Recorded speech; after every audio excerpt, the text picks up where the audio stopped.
Yeah. With all that we have given them, we Stanley should own perhaps at least one half of this asset. Smart, The revenues generated because of it. Cause like philosopher. And it's not, just take out the Obama race part. Why the fuck is the president of the United States boosting cartoons? Stanley walked tall with a paperback brain. Quotes well, I don't know what it was, but the thing is that if you ever go and you kind of read these people's biographies, fearing his shoes, library brave. Whew, the MAGA blacks, you get a bunch of MAGA blacks. That's what you get out of it, President. You get MAGA blacks who will put. I'm a drunk old man with a head shaped like a shroom. And then the other thing we've forgotten is brevity. That's the main lesson I learned today. And I know I'm Stanley, bitch.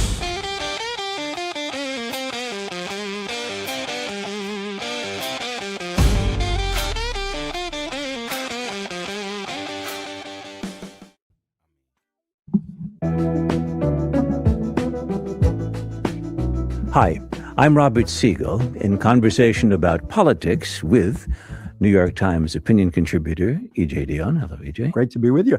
And joining us for the first time, Sarah Isgur, editor of SCOTUS blog and also author of Last Branch Standing. Welcome. Thanks for having me. There is lots on our plate. We seem to have reached an impasse with Iran. We're still blockading their ports.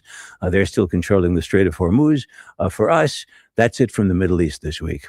Instead, we're turning to the midterms. The Supreme Court's Voting Rights Act decision is already changing congressional maps in the South, and we'll look at how the parties are faring in primaries across the country, and at two states that are heating up ahead of November.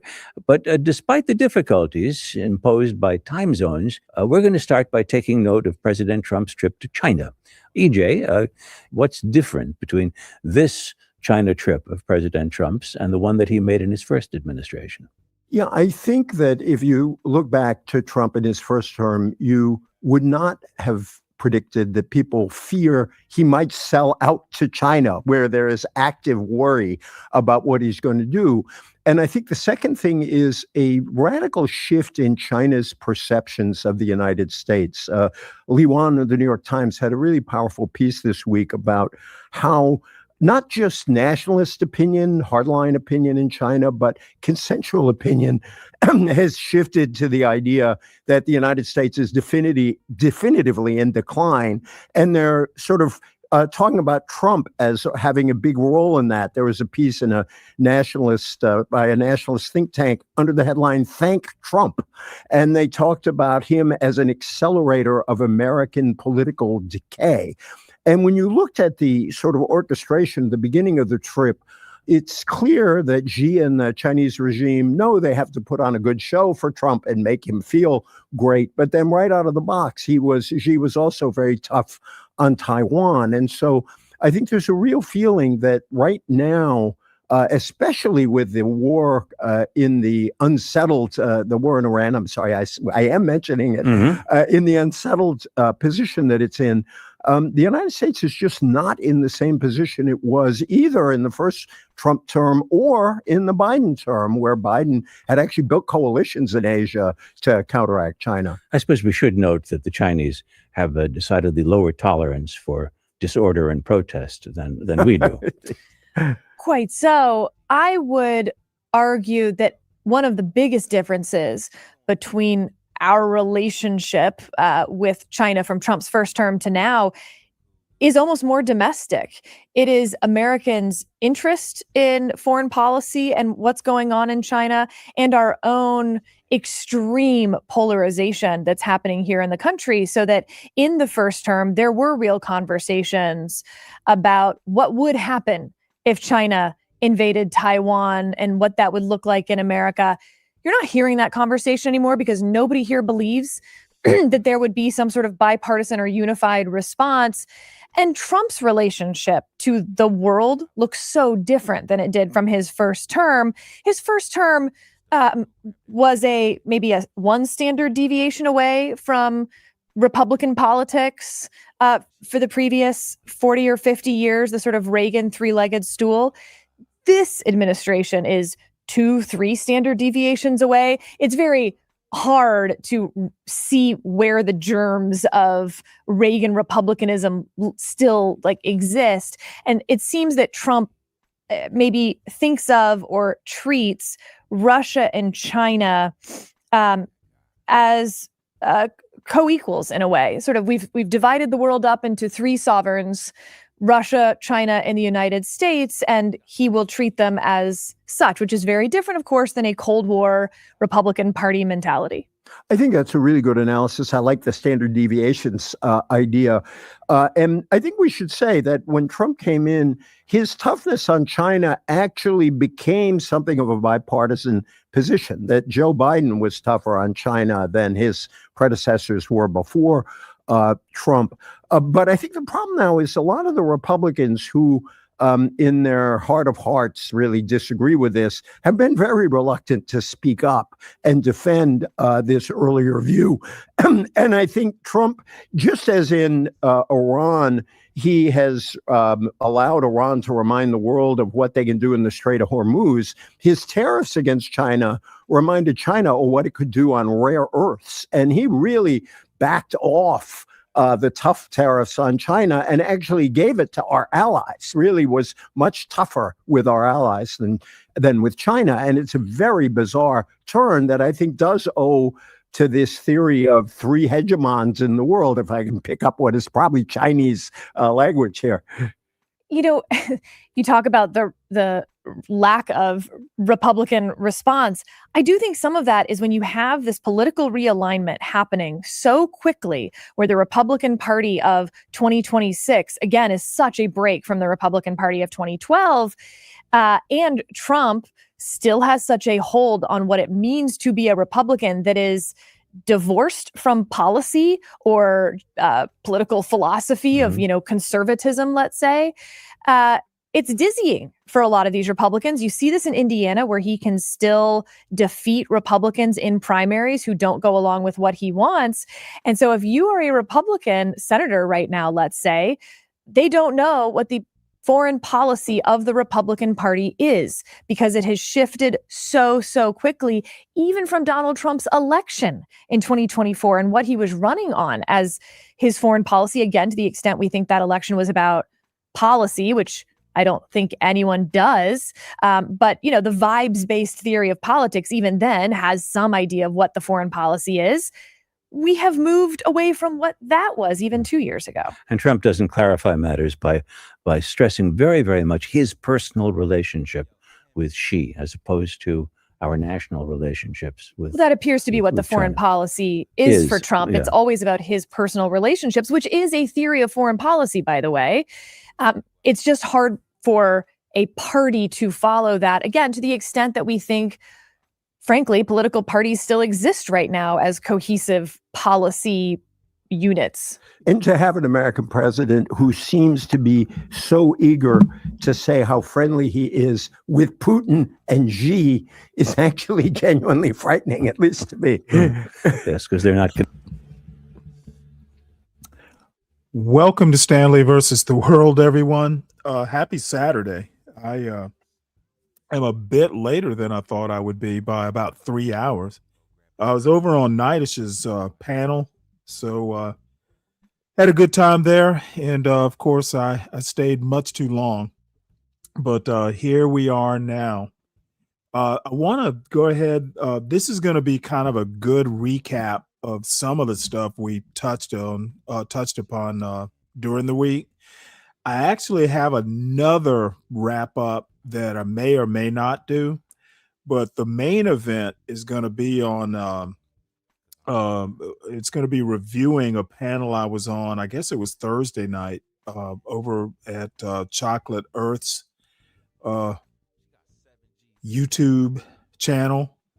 And I think it's a little bit over 2 hours. It was supposedly an all-women's panel, but I wound up on the panel and Stayed there for a couple hours. Actually, it was longer than a couple hours, but I didn't think to actually simulcast it over to this channel until maybe an hour in.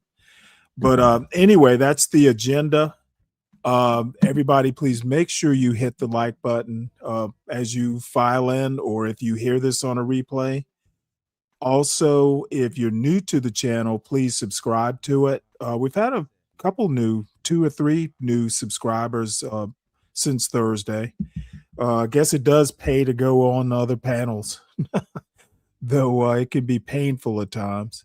Sovereign Beer Fund's open. I am open for investment to do a beer run or ask Uber to do it. So feel free to contribute to the show. By the way, we do other things like newspaper subscriptions. The money doesn't always go for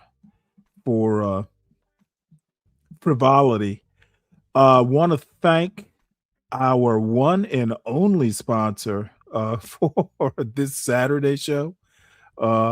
All by his lonesome is CKJ3, who made a very nice contribution in support of the show. So we're going to get some newspaper subscriptions out of that.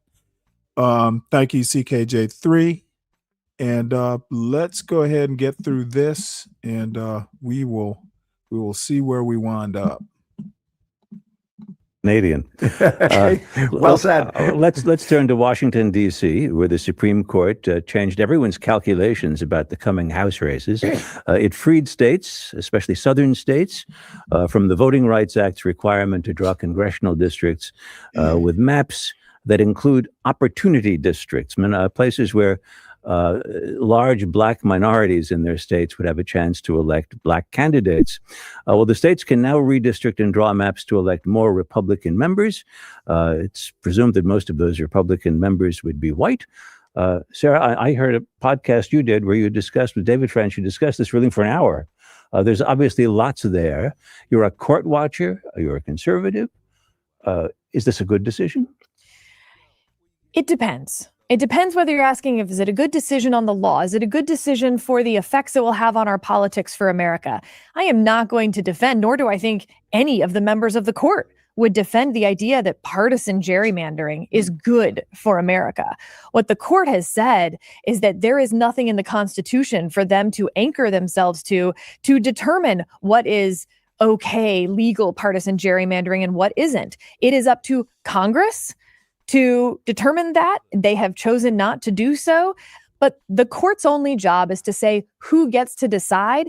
And they're saying we, 9 people, do not get to decide about partisan gerrymandering. So then if you follow from there, you have the 14th Amendment's Equal Protection Clause. And we have held that prevents racial gerrymandering, using race to put someone in one district or another for the purpose of diluting their vote, for instance. And then Congress did pass the Voting Rights Act, of course. They amended it in 1982. So to apply to redistricting, we really didn't do that until the late 80s or after the 1990 census. So racial gerrymandering for good versus for bad is a relatively recent phenomenon. And so how those two interact is pretty important. Right. Yeah. The 14th Amendment says no racial gerrymandering, but if you're racial gerrymandering to create majority minority districts, then that's okay. And it made sort of a hash of the law because once again, in Louisiana that brought this case, Louisiana creates one majority minority district. They get sued from black voters and a court says you have violated Section 2 of the Voting Rights Act. You must draw an additional district. So Louisiana's like, okay. And so they draw a second majority minority district. They get sued by white voters who say, you have racially gerrymandered. And a court says, you're right, that's not allowed. And Louisiana's like, what?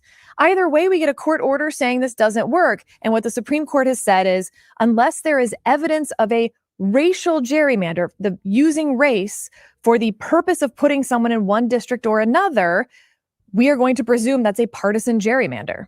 EJ?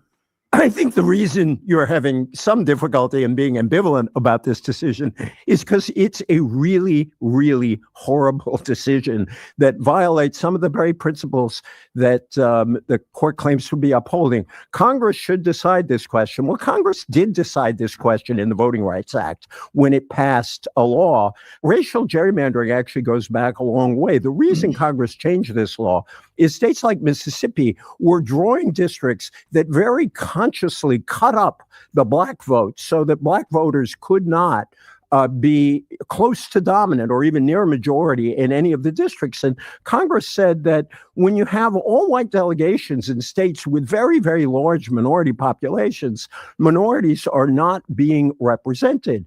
And the court says, oh, well, we've gotten past these racial problems. And in Shelby v. Holder, the decision where the court began its wrecking job against the Voting Rights Act, Ruth Bader Ginsburg had a great line where she said, it's like throwing away your umbrella in a rainstorm because you are not getting wet.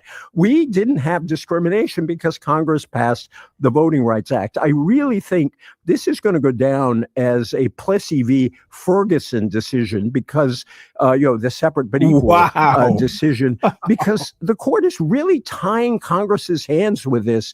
It's saying it's okay to discriminate against a black voter because they're Democrats. And so immediately all these southern states rushed to get rid of all of these black majority districts, proving the point of the advocates of the Voting Rights Act. Sarah, I think you'll have something to say about that. I think what you have said is internally contradictory about this. We have held, for instance, that it's okay that in New England, which is about 60-40 Democrat Republican, there are no Republican congressmen. We don't draw districts for proportional representation based on people's religion or based on their party affiliation. And yet we said that we were going to treat people differently on the basis of race, that in fact you would be in one district versus another. Stop acting like we have ever had a religious problem in the United States. I can't think of any time in history, and I'm sure there have been, but any time in history where there was a major discriminatory practice against a certain type of religion. Stop acting like race is like religion. Stop acting like New England is like the South, etc. She's being real disingenuous with that. David French, her colleague at the Dispatch on their legal podcast, I can't think of the name of it right now, he basically got it right. This is literally a race issue, and it opens the door to have racial bias or outright racial discrimination masked by partisanship. Because we presume that your race is the most important thing about your voting behavior.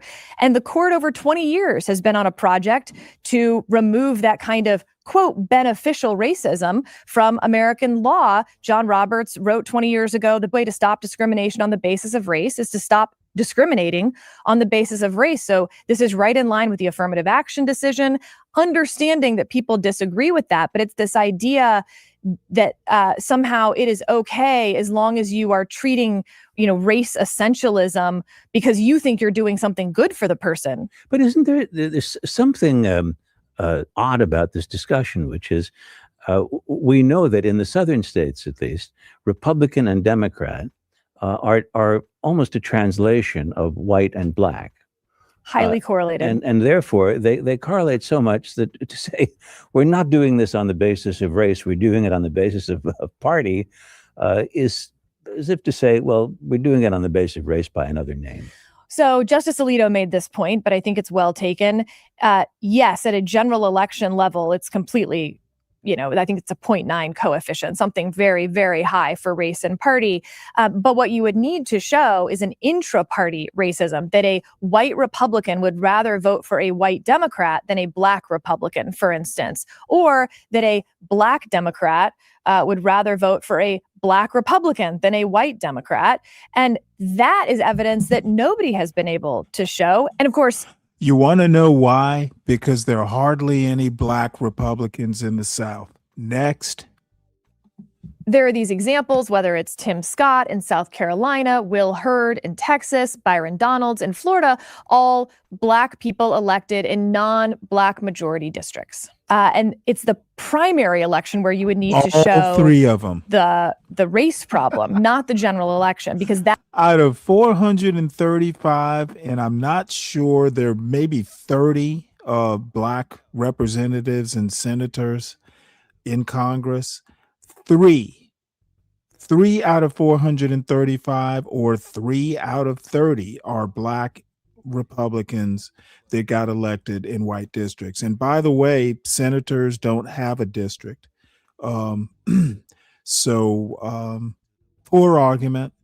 And, she's kind of right by the letter of the law, but this is all just wink, wink. We know what's happening here. And the Supreme Court, I'm surprised that E.J. Dionne wants to raise this bad decision to the level of Plessy versus Ferguson. That is quite the claim. But oh well. That is inextricably linked with partisanship. Adam Sorwer in The Atlantic had the best line. Is if you read this decision, those who are trying to enhance black representation are seen as racist. Those who are trying to reduce black representation under this court's ruling are seen as non-racist. That's kind of absurd. And the reason it's absurd is that the 14th Amendment was passed in significant part to get rid of discrimination against black people. You cannot get rid of discrimination against black people if you don't think about race. The notion that trying to remedy racial inequality without ever thinking about race, that doesn't work. And that's why Congress passed the civil rights laws. It's why Congress passed voting rights laws. And they were supported at the time with big bipartisan majorities. This Supreme Court, I think, shows how extreme it is by throwing out what had been a bipartisan consensus on behalf of voting rights. And I think that's deeply unfortunate for the country. What's interesting is, from a partisan perspective, Republicans were the ones who loved these packed districts. Democrats were the ones that were largely against them. Because they removed the most loyal Democratic voters from Republican, from contested districts. Absolutely. And so you had Republicans fighting these lawsuits that conservative lawyers were bringing, again, to make that distinction between Republican and conservative. Democrats didn't like Section 2 of the Voting Rights Act. Republicans loved it. But the black representation in the South, you are exactly right. When I said I was ambivalent about, this might be right under the law, but it might be bad for America, especially in the short term. I absolutely think it will lower the number of members of Congress who are black. The problem is that it may have other benefits, like, for instance, actually allowing Republicans and Democrats to fight over black voters instead of packing all the black voters into districts for the purpose of allowing Democrats to keep the seat easily, has made Democratic Party, at least for some, take those voters for granted, stereotype them, caricature them. That won't happen anymore. And a lot of these Republicans are going to have to actually fight for the black voters that are in their districts to get their votes. Although they are drawn in such a way that they can probably win without them. So I would like to see that nice world come about too, that everybody fights for the black vote, but I don't think that'll happen. And even back in the day, when you're quite right that Republicans used this section to try to draw some positive districts for them, Democrats couldn't fight those districts all the way down the line because they too believed in black representation, and they were the party that was winning the black vote. So the one is an ambivalent result that led to increased black representation that both parties could more or less get behind. The court has made it impossible to do that now. Before we leave the subject, let me ask you, Sarah, to speculate. Do you think that the result, one consequence of this, will be that the explicitly temporary map drawn in California and the map that Democrats in Virginia voted for, which was the same model, temporary, do you think those will now become permanent and that they'll become a general race to reapportion? Well, so Texas and California's maps have both been subject of lawsuits because they argued that they were racial gerrymanders. Those will now be dead in the water, basically. Of course, Virginia's map has been struck down by the Virginia Supreme Court. They yes. have appealed this to the United States Supreme Court with pretty near frivolous arguments. So I don't think that that map is going to take effect. But my And it didn't. hope, again, is that actually there will be enough pressure from voters to put an end to the partisan gerrymandering, the extreme silliness that we are seeing where, again, race is only one thing that may define a person's voting behavior, but we are now making sure that so many millions of Americans across the country are not actually represented, and that we have these gerrymandered districts that prevent competitive general elections. Voters can stop this anytime they want. Yeah, we could go on like this. I just want to make the point that Democrats tried to pass a national ban on partisan gerrymandering in the last Congress, and they put a poison Republicans pill around opposed it. that. Yes, it was not a clean bill to stop partisan gerrymandering. It had a whole bunch of other Christmas tree things that liberals wanted. They knew that it wouldn't pass and that they would get this talking point. Press release legislation from Congress from both sides has annoyed me for years. I don't think it was press release, but go ahead. On to the next subject. The congressional maps will obviously affect the House races in November, but not statewide elections. And I'm interested in two states that used to be swing states and have become increasingly Republican, Iowa and Ohio, both of which have interesting elections for governor and senator this year, and they seem to be actually contested. And it raised a question for me, EJ. How did these states, which used to be represented by the likes of Tom Harkin and John Culver and Howard Metzenbaum and John Glenn, how did they become out of reach for Democrats? Yeah, this is these states are an important test of a number of things this year. One, which we'll talk about, is the rural-urban divide that has become much, much deeper in our country over the last 15, even just the last 15 years since Trump appeared on the scene. The other is they will show how deep the backlash is against Donald Trump. I am starting to think, and I'm curious what Sarah thinks about this, that we are moving from a kind of deep divide over Donald Trump to a gradual consensus that the country really wants to move past the Trump era.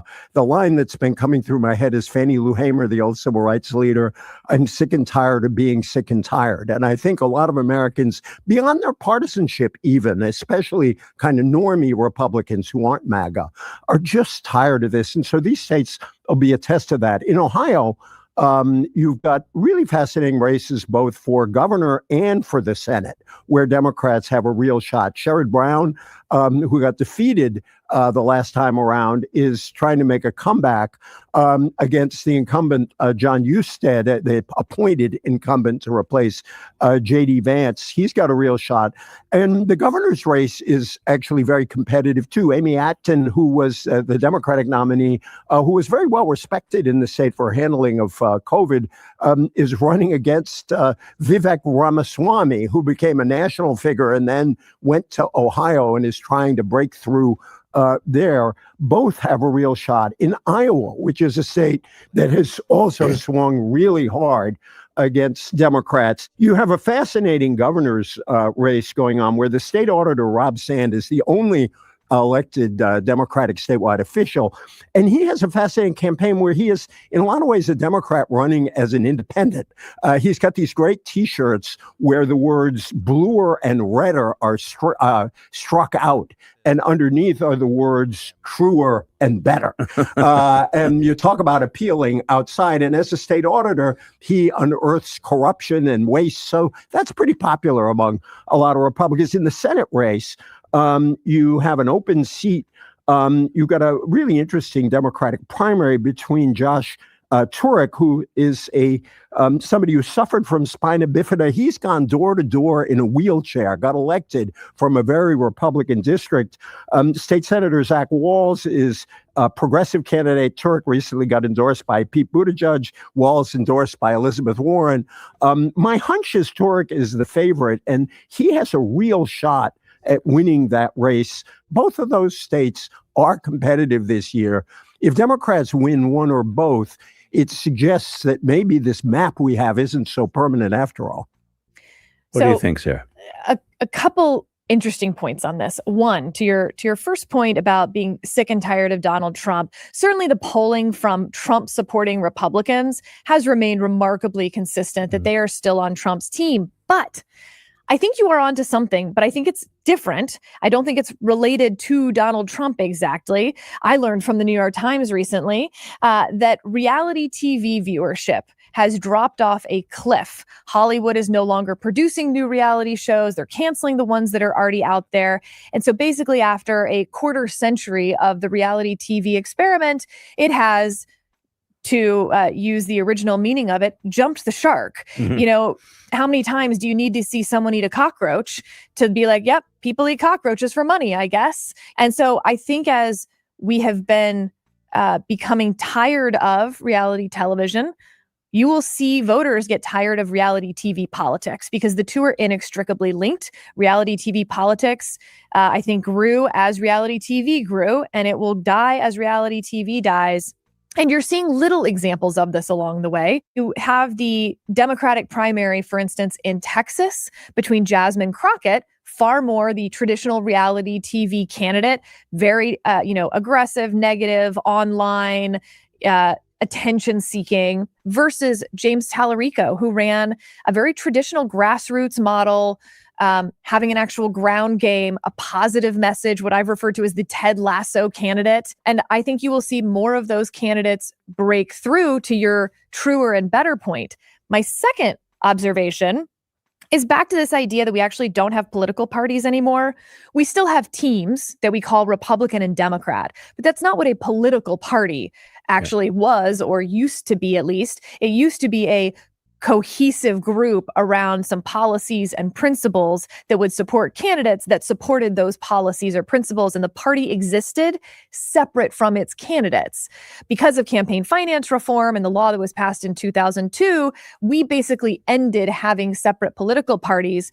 And so instead, again, it's actually increased partisanship, but it's vibes based. It's this sense that you belong to, like, the Starbucks, Trader Joe's tote bag matcha latte group, or you belong to the pickup truck Yellowstone watching Walmart group, and it's not policy based.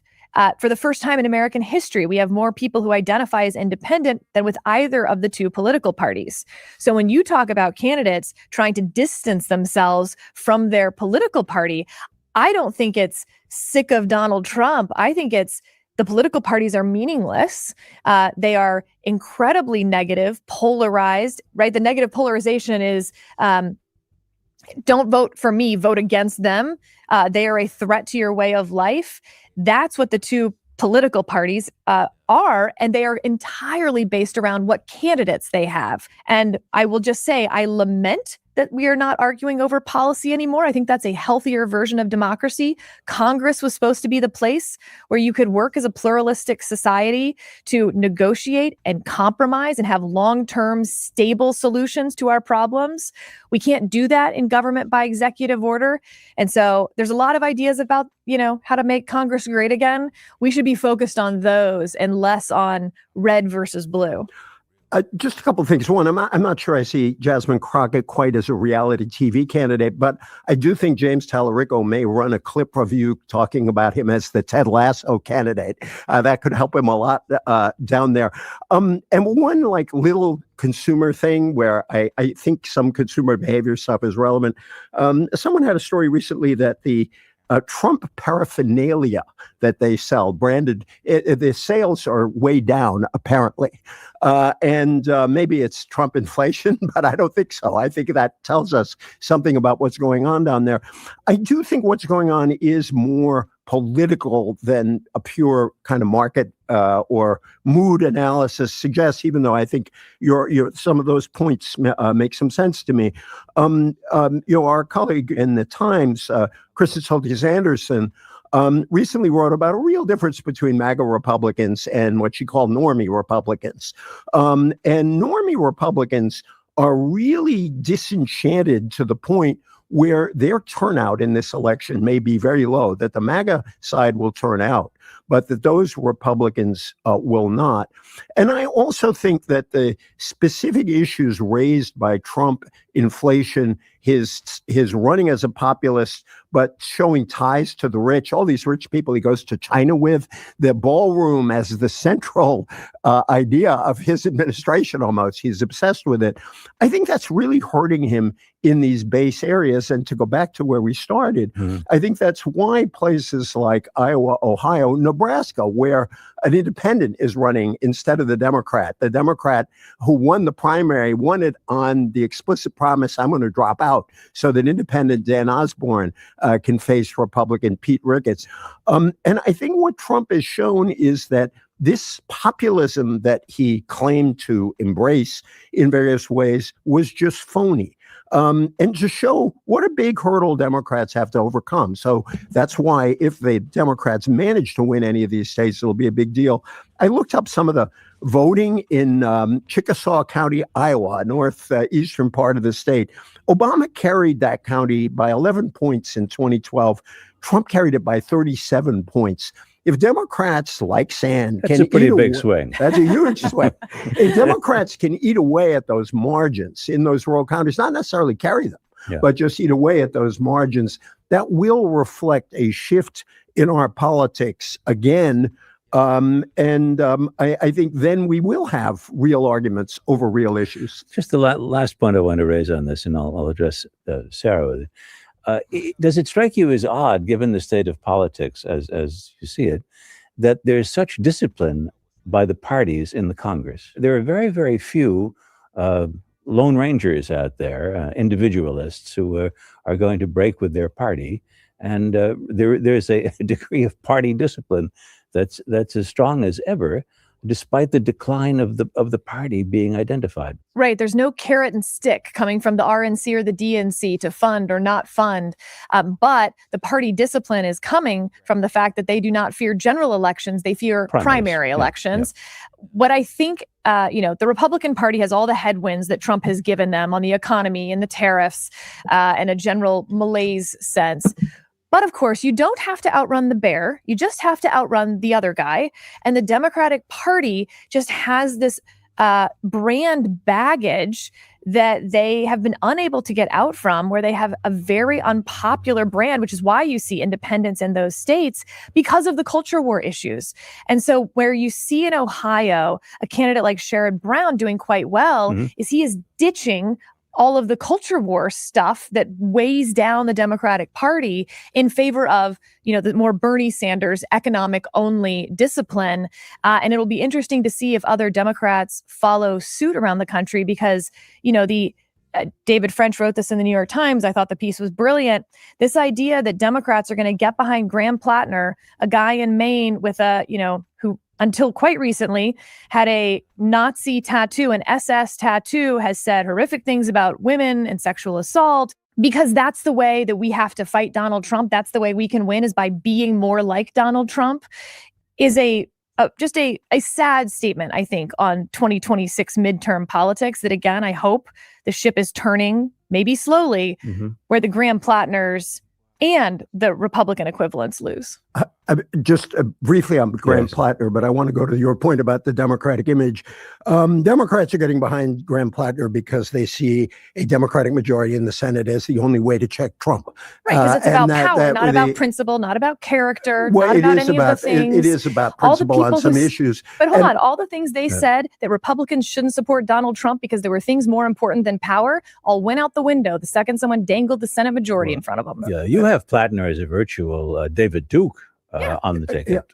And I don't think that's fair to Plattner, but I think that Democrats are saying this is a crisis election. We need a majority no matter Yes, what. it's always But a let me go to crisis your when point power is about on the line. Democratic image. First of all, there's been a shift in the last year. One of the reasons Democrats had lousy favorable ratings is a lot of Democrats were angry at them. Their favorables were very low among Democrats because they lost the 2024 election. They let Donald Trump back in power. These numbers have started to change. And it's true that both parties now have negative images. I think the key number here is that independents who had been more favorable to Republicans immediately after the election have now turned. I think the other question is turnout. And I think you'd agree with this, that if you look at the polling, it's absolutely clear that Democrats are far more determined to turn out and far more engaged. Okay, these guys can, quibble over culture war items. A Republican talking about principle and character and all that stuff is laughable. Bottom line, and I don't know. We only have three more minutes or so of this. No one's talked about the economy. That is going to be the issue. Because they are far more, to go to what we were saying about Plattner, far more persuaded that this is the time to put a check on Trump, whereas Republicans, except for the hardcore MAGA base, are really pretty disillusioned, particularly swing voters who didn't expect what they got on prices, didn't expect what they got in Iran, didn't expect even what he's done on immigration. Okay. We could go on, as someone said earlier. Thank you both very much. Sarah, we've made a practice here of rather than leaving with thoughts of politics or Nazi tattoos or the Chinese eating our lunch, to relate some experience of joy that we've known in the past couple of weeks. And why don't you start? So when COVID hit in March of 2020, I was 6 months pregnant with my first child, which was a, jarring experience on top of everything else. I didn't have any maternity clothes. And I was so thankful to have formed a little mom pod with my fellow pregnant first timers in the middle of COVID.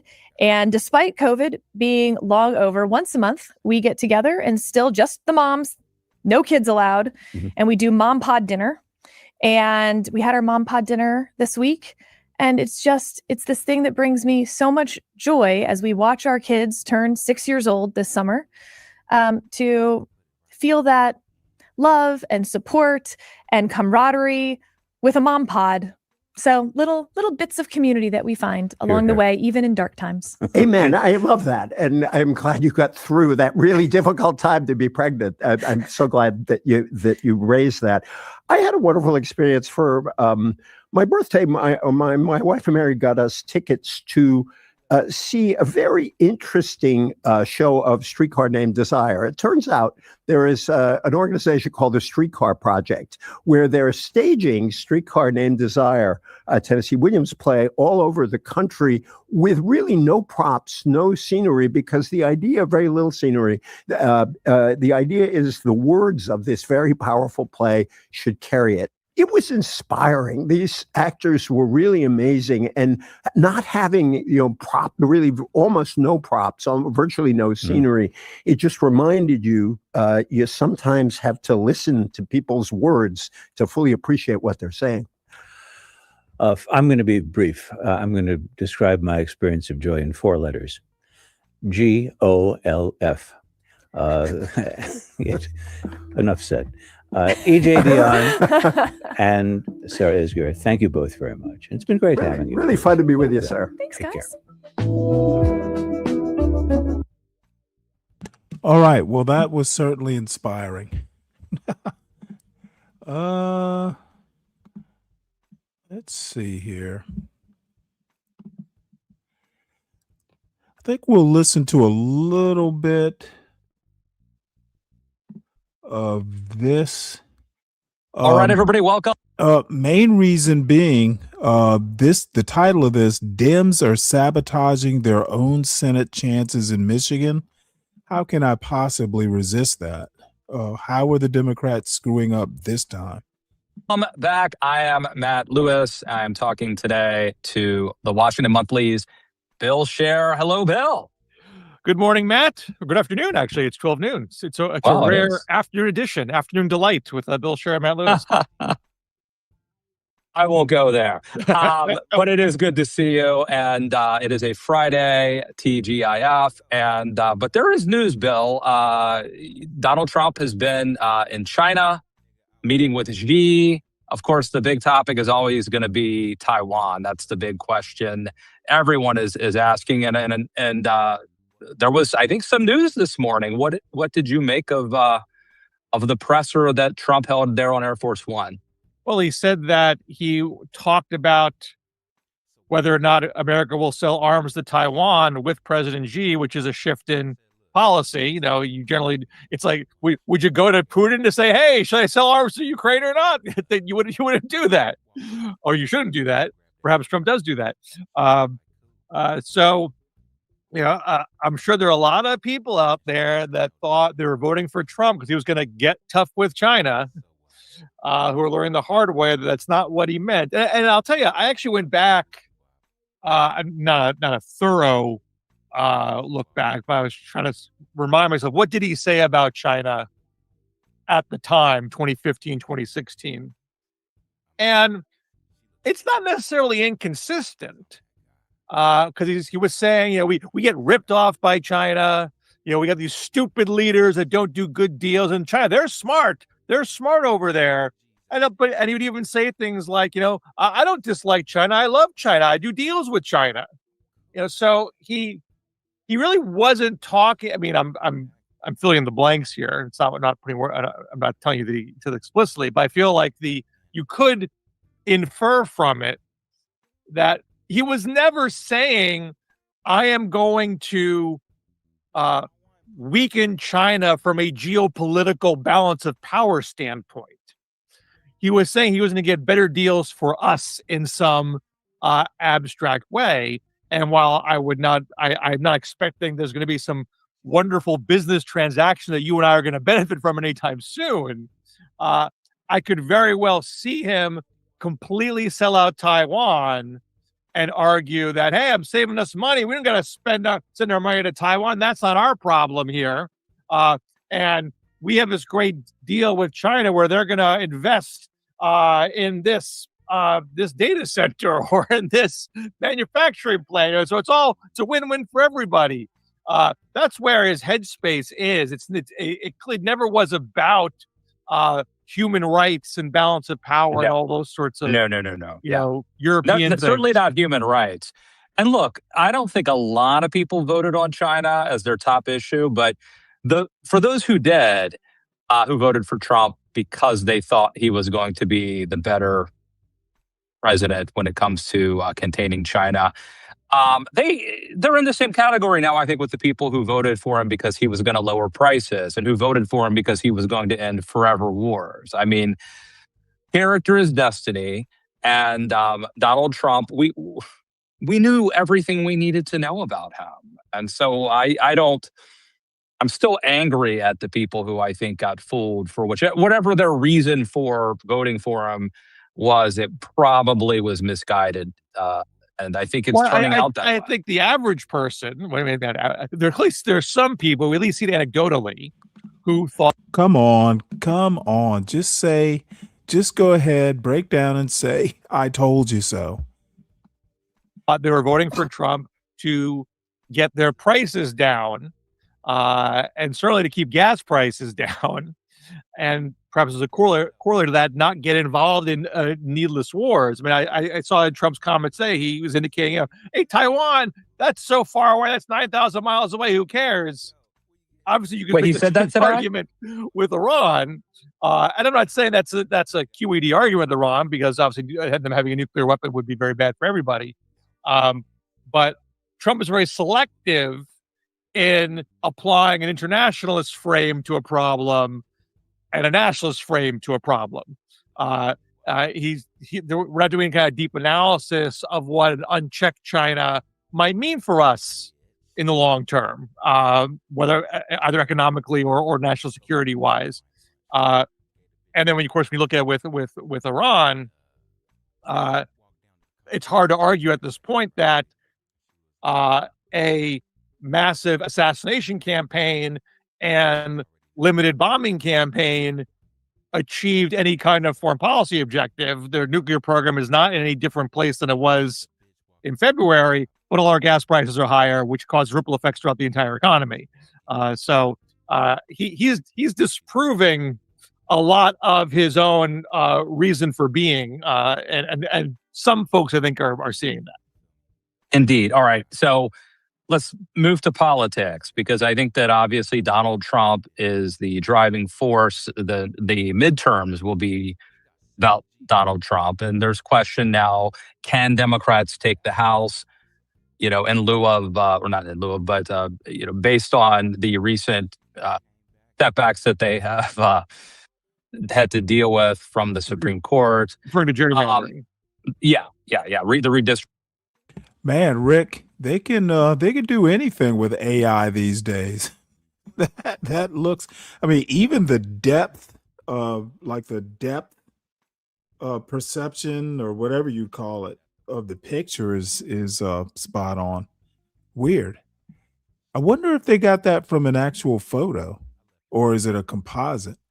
Restricting stuff. And then the Senate. I mean, I think Democrats have a good shot to take the Senate, but there are some areas of concern. And one of them, Bill, you flagged this in your most recent column in Washington Monthly, is in Michigan, where not only is there a heated Democratic primary, there's also a credible, pretty good Republican candidate running for Senate there.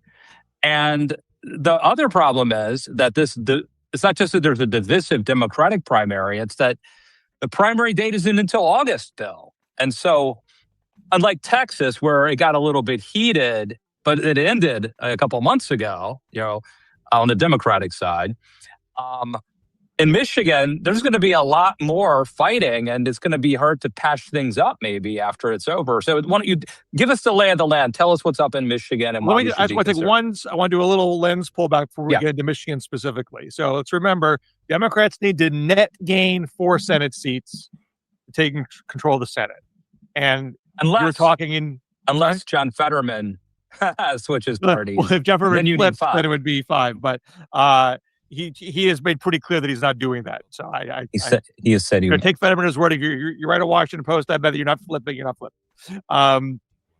Now, if we talked in January, we would say the low-hanging fruit for Democrats is in Maine. Maine's first. That's the only Harris won state with a Republican incumbent. So that's number 1. And then number 2 would be North Carolina, which was the lightest of the red states. And Democrats had a solid recruit with former Governor Roy Cooper. Then everything else after that gets really hard, because then you're talking about Ohio, Alaska. I mean, we were talking about Alaska in January, Texas, Iowa. Forgive me if I'm forgetting something off the top of my head. But now, Maine, at least in polling, Maine's still in Democrats' wheelhouse. Graham Plattner is beating Susan Collins in what polls we have seen, but we have not seen one since April. But I would say at minimum, Democrats took a bit of a gamble on that by going with Plattner, who's an outsider, not that well tested, has a checkered social media past. You could argue that he's proven his ability to overcome that. But you'll never know for absolute sure until we get to November. But also to net gain 4 is on the presumption that you're not going to give up one of your seats. If you concede a Democrat-held seat, now you got to pick up 5 Republican-held seats. And Michigan is a Democratic. Michigan is an open seat currently held by Gary Peters, a Democrat. Right. And we have what's effectively a three-way race between U.S. Representative Haley Stevens, who's generally considered the moderate, State Senator Mallory McMorrow, who is sort of a mainstream progressive or progressive populist. She's backed by Elizabeth Warren, And Abdul El Said, who's been a public health official, has an MD from Columbia, although he never technically practiced after getting the MD, which is a little bit of a kerfuffle out there. And he is in the, I don't think he calls himself a socialist. I haven't seen that, but he's backed by Bernie Sanders. He supports Medicare for all. And there's also a three-way split amongst them in regards to Israel, where Haley Stevens has defined herself as a proud pro-Israel Democrat, and the AIPAC PAC is backing her. El Said has said, cut off all military aid to Israel, even goes as far as saying cut off military aid to every foreign country, that we should not give money to other foreign militaries. Yeah.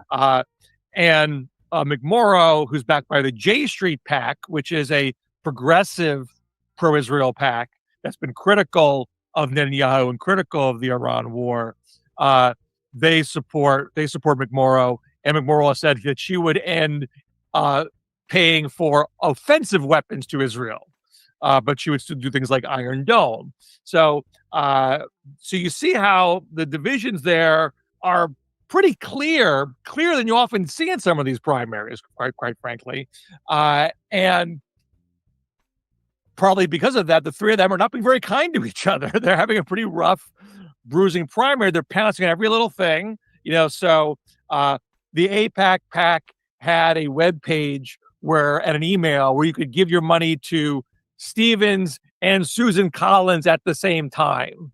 And the website seemed to indicate that Stevens authorized this, which I think is just a mistake on the website, because you can't coordinate with a PAC in that way. But you can screenshot it and put it up on the web and say, look at her, she's coordinating to give money to Susan Collins. And McMorrow and El Said, went there, right away. McMorrow has a little kerfuffle about her old tweets from 10 years ago, because she's the only transplant of the three. She was born in New Jersey. She lives in California. She moved there from California to Michigan. So when she first moved, she's complaining about the weather and saying she misses California. I don't like you, Michigan. She has some stuff around the Trump winning, which is kind of throwing an elbow to middle America. And so both Stevens and El Said jump on that. El Said is campaigning with Hassan Piker, who's a controversial left-wing influencer, and both Stevens and McMorrow jump on that.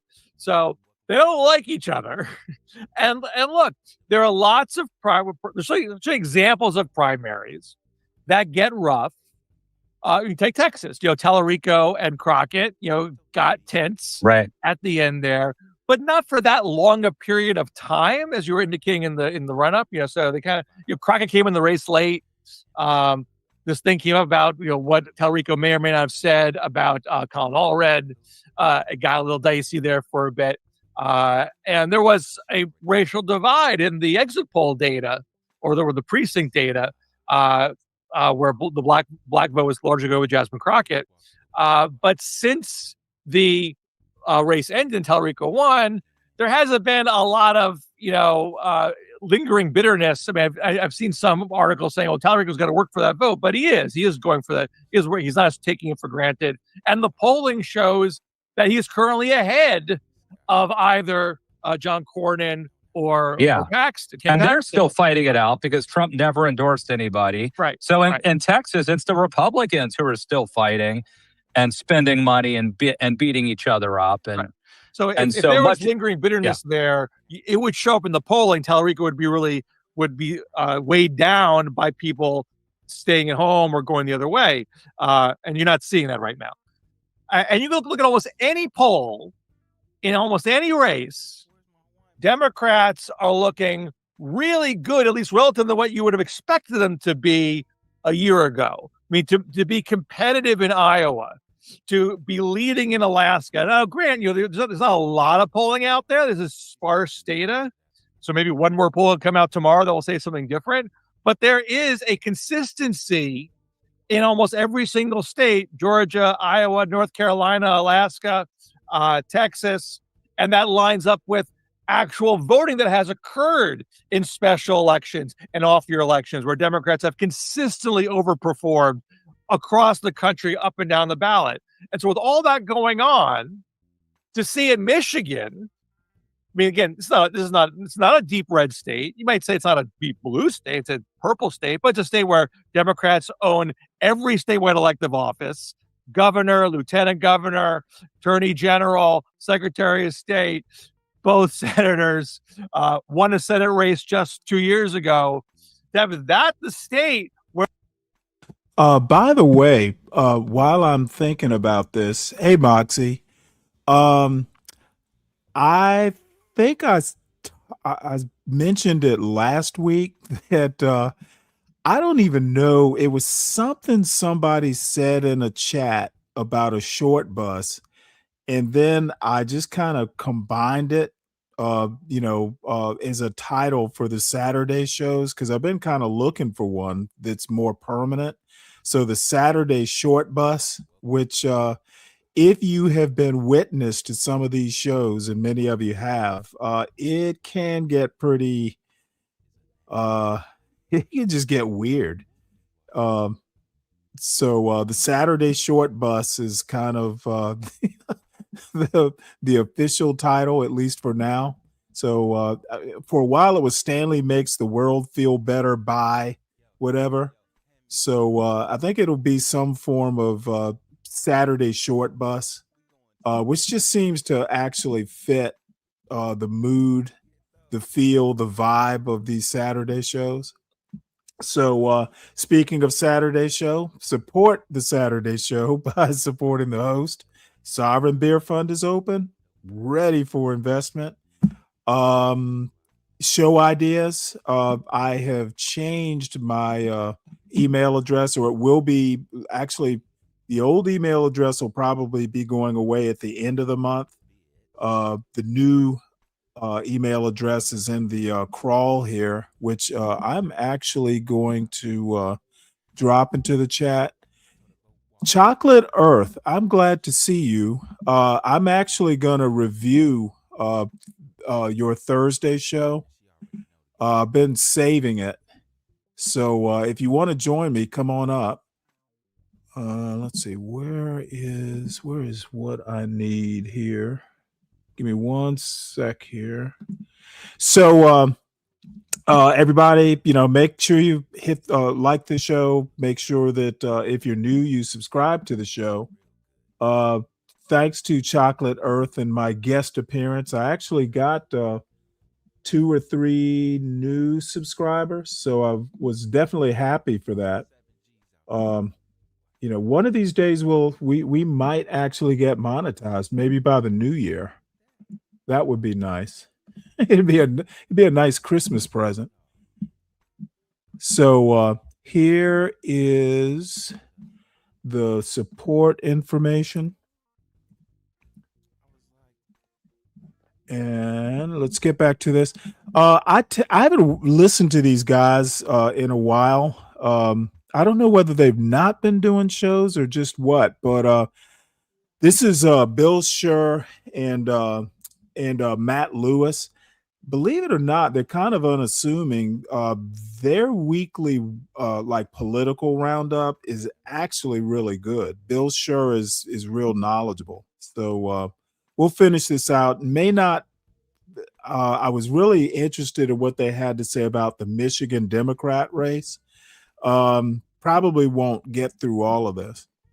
The Republican candidate is winning, not by a lot. It's not doesn't have in the bag, of course, but it is lagging relative to every other Senate race out there.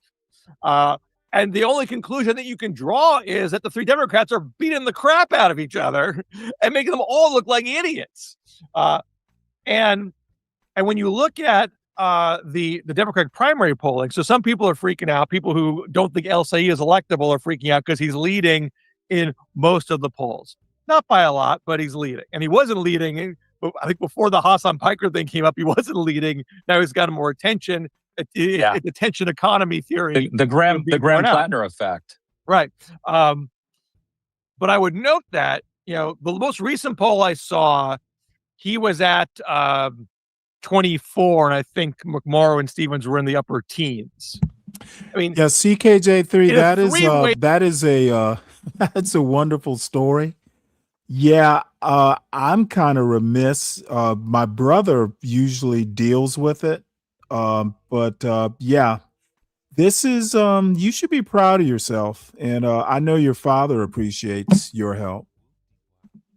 A race, you need more than 24. And in every poll I've seen in Michigan, there's a huge undecided number. And one of the recent polls I saw, I looked at, they asked, about familiarity. Do you have a favorable, unfavorable, no opinion, or haven't heard of? The haven't heard of number amongst Democrats for all three of these candidates is huge. It's at least 40% for all of them. Wow. For Moore was at 60%. Haven't heard of. And so on one hand, it's sort of double-edged sword. You got time. You got time to get to know me. But if all you're doing in this period between May and August is destroying each other, you're going to be introduced to a huge swath of people. Those percentages I gave were Democrat only. Those numbers are probably even bigger with the general electorate and the swing voters.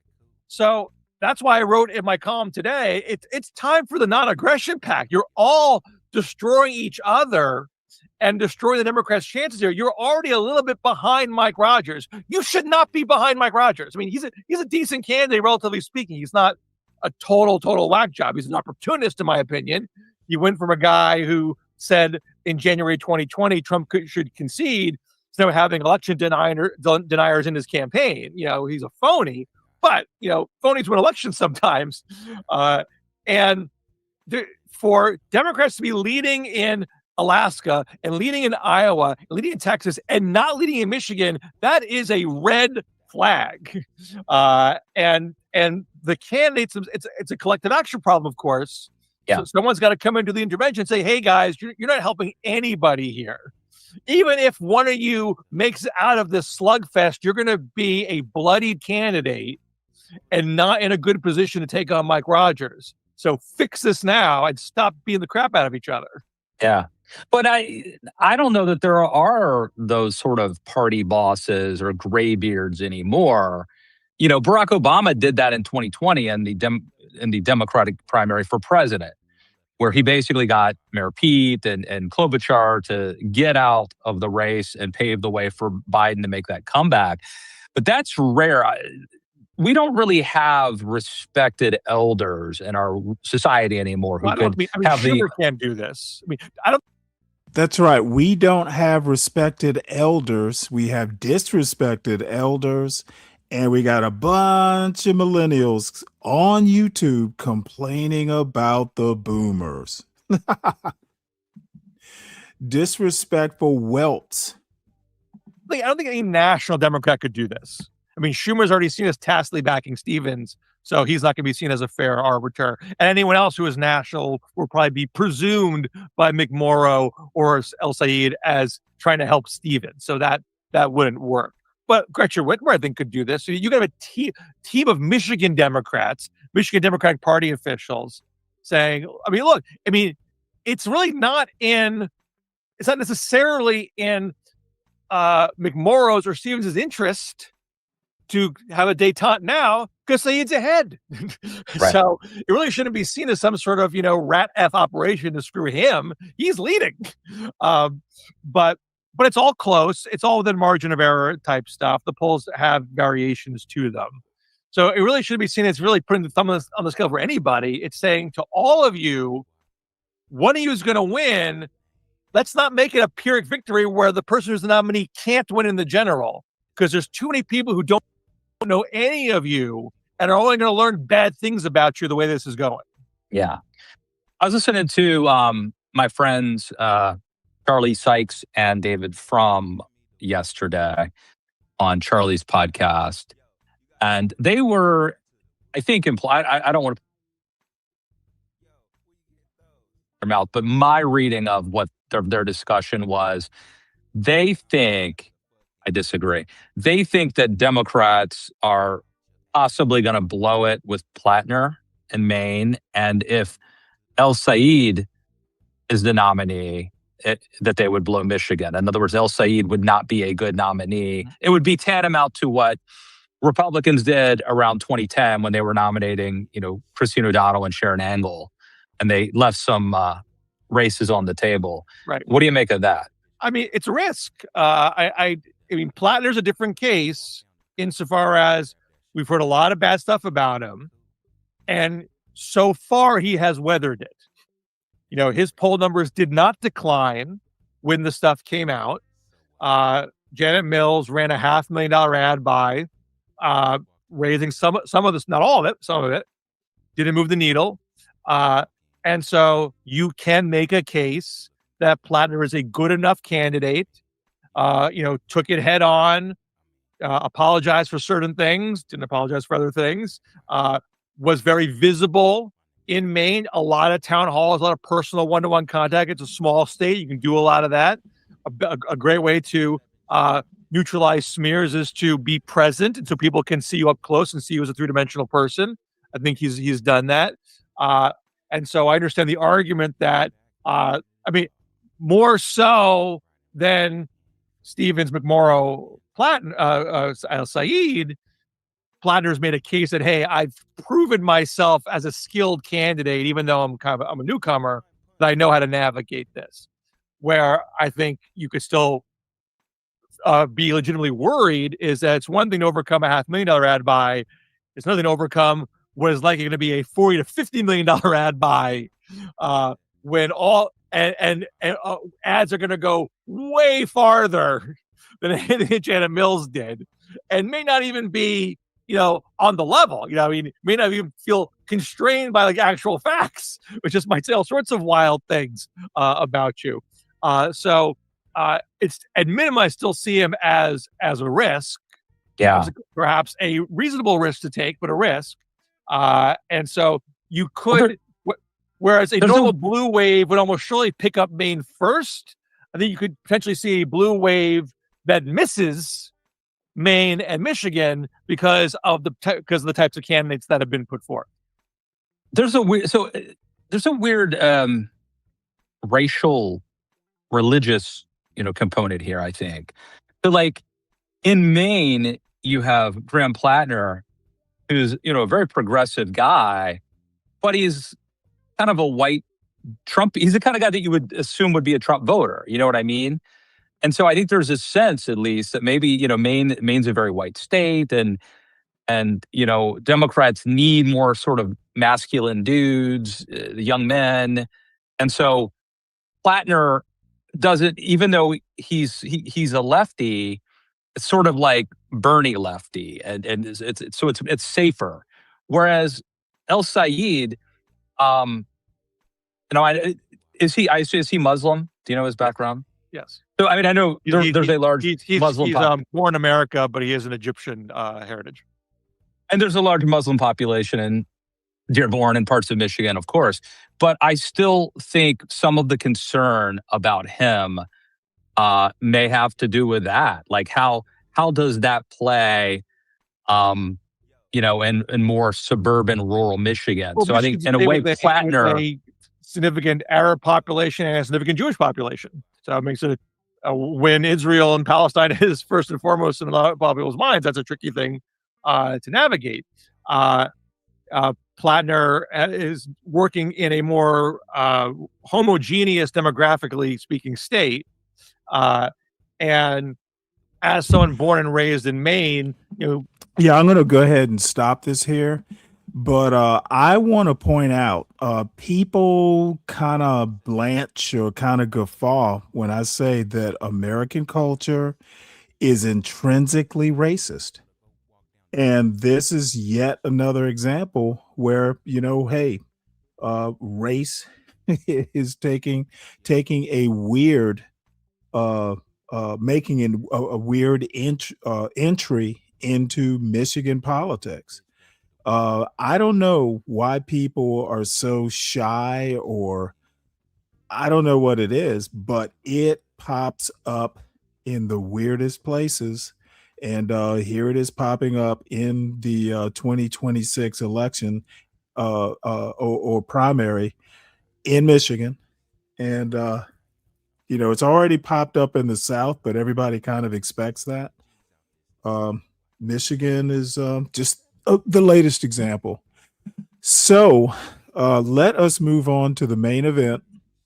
Thursday night, 2 days ago, I was up on Chocolate Earth's over on Chocolate Earth's channel on a ladies and all ladies panel. I guess it was a ladies only.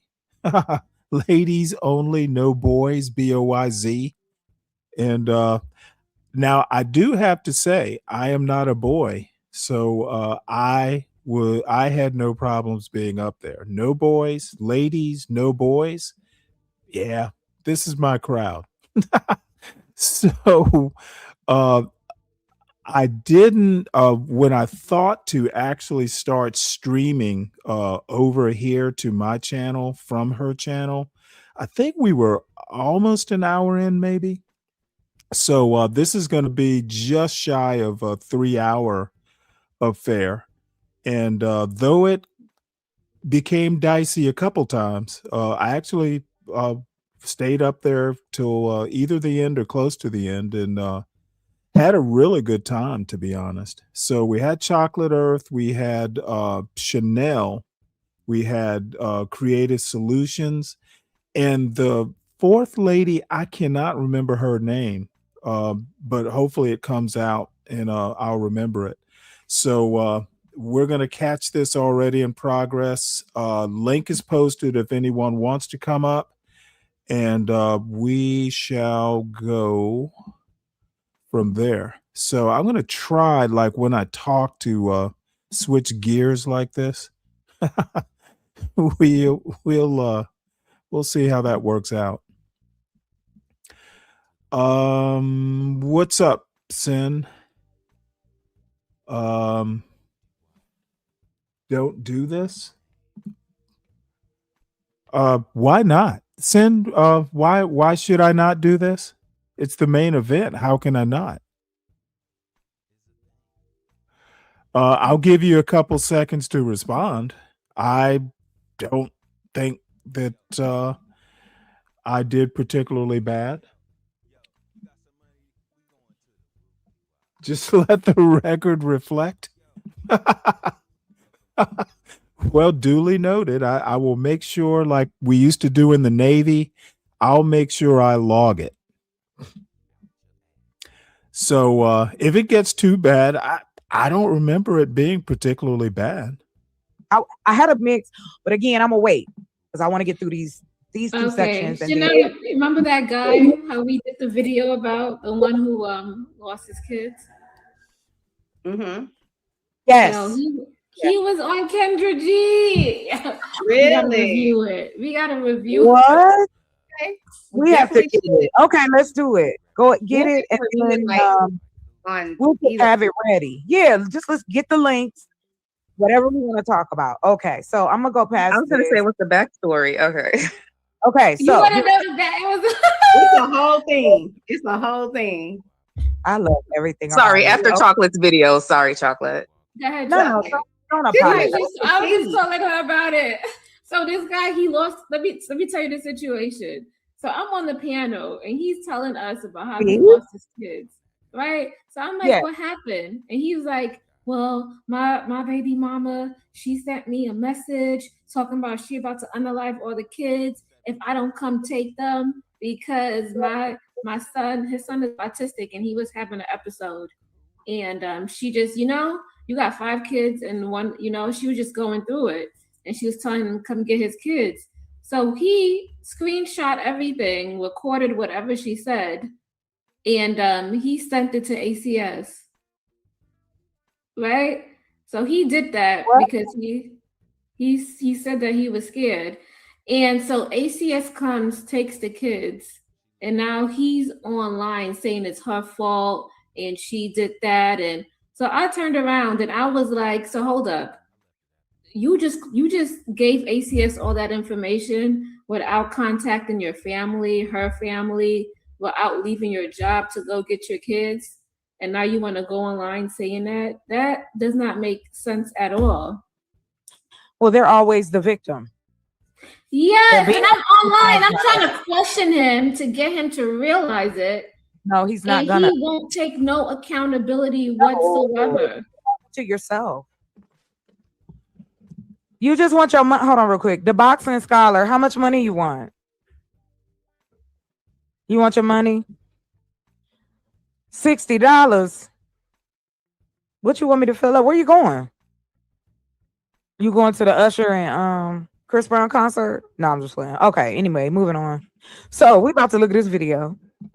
Oh, well, I don't know. Actually, the video may explain it. It's like a guy.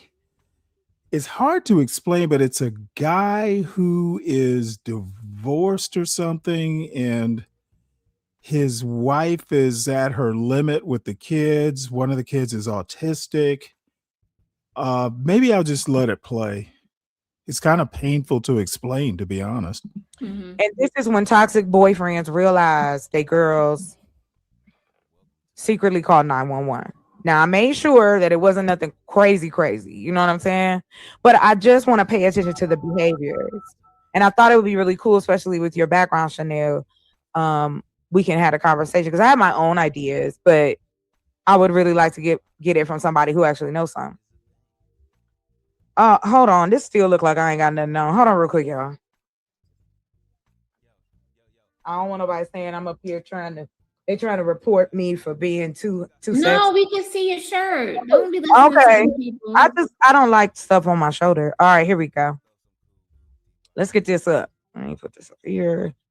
Disclaimer. And again, thank you for all the people that has come in. Thank you so much. Gentlemen, thank you so much for coming in. Yes, this is a ladies panel. We do have a designated man this week. Maybe we'll vote in another one next week. We don't know. You know what? That's what I should have called. That's what I should have called the show. Designated man. We might do that. Just have an honorary dude just for to keep the balance, I guess. But anyway, to be nice, I'll be fair. So, I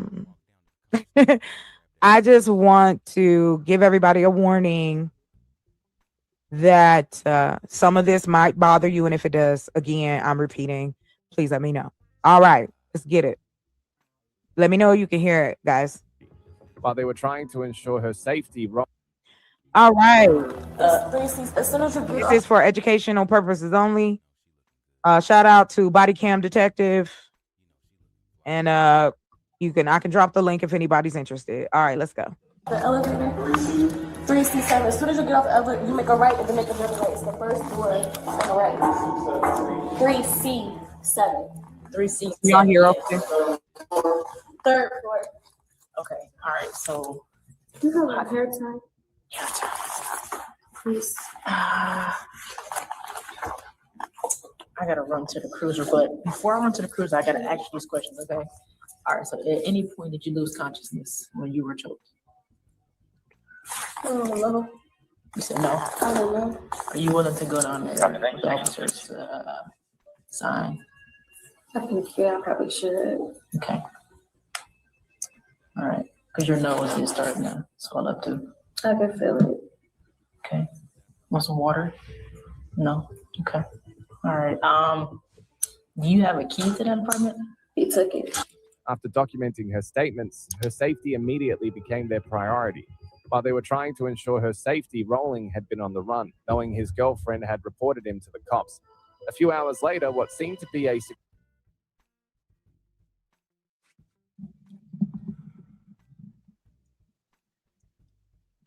My dude got a bonnet on. Right. I can't. Right? Just to make a point here, I remember a while ago having a talking to Portia, and this is like probably 2 years ago by now. And I think somehow or another body cam videos came up, and I just told her that, yeah, I guess I could show them on the overnight show, but I just don't get into that true detective genre to start with. And the other thing is these videos consistently show black people at their worst and white people too, or whoever the person tends to be. And I just do not enjoy seeing people at their worst. And, it could be like a temporary worst where everybody has a bad day to, a consistent pattern. But I don't know if I could consistently like watch these things and be able to sleep at night. And maybe it's a function of age. I don't want a whole lot of negativity in my in my waning days. Chocolate Earth, you are muted. I think I'm so used. I haven't been on my own panel for a while, so I'll click the mute just in habit. Thank you. Anyway, I can't take his bonnet, and yeah, I'm glad he's getting arrested. I'm gonna just keep it 1,000. But let's continue on. I love how he looked. He know he did it. Look at his face. Right? He's like, yeah. He's gonna act like you don't know. Right. All right. Here we go. Successful escape for him ended in the most embarrassing way he never saw coming.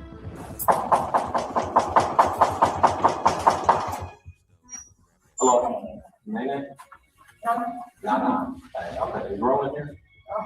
He is. Can you tell us about her? Oh, what's going on?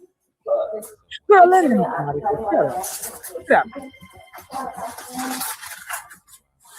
Hey, new girl. Hey, Roland, we need you to step outside. And his name is Roland. You need to go to jail. Based on his name? It's been him a long time. How's it going? And he got the earring and the bonnet and the sweatband. All right. What are you? Now, I don't know. Most of these young people don't remember, or probably weren't even born in some cases. Back in the day when jerry curls were a thing, men would wear like, clear plastic like bonnets. Like if they were working, I don't know, certain types of jobs, men would wear them. Just to keep their jerry curl, I guess, dirt free. So bonnets on men, it's not a new thing. It's been around since, back in the day when jerry curls. So I would honestly say late 70s, early 80s. Okay. Was you just in the altercation today?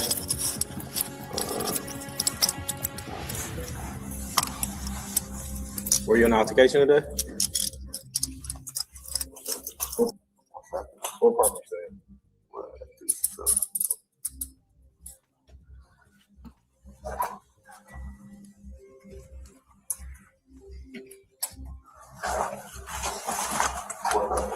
Were you involved?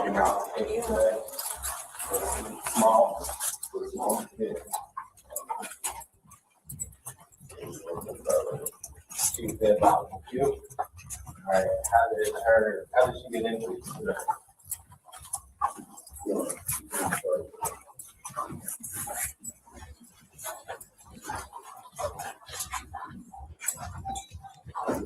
All right, Mr. Rose. You have the right to remain silent. Anything you say can and will be used against you in the court of law. You have the right to talk to a lawyer. Have him or her present with you while being questioned. You wish to talk to us. I like how they have different. So right now it's time to, give us your side of the story, because right now it's only one-sided. So we get, her story.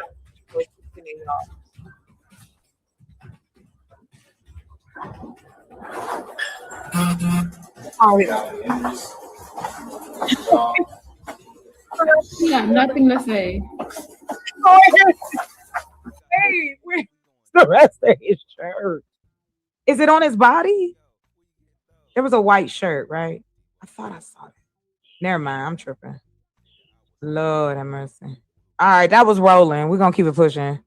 The rest of it, Not he ain't do it. You gotta go. I don't know who you belong to, the boxer. No, looking past the bonnet. He up here putting hands and feet on people. No, thank you. How's it going? You all right? So what's going on today? Okay. Yeah. So is she the one that hit you? You were saying, or okay? I don't want to press charge though. Okay. Is she inside? Yep. Okay. Where's she inside right now?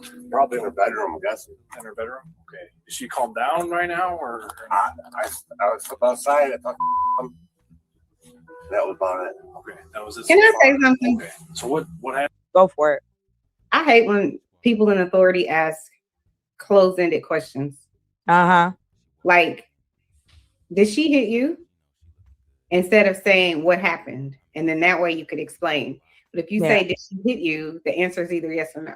You know what I'm saying? I do agree. Stuff, but it's like, she said to get out of here. It's bias, in my Of opinion. course. No, I'm agreeing with you. Bias is in all of us.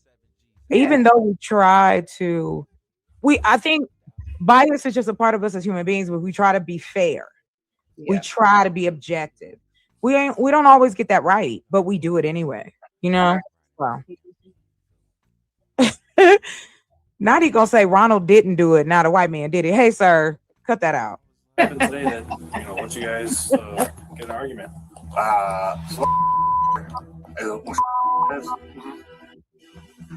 Don't touch my. All right, fine. Well, I got my dishwasher, so I took everything out of there. She's playing tit for tat, earlier. Yeah. I had dirty dishes this morning. I made a hot dog, and she took. How many dishes do it take to make a hot dog? And who makes a hot dog in the morning? But carry on. Yeah. Well, wait. What's it say? 1748. It's 5. No, he said this morning. That's why. Oh, okay. Ooh, hot dog food. Go ahead. Come out, threw them in my fridge. All right, whatever. I'll clean it. Whatever, no problem. So then I looked in the dishwasher and took all that crap out, put it in the sink. Then she came down and started fighting with me, pushed me, shoved me, this, that, and over the dishes, right? Yeah. Okay. And then now is she hitting you, or do you want? I already said you refuse medics. Do you want medics to come out and give you? No. I mean, she shoved me in my fridge and broke the handle. Okay. Do you have any injuries or anything like that? No. Okay. So she says she's inside. Okay. Is your dog Right, friendly? Yeah, both were friendly. Both were friendly. Is it okay if we go inside and talk to her? I'd rather you not. You don't want to? Okay. Well, we just gotta. I mean, you can ring the doorbell. And she'll come out. Okay. What's her name? What is it?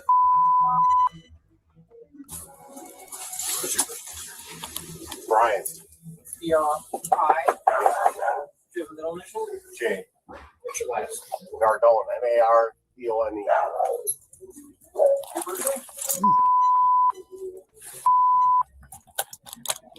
And how about a cell phone?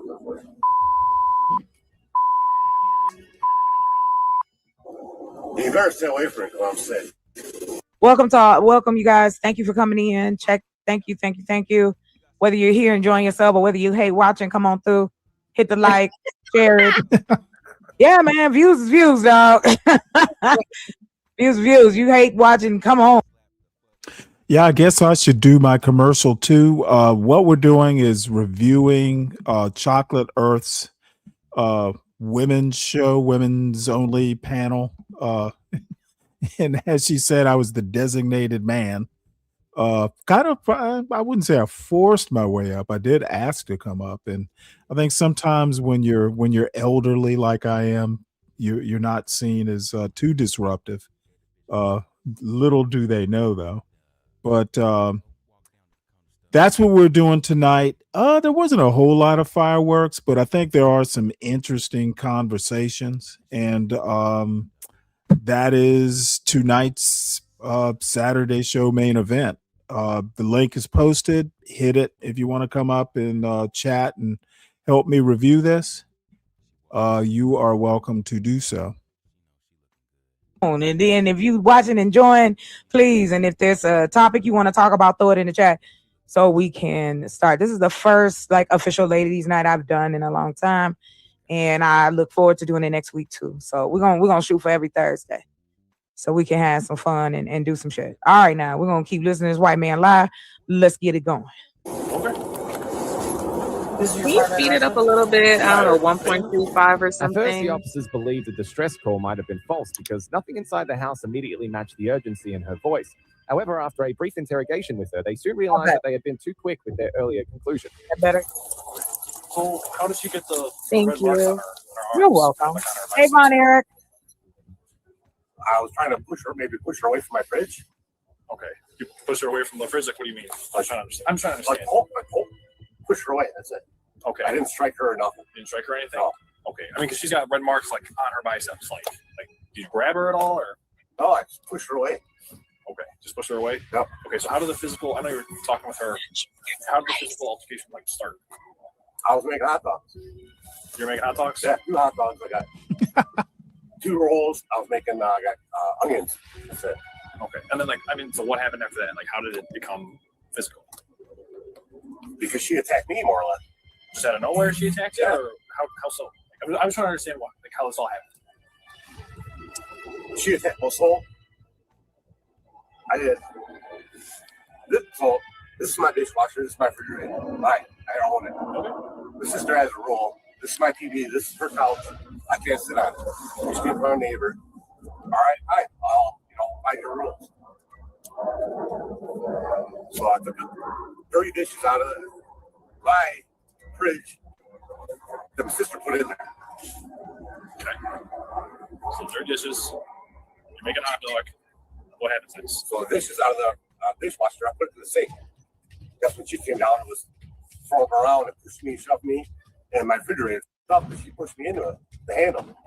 Okay. She pushed you into the handle? Uh-huh. That's what you're saying? Yeah, the handle's broken. Okay, because so she just came out of nowhere and just started attacking. Mm-hmm. That's what you're saying. Yeah. Okay. All right. Brian was smart and cunning, crushing every question like he had been briefed before now. However, this wasn't enough to swerve away the bitter reality that was about to dawn on him. Well, sir, I'm gonna need you to stand up for me, okay? All right, you're gonna be placed under arrest for domestic battery, all right? I didn't do nothing. There's no license. Okay, I need your license. Put your hands behind your back. I understand, but you just gotta do whatever the officers let you know, okay? And you guys can catch yourself in court. Do you have shoes or no? Oh, I got work to do. Okay. Do you have anything on you that's gonna stick this officer, poke him, stab him, I don't or anything know. you should not have on you? I got a key. That's it. Keys to the house? Please don't.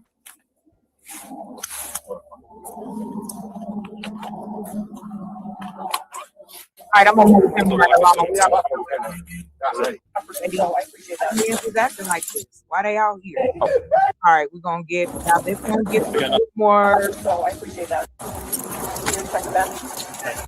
My boyfriend. Boy, All right. Was it? Go back to the station. Oh my God. We're gonna go over here. Ooh. Oh, I gotta go off for that. So this fucking detective fee.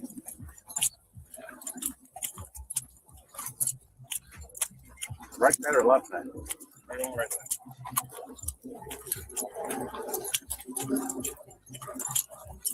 You're checking that. At the back. What's accusing you back?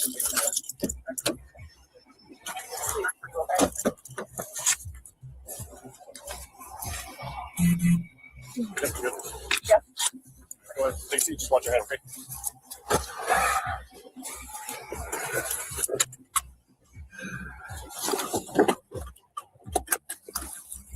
You got my keys, right? In the end, he was charged.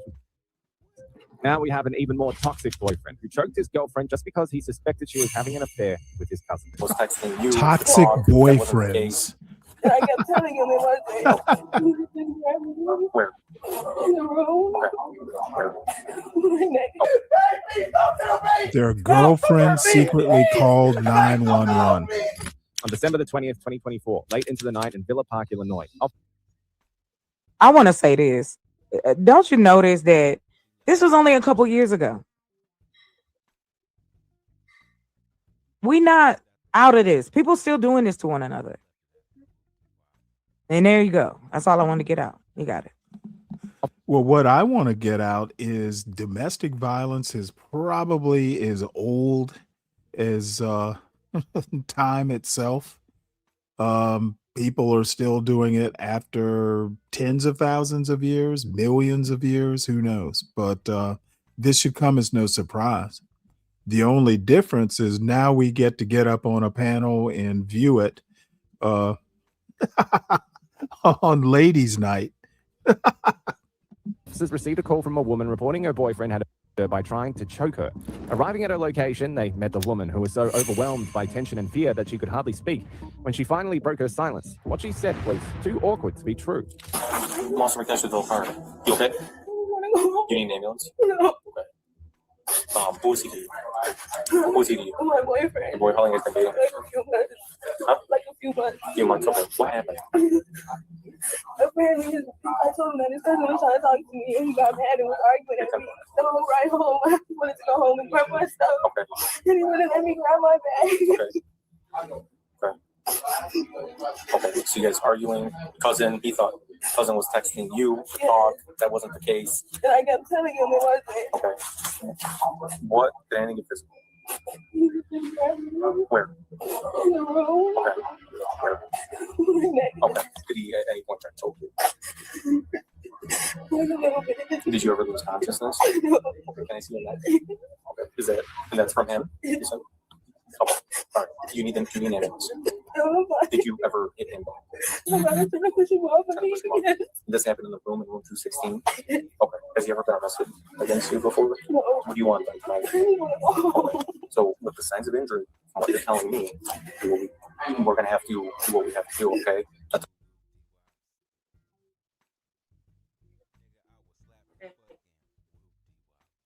No, it's not about that, Stanley.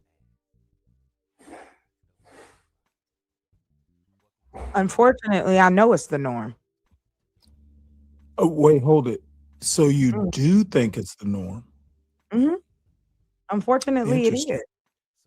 And the reason I say that is because I, unfortunately, have had to live that myself, as well as other women that I have met, that the men in their lives are, you know, they can't figure out what to do. So the best thing to do is put their hands on you. Like So that the norm is your experience. No, I'm about to pull out statistics. These are real people. Oh, They're please not do. ratchet. They're not ghetto. These are everyday people. And because I watch a lot of I not look forward to the statistics. but we will when I get there, Stanley. No So rush. is this one of the behavior that he says that is happening in real life and then manifests itself Yes, that's somehow what I'm on the saying. internet? The manifest. So they're would be taking it the out statistic. on they're angry and So screaming the and yelling at manifest, black women and the calling them names manifest would be because the they're frustrated statistic. in real life. So the manifestation would be the statistics that reflect the manifestation. Yeah, but I guess I guess where my pushback is this. I know that every man ain't walking down the street knocking nobody out. I didn't say that. But I do get tired of us pretending like it's such a small group. It is not. Nope. It is I very didn't ask if it was a not small you. group, though. You're not the only one up here, sir. Gotcha. This isn't just for us as the panelists. This is also for my audience. This is all for anybody who watches it. I am a staunch So are my advocate questions. for women's rights. And I'll tell you that all day. And so for me, And I am I know 100% for women's rights. Oh, I believe it. I'm not questioning you. What I am saying is that I know that there are men who find that bothersome. I've been called a feminazi. I've been called all kind of names only because people do better. They always want to tell me what I can't do, what I won't do, what I won't have, and it ain't happening. I don't know whether this is just a me thing, but I don't know that watching a video of toxic boyfriends is going to make things better. Maybe the point is you make women more aware of it, but I'm pretty sure most women are aware that this sort of stuff happens. I pulled my hair out a lot on Nidish's show and also on CM's show early this morning. People just do not understand. You can't just spout shit out that's your opinion and call it fact. And I don't know whether it's an education issue, like kids aren't taught to form like arguments, use statistics to back up arguments. I don't think domestic violence happens in most relationships. So it is a constant frustration. Almost every panel I go on. And I'm Can gonna I be make honest. a declaration? Hold on, Stanley. The one thing I do say is this: I'm not gonna be quiet, and I'm not gonna be afraid. And as many women that I can uplift out here, and as many men as could be inspired or come across. Because see, this ain't the first time I've dealt with men. I'm a playwright. I actually produced and directed a play, and it went on and showed and the whole nine. I had to go find my own people, direct them, write. I did the whole thing. And when you stop and look and you go, wait a minute, people chose to help me bring my dream come true. Right? Whatever you eating sound good because it's hitting that fork, Chanel. That's not me. That's creative. Creative is you So doing. now, Go ahead, now Brett. can I make a declaration? You can, and then we're gonna get back to the movie. I mean, get back to Okay, the. I wouldn't want a woman who didn't declare her rights. That's really not my point, but you got to back up the arguments. I will. I'm not saying you're wrong. I'm It's just not about saying, being wrong, and I don't think the statistics help your argument.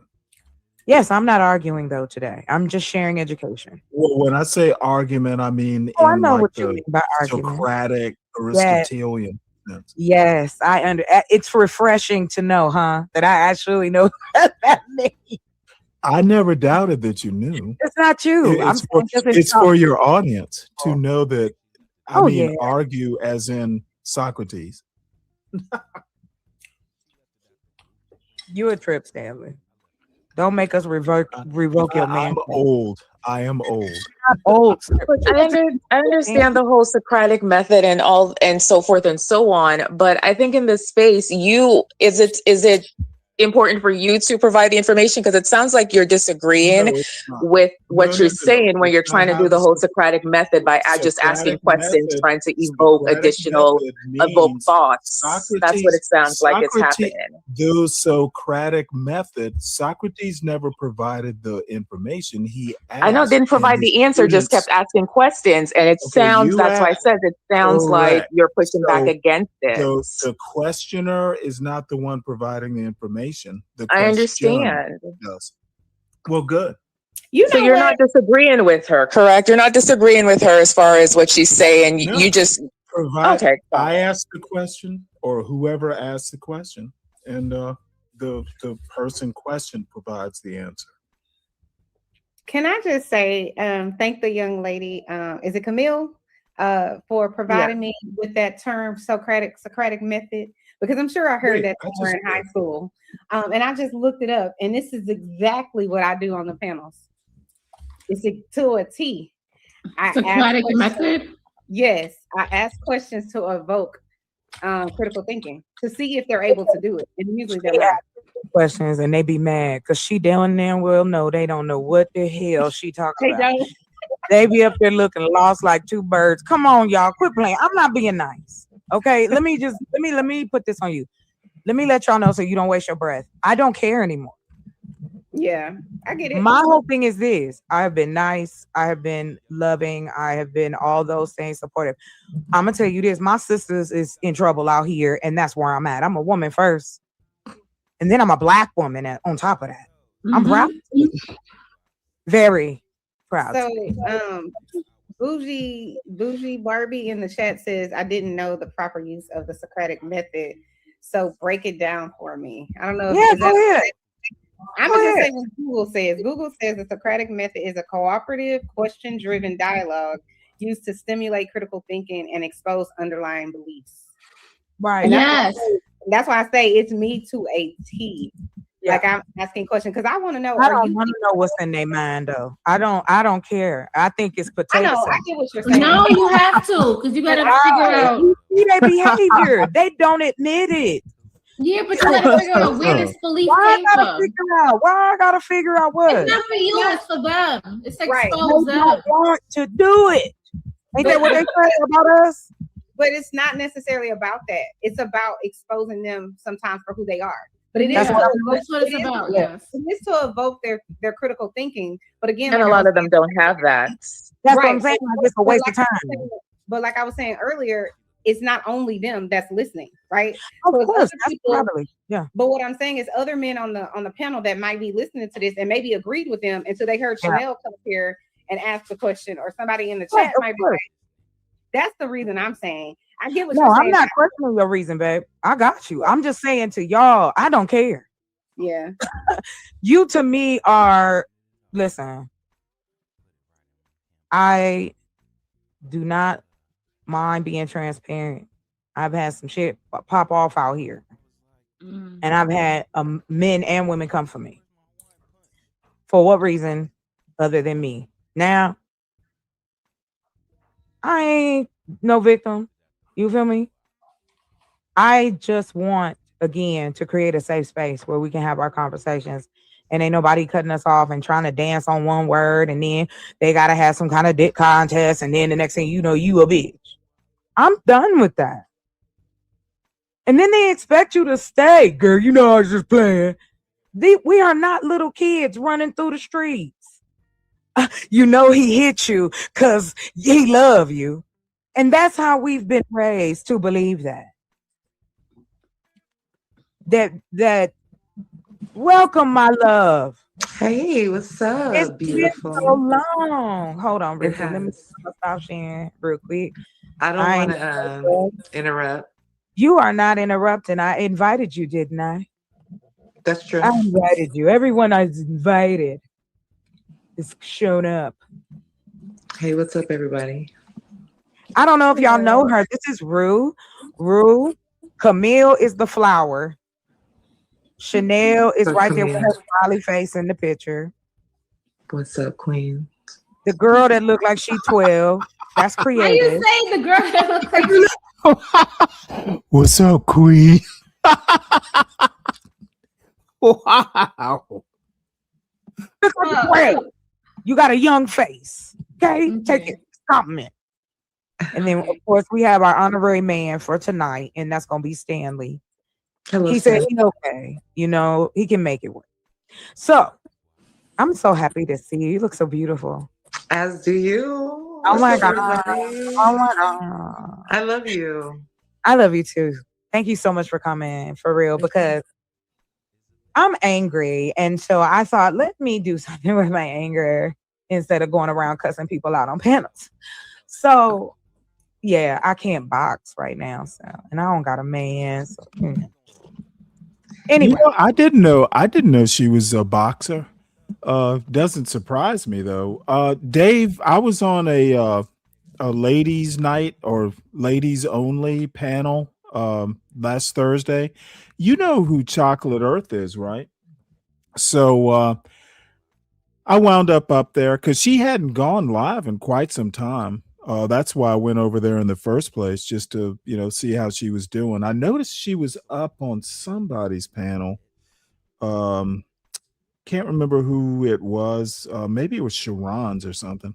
But anyway, I wandered up there and, kibitzed for a while and had a pretty good time and wound up streaming it over here. So, that's how I have a copy of it. But it was a good time. I had fun. So hit the link if you want to come up and help me review it. It's about 3 hours long. I may speed it up, but it doesn't really matter if we finish it or not. There were some actually good moments on here, and I haven't gone back and looked at it or time stamped it or anything like that. It's Saturday night. I don't really have anything pressing to do, so I figured we will just review it. I feel Before like you move on, what stat was he looking for? I'm just curious, so I can kind of. because it What was showing you like me to about tell you? and doing these crazy things to women, putting their hands and feet on us, and then turning around and pretending like they the victim.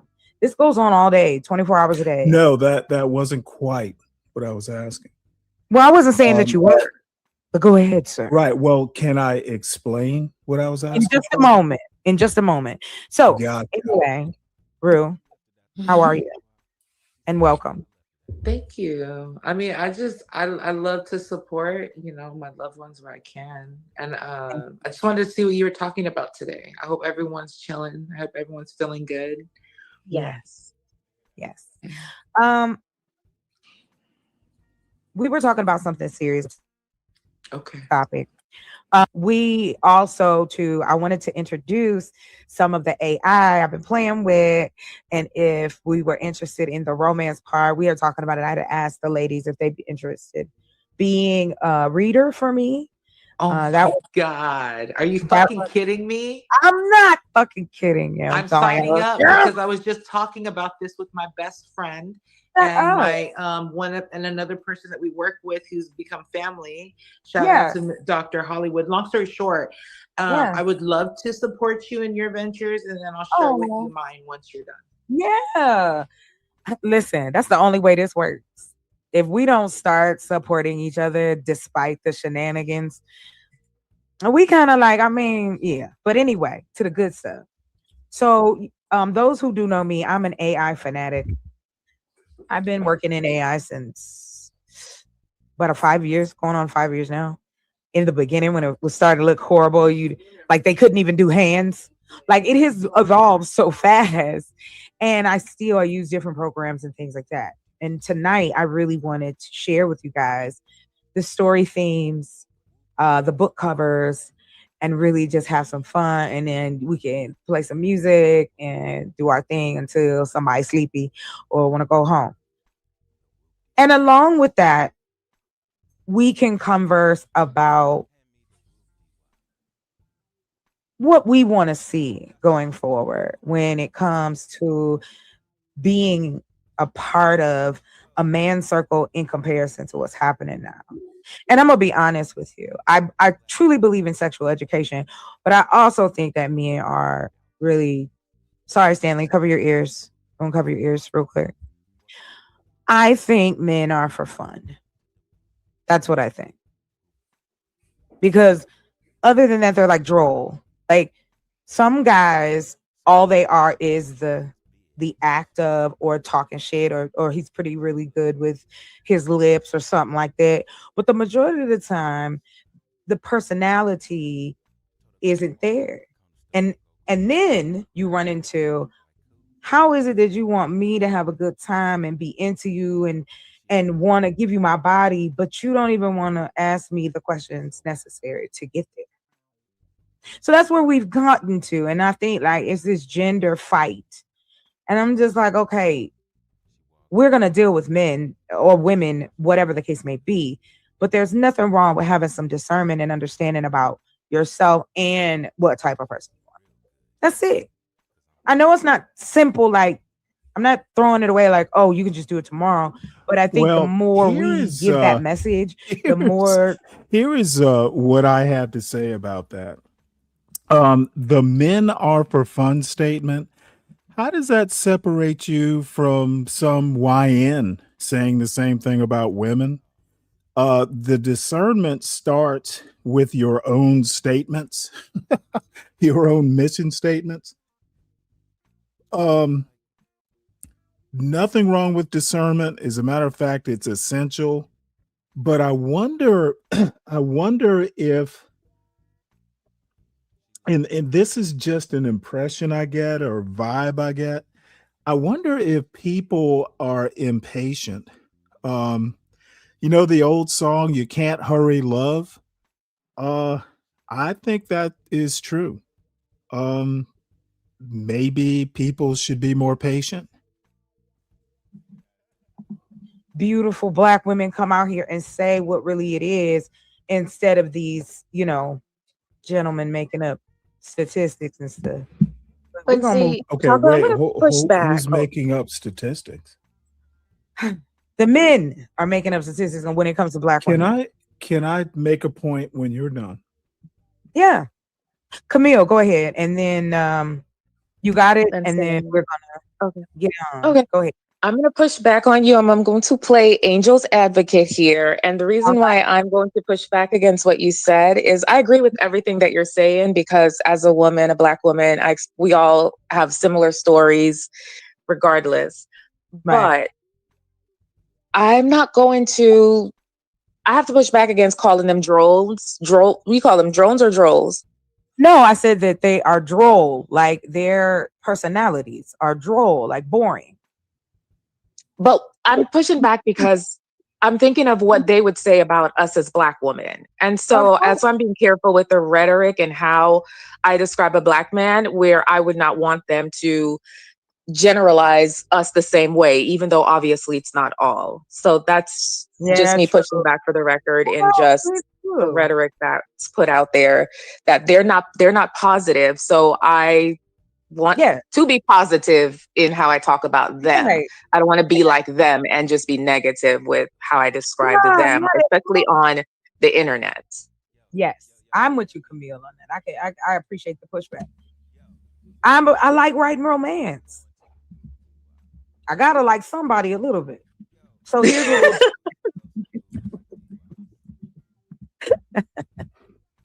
because I really want to get deeper into something a little lighter and talk about the books and stuff I've been working on and share that with you ladies.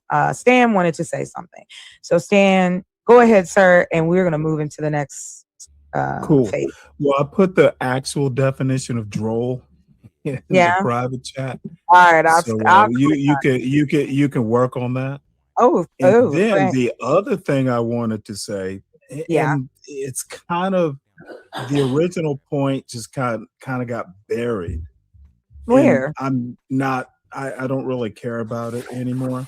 But to the point about not being able to find a good man, is it 70% of Black women are single mothers? Stan, we're not gonna do that.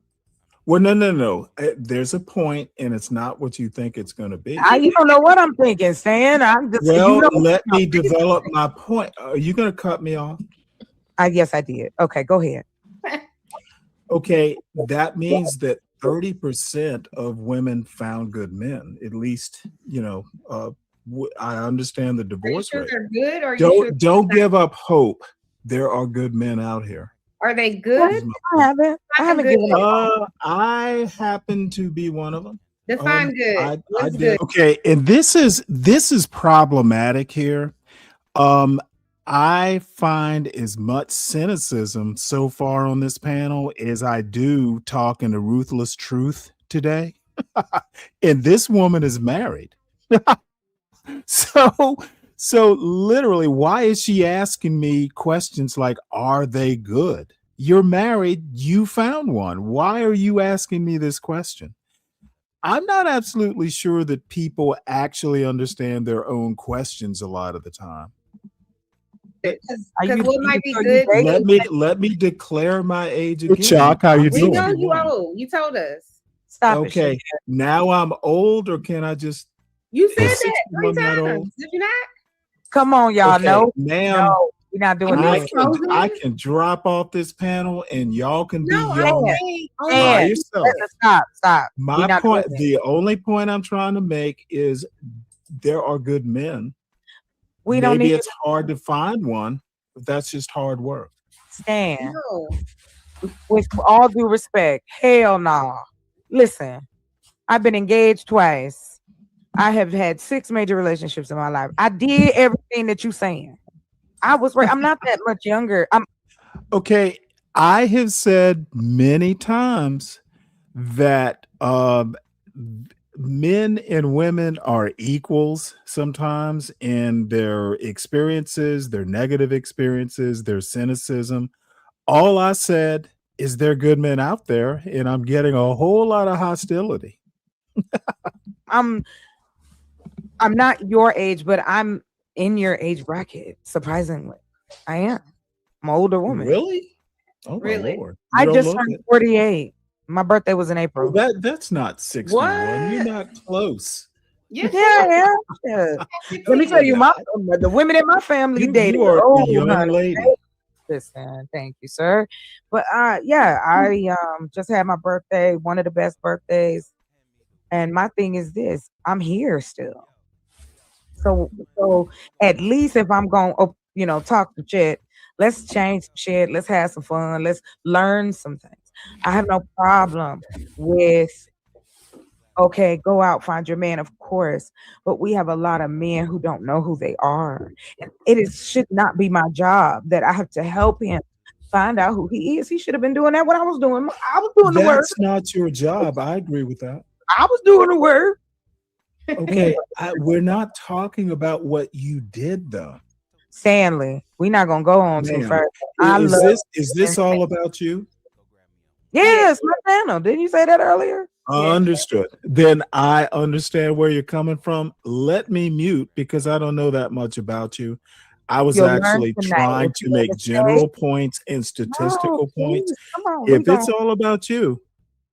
No, oddly enough, Chuck, my brother's her age, and he's Gen X. Actually, I guess if you think about it, she is Gen X. The last year of Gen X, I'm the first year of Gen X. So that's a good point. And believe me, I hate to say this because I'm going to sound so silly. If I were in, like in her general area, yeah, I would. And I said this. I said this at some point yesterday. I would definitely shoot my shot. I think she is amazing, and I'm going to get beat up for saying that by someone. I'll just do the countdown, but I like her. Let me mute. All about me. We're getting ready to get into some romance stuff. You want to stay here? You think, you know what, Chuck? Maybe. That is nice of you to say. You mean go up on ladies' panels? The only reason I did it is I've been on her show once before. She had a channel for a while, and then she decided after a run in on Gospel of Bob, she said, "You know what? Damn it, I have a channel. I'm going to use it." So I think it might have been her first show or one of her first shows. I actually went up there. It was late one night, and we kibitzed for a while. And so yeah, I don't know. I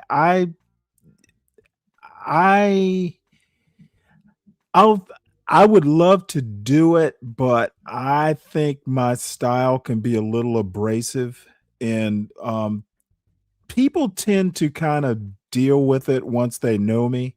Most of the ladies up here, I've never been on a panel with any of them. But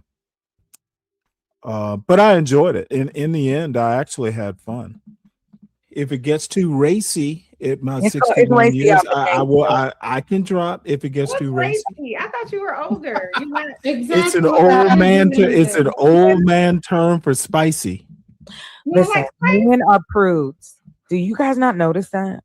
You did tell us that last night. Men are prudes. Black men, especially. Okay, now I'm a prude. They always want to keep things secret. I will drop if it gets racy. Right. That means you're prude. It was a joke. Remember the joke part? Remember the making a joke? Okay, you're doing too much. You don't have to explain. We laughing, sir, but we were talking about something. Oh, yeah. Stanley, don't do it. Please don't make me take your card. I don't want to be frustrated. I will mute. Thank you. And I will. If you have any questions about the romance books, by all means. Hey, I'm expecting you to drop those links. I'll read them all. You know I'm a book reader. No, I'm learning just like you are. Can I ask him a question? What's the last book you read? I'm literally in the middle of a book called The History of Liberalism. I'm a history person. Oh, me too. I love me Long some History of Liberalism by Helen Rosenblatt. I'm literally in the middle Tell of it. me why DJ is reviewing us right now. Yeah. Reviewing Chocolate Earth, reviewing us. Oh shit, that's All right, funny. so check. I want to take a moment and thank everyone who's coming in. Let's go back because I've kind of Let me make one point here that you really can't see from this side of the screen, but DJ Witch Doctor basically, and well, two things. DJ Witch Doctor is reviewing Chalk Show live. Now, I reviewed who was it? It was oh damn it. I once reviewed damn it. I want to say it was Candy Cane. It might have been Candy Cane. Anyway, DJ Witch Doctor and Candy Cane did kind of what I'm doing with Chalk here, just simulcasting it to two channels. He came over here and raised hell about me reviewing a live show. Apparently, he thought that, hey, if you're reviewing it, you might make money over it, off of it, or somehow or another, I'm siphoning off audience. Now, I notice he's doing the same thing for Chalk's show, Chocolate Earth show, without any remorse. And I started to actually make a stink about it because I think I hate people who are inconsistent. But what I wound up doing is throughout this show, I throw shots because I do not think highly of that crowd, the DJ Witch Doctor crowd. They're not my type of people. And he really pissed me off when he came to my channel because I was reviewing Candy Cane live. And I don't think she would have had a problem with it, but because he was simulcasting it, he had a problem with it. Ever since that incident, I have had no love lost for that guy. I think he is a problem child. So I just want to give that that background because I throw shots at him. I throw shots at Nightish. What are they going to do? What's up, John Galt? Good to see you. some people. There is, thank you, Brian, for coming through. Of course, an adjective that describes something curiously. Oh, yeah, you're right, Bougie. Thank you. Not at all, Brian. Let's see. Irby, what's up? Hey. Hey, Irby. Miss Brooklyn Watson, welcome. Thank you for coming over to the show. Thank you, Camille. Brooklyn Watson is Annie. Thank you. Cool. Thank y'all. All right. So we're gonna change trajectory if you ladies are cool with that. Absolutely. And, All right, and by the way, so let me just so people know, I almost never review shows that I'm on because I guess when people kind of mock my voice, I can understand why. It is kind of soft, almost sing-song, but what can I do? So I probably am my worst critic, but it is what it is. I did have a good time doing the show, though. Here's what I've been doing. So I found an AI that helps you write adult novels. This is wild to me. So I ended up writing 12 different stories. So I wrote as far as I could, and then I tested it out and put it in there and was like, okay, give me nasty parts because I didn't write that part. And I'm going to tell you, I was impressed. What y'all about to see.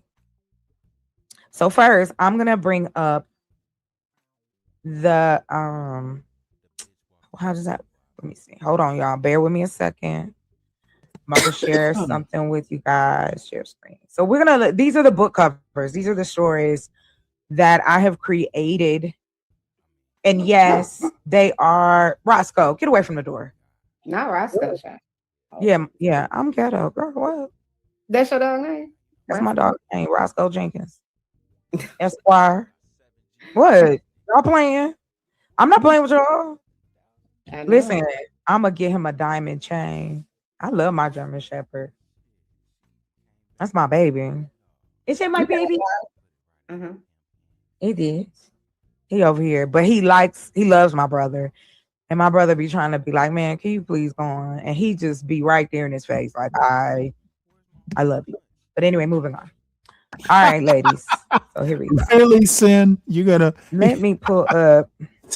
Wow, that might be a show title, Sin. Oh, and how about, let's see, do we have some music? I got a mood music. Let me, oh.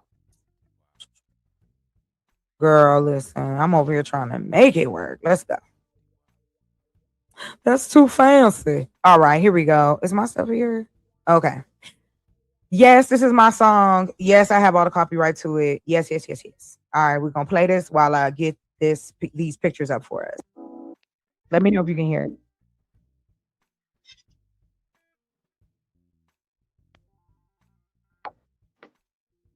Right on site though, Black Power. Thank you for coming through. Yeah, CKJ.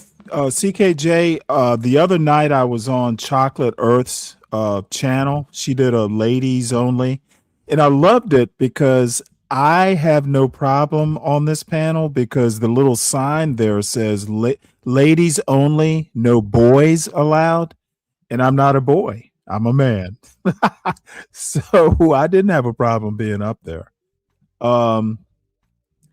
So it's I simulcasted or co-streamed it, whatever the term is, from her channel over to mine. She, with her permission, of course. And so I did it mainly. I don't know. I just did it so some folks over here would know that I was live somewhere. And I got the idea to just go back and review it today. Just, at a leisurely pace, no particular goal in mind. I did have a really good time on the panel. It didn't get out of hand. And you know me, I'm always going to, create some tension, but it was nothing, everybody pretty much left the show happy. I even got 3 or so subscribers. So it was a good time was had by all. You guys hear it? Hate it. Are you frozen? Chanel, you right there? Okay. Emil? Hello. Can you guys hear? Yeah. Chocolate Earth. Let's see. I'll drop her channel. Oh, damn it. I'll have to find her channel link. It's my I'll find her link and it's Chocolate Earth, but I'll find the official link and drop it. Oh, okay, good. That's all I wanted to know. Okay. Hey, what's up, man? Me and my Nothing much. I'm glad you came up. How the hell do you feel comfortable on a women's night, ladies only? Because I was in the audience and she mentioned something that interested me that I wanted to talk about. So I asked her if she minded if I came up. She said sure. And I'm not going to be the only one who pops, or the only man who pops up. Boxing Scholar comes up, and one other guy. So I won't be the only one the whole night. I feel like sometimes I have a 3,000-foot view of whatever the fuck is going on over here. Because like I could fly away and just be totally fine, and then I could compare the details that I see. And Stanley, you are one of few, and I'll give you your flowers. I'm not like talking shit. You're one of few who can do this. Well, Dave, I'm 61. Sometimes, being I don't want to call myself elderly, but I'm not gonna come and Chocolate Earth and I've been on her show once, well, one time. Um, I am very comfortable around women. I have a mother. My sister's probably my best friend these days. And I don't I don't consider women competitors, especially shit. I don't consider young men like some of the old YNs. I don't consider them competitors. I'm not threatened by them. I actually don't either because like I have a bigger pool to pull from. But I don't think like my mother thinks of other black women as victims to what I say in my rhetoric. I just think that my mom has seen what she has seen, and we compare notes all the time. And most of my positions get justified because I do have a bigger worldview than she does. And she doesn't take offense to my rhetoric. Well, good for her. But the deal is you do realize that I've dated a couple Scandinavian women. I've dated very briefly Israeli Sephardic Jewish woman who was fucking gorgeous. She was my complexion, just gorgeous. I, you know, I've dated non-American women. I'm just comfortable with women. Now, I wasn't always this way. Let me tell you something, and this is going to sound so just toxic man, maybe. No. We have to be men. We have to be men first. You should never apologize for what you are, bro. Right, but But here's the go deal. ahead. Go ahead. I was kind of shy around women, little quiet until I joined the Navy. Do you know what a set of summer whites, like the officer, Oh like yeah. the Top Gun whites? And at the time, I was like really in shape, dude. By Sometimes accident. You didn't know that you will was in do shape. all kinds of things for your ego. I'm Stanley, serious. I guarantee you did not know that you was in shape because you didn't know what you was comparing that to. Well, I mean, I was in the Navy, so But still, they I believe that perspective requirement. wasn't there. You did not have a perspective because you were young. When you're older, like I'm 40, I'm 43. I think I'm 43. I don't remember my age anyway. But when I compare myself to others, it's kind of like I cannot subject myself to the BS that others go through. And at the same time, when I compare myself on a world scale, I don't have to even consider a local or a statewide or a nationwide. I could compare myself on a world scale. And Right. that's probably where my confidence comes from. So, and for your situation when you was younger, you did not know that you were on a world scale, and I don't know who you compared yourself to, but Well, that I kind of did by the time I got to the Navy, because it can be, not so much at the junior officer ranks, but the more rank you get, I've had to, perform um, at a high level for, at least, 3-4 star admirals. So, that only matters here. That does not matter on the world scale. The fact that you even wear the I think Navy whites on the being world scale is way bigger than Navy whites in the national sense. right, but anyway, what I'm saying is that did wonders for my confidence. And then you kind of develop, the uniform got me in the door. Once I was in the door, I had to, put in place the personality, the comfort level, all that stuff. I don't get and I knew Chocolate Earth. I've seen Creative. I've watched her show before. Chanel, I knew from seeing her on a panel or two.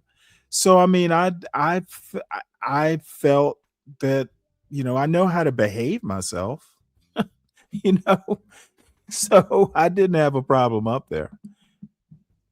Like I said, though, this is the level that you are comfortable with entertaining.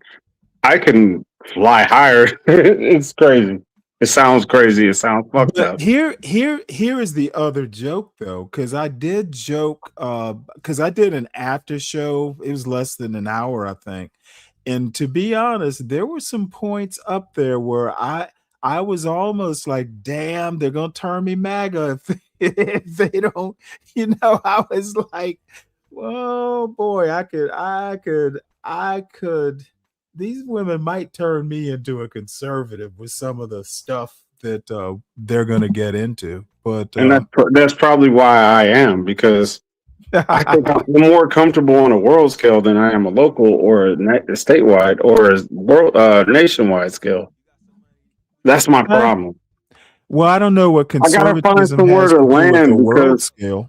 it does, because my wife isn't American, Right. so I can compare her to anybody in the world. I don't have to compare her to just being black or in my neighborhood or none of that stuff. Okay, well, let me ask you a question. What if she were? I don't get your point about comparing her. I mean, No, I think I know you don't, and I don't mean to talk like why that. would you have to compare, no matter who she was? Because I can. I Okay. literally can. It's like I love her to death. Like she's the best woman I've ever came across. But then there is competition at that level too. You don't have to settle. Wait, It's like hold it. What kind of competition are you running into as a married man? she can't fuck up, bro. That's a standard. Okay. Is it you who I don't think it was you talking about multiple marriages, was it? No. But Okay. I didn't even introduce that. There's a certain confidence that she can give me by saying that she's not afraid to compete.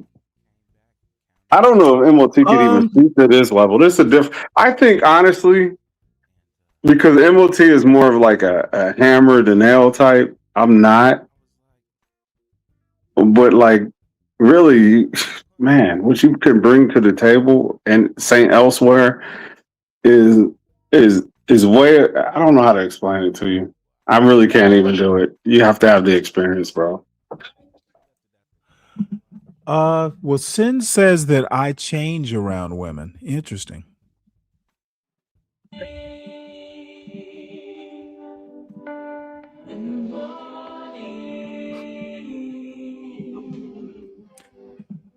One thing I do have to say, I don't know if I think you were in the audience.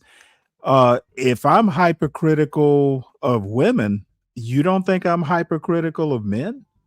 Then I'm hypercritical probably by nature.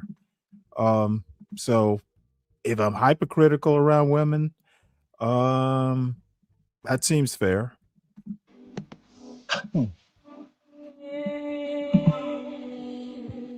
Wow.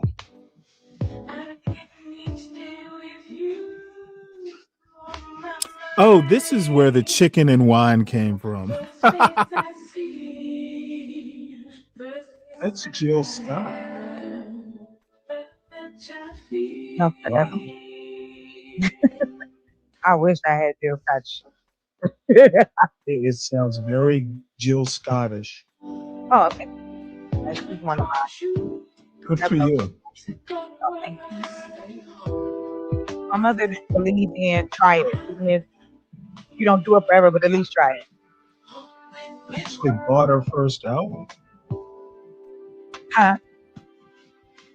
I have an EP that I put out. Really? Over 10 years now. Well, I hope to see that link too, so I can buy it. I'm on TikTok. That's what's so funny. You know what? I just got on TikTok No. What I mean is, you know how you actual copywriting on right? So at the time, I keep forgetting.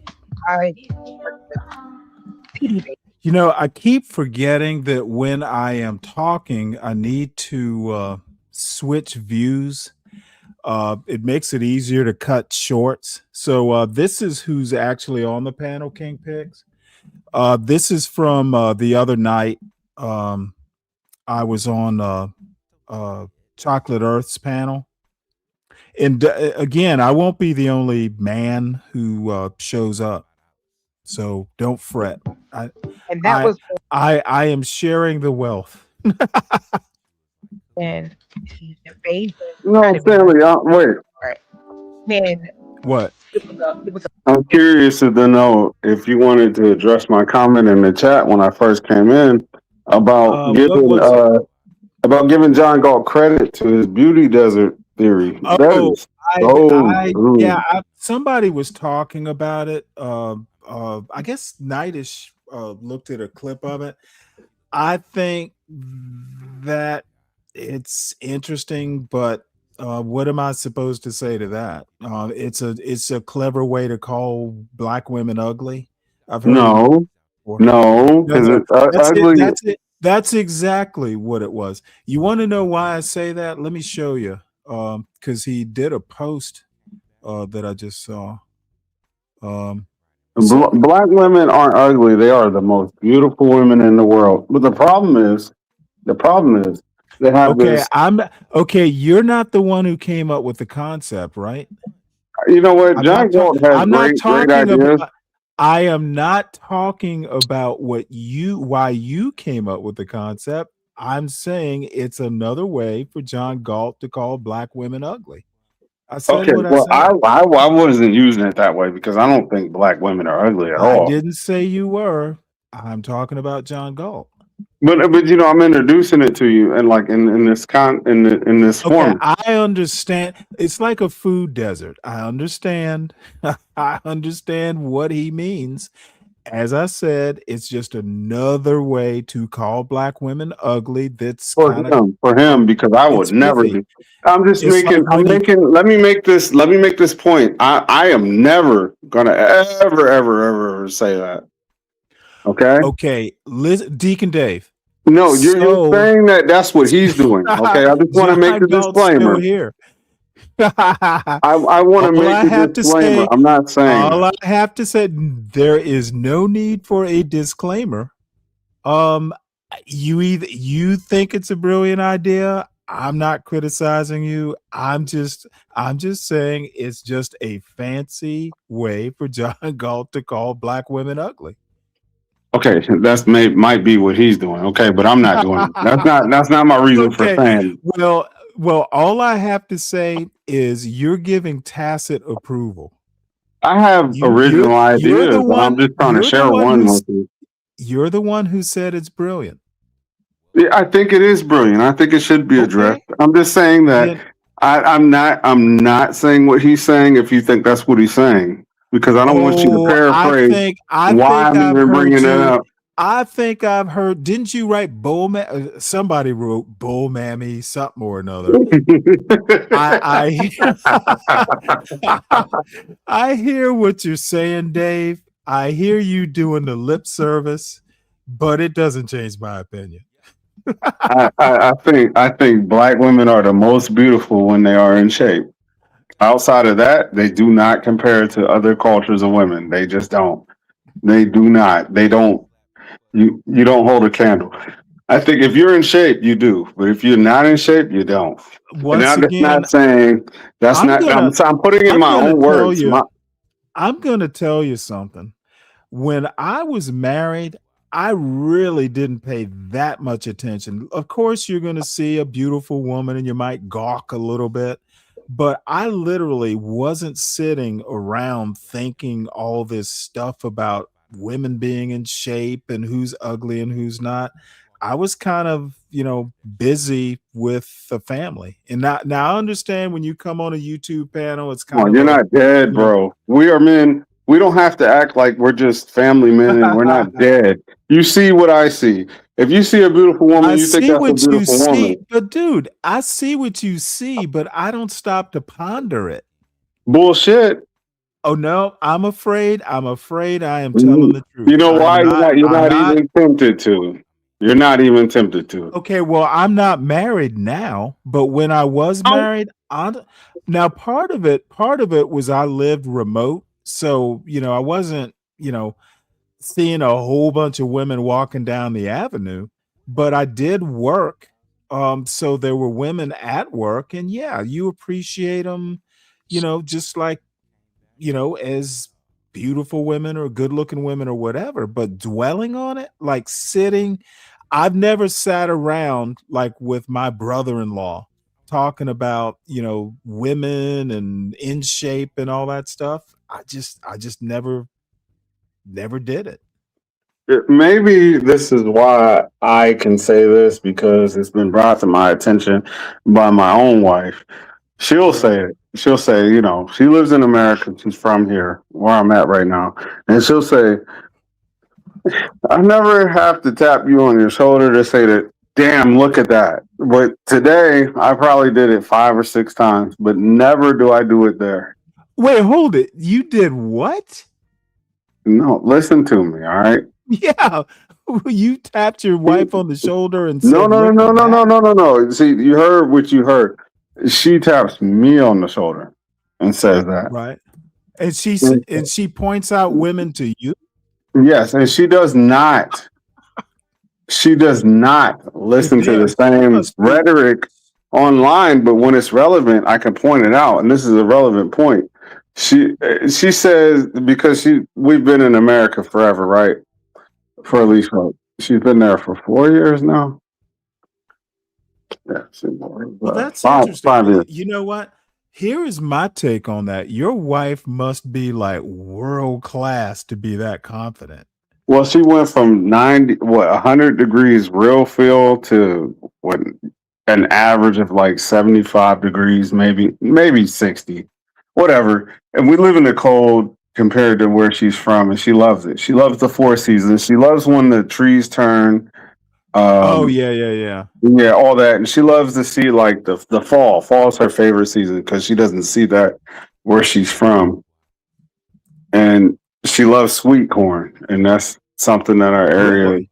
Yeah, oh yeah. She doesn't get corn, but she introduced me to something too. She likes.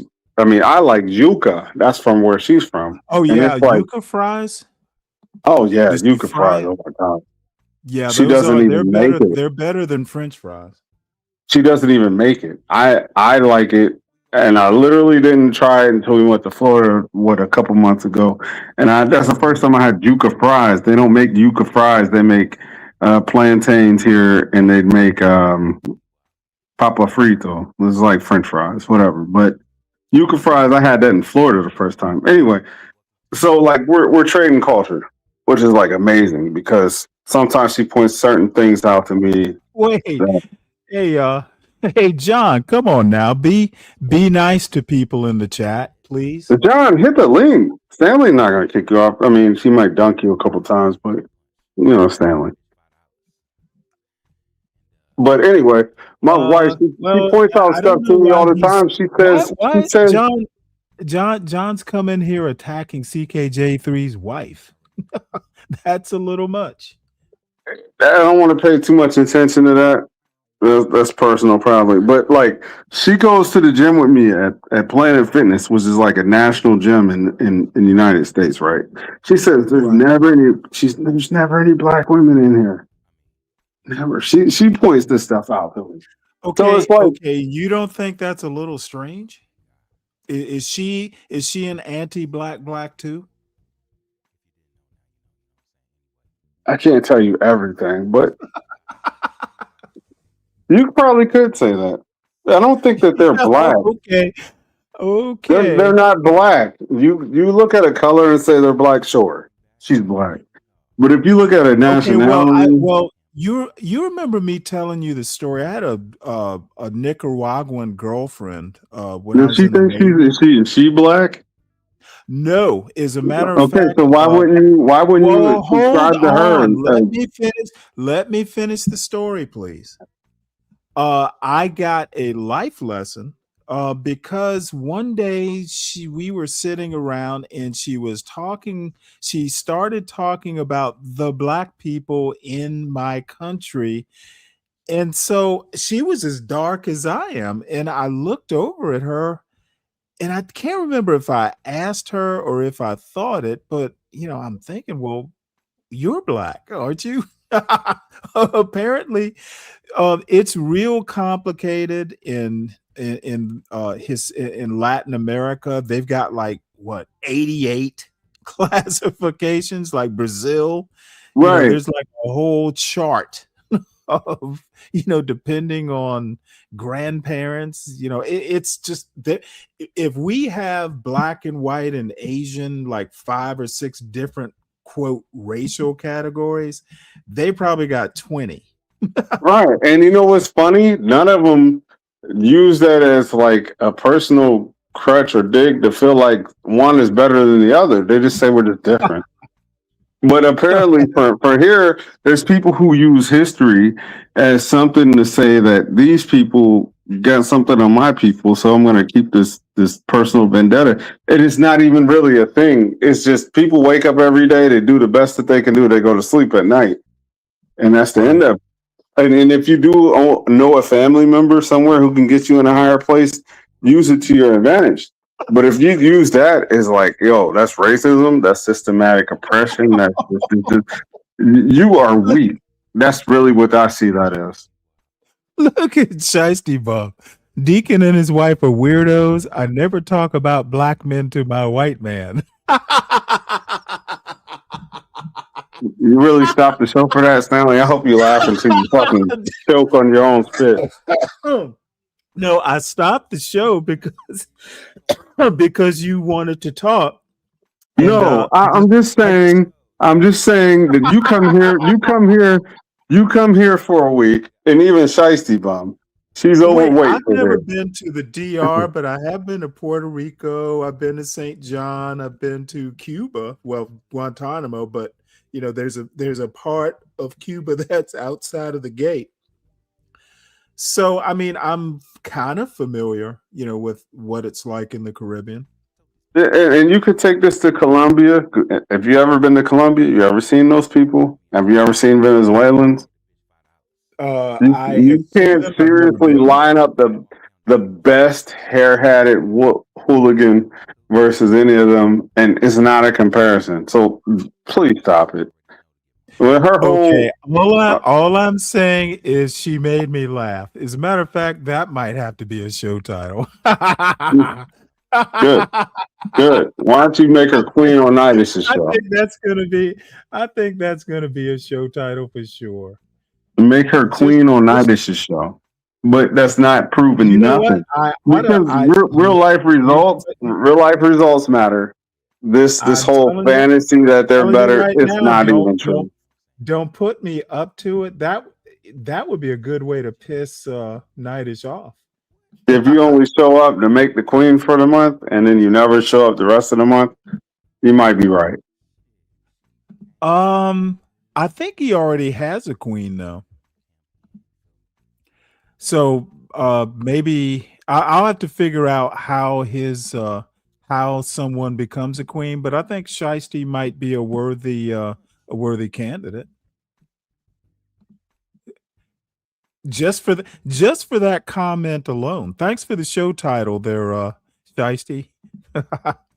I'm talking real life. You're talking about some black shit. It's way bigger than that.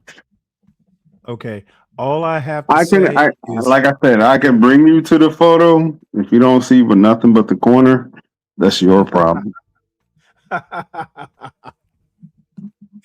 All right. Well, let's get back to the main event. Chocolate Earth, hit the link. By the way, the link is posted for some reason at the bottom of the chat box or chat area. So don't be shy. Come on up and hit the link and come and beat up Deacon Dave. Yeah, somebody come up here. Tell me that you know better than what I've seen. While you've been sitting on the porch for the last 10 years. Come, let's have an argument. Oh, she's at a nail appointment. Nice. It's Eh, still eh, it's still early. It's still early there. She must be in California. She ain't in Yeah, Virginia. she's in Arizona, I think. Oh, okay. All right, so let's get back to it. Big group of soul and R&B music. You got a lot of people who are black R&B.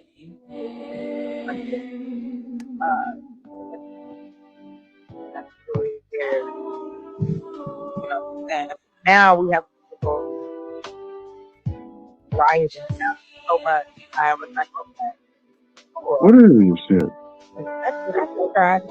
It's a song that Chocolate Earth wrote. Is this Chalk or Chocolate Earth?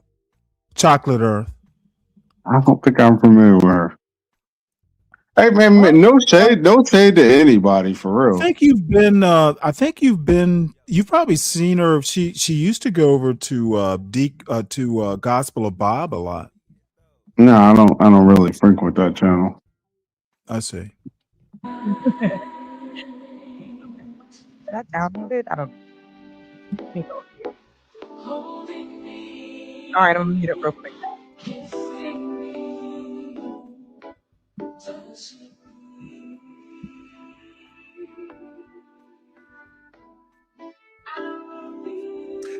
I actually still think this is very Jill Scott like. Right. This is what you gotta be a part of this to participate. I don't fucking participate in it. Arabesque. What do you call this? Backyard barbecue bullshit. I'm sorry, what? What do you call this? This is backyard barbecue style. This is the barbecue? You mean what do I call the song? No, like the genre. Is this like the barbecue that they say you got to be invited to? What are you talking about? Where they say don't bring potato salad with raisins. Barbecue. What are you sipping on? Probably Brugal.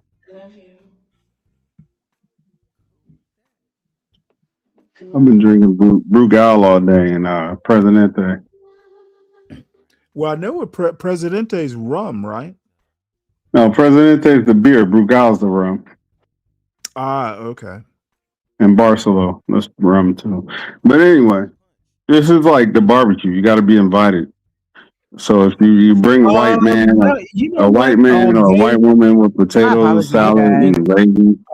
I think that I done lost this picture. Hold on. They basically said that she wants to do it, regularly, like Thursdays maybe, and you can apply.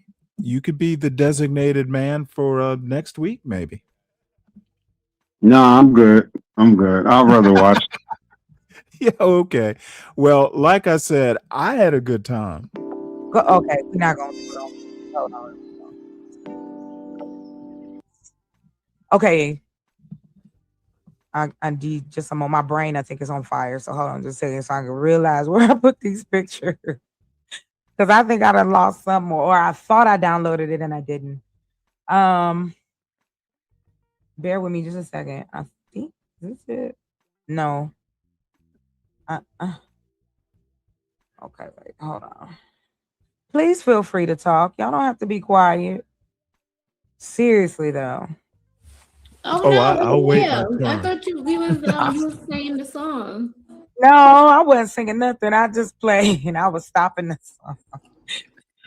But good. Okay, I just wanted to kind of. Oh, welcome, Nightish. Hello. Nightish, get up there and do would you like to be our honorary man Hold on, next listen week? to this. Were you the only guy that can come up? You can't be saying that freaky stuff though. They always want to go too far. Say something crazy to you. You be like Nightish. Now, see, this is actually funny. Once again, Nightish is just whining all day. I'm sure he's kind of mock whining, but earlier in the week, Nightish was up on I think it was Creative Solutions show, and You actually wait, that's really low in YouTube. What they call it, a boy? what are you talking about? What Creative is? Solutions? Yeah, me and her, man. Look, I was on a panel with her with Max Black, and it was mad. I said I'd married a woman that wasn't black, she's Dominican, whatever the fuck, and they started crying and shit. Trinidadian, I think. They tried to pin me to the cross because she wasn't ADOS or something. Okay, It was wait. a long time ago. Okay. Well, anyway, so Nightish gets up on Creative Solutions channel, and he had wine in his chalice. He was like a bottomless chalice that he kept filling up with white wine. And he was pretty amusing, but he was right up to that line, a little bit farther, and it would have been too much. So that's what she's talking about. Hey, you can come up if you can, avoid being freaky. And so I'm talking to Nightish today, and I'm like, well, probably the only reason you got away with as much as you did is you're old and you're not that, you look like a big teddy bear, like a foul-mouthed Teddy Ruxpin or something. Yeah, I remember Teddy Ruxpin. That's funny. But yeah, I'm like, yeah, that was a bit much there, buddy. No, they That's why like that shit. That's how you gotta be when you talk to them, even though you can criticize it. Because I didn't do it, and I got along just fine. yeah, because you're up there being was it magnanimous? What the fuck is the word? How about courtly, magnanimous? Yeah, but they don't like that. Trust me, they want you.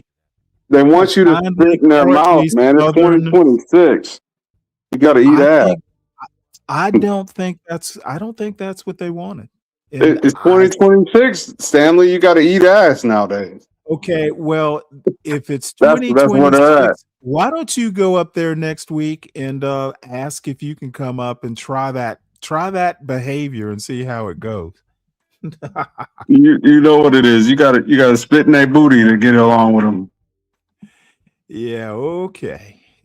That's that rum talking. Stop it, Uncle Phil. It is. Nobody wanting you to. You heard what she called him, Uncle Phil? I thought you were showing AI. What was going on with the AI thing? I found it.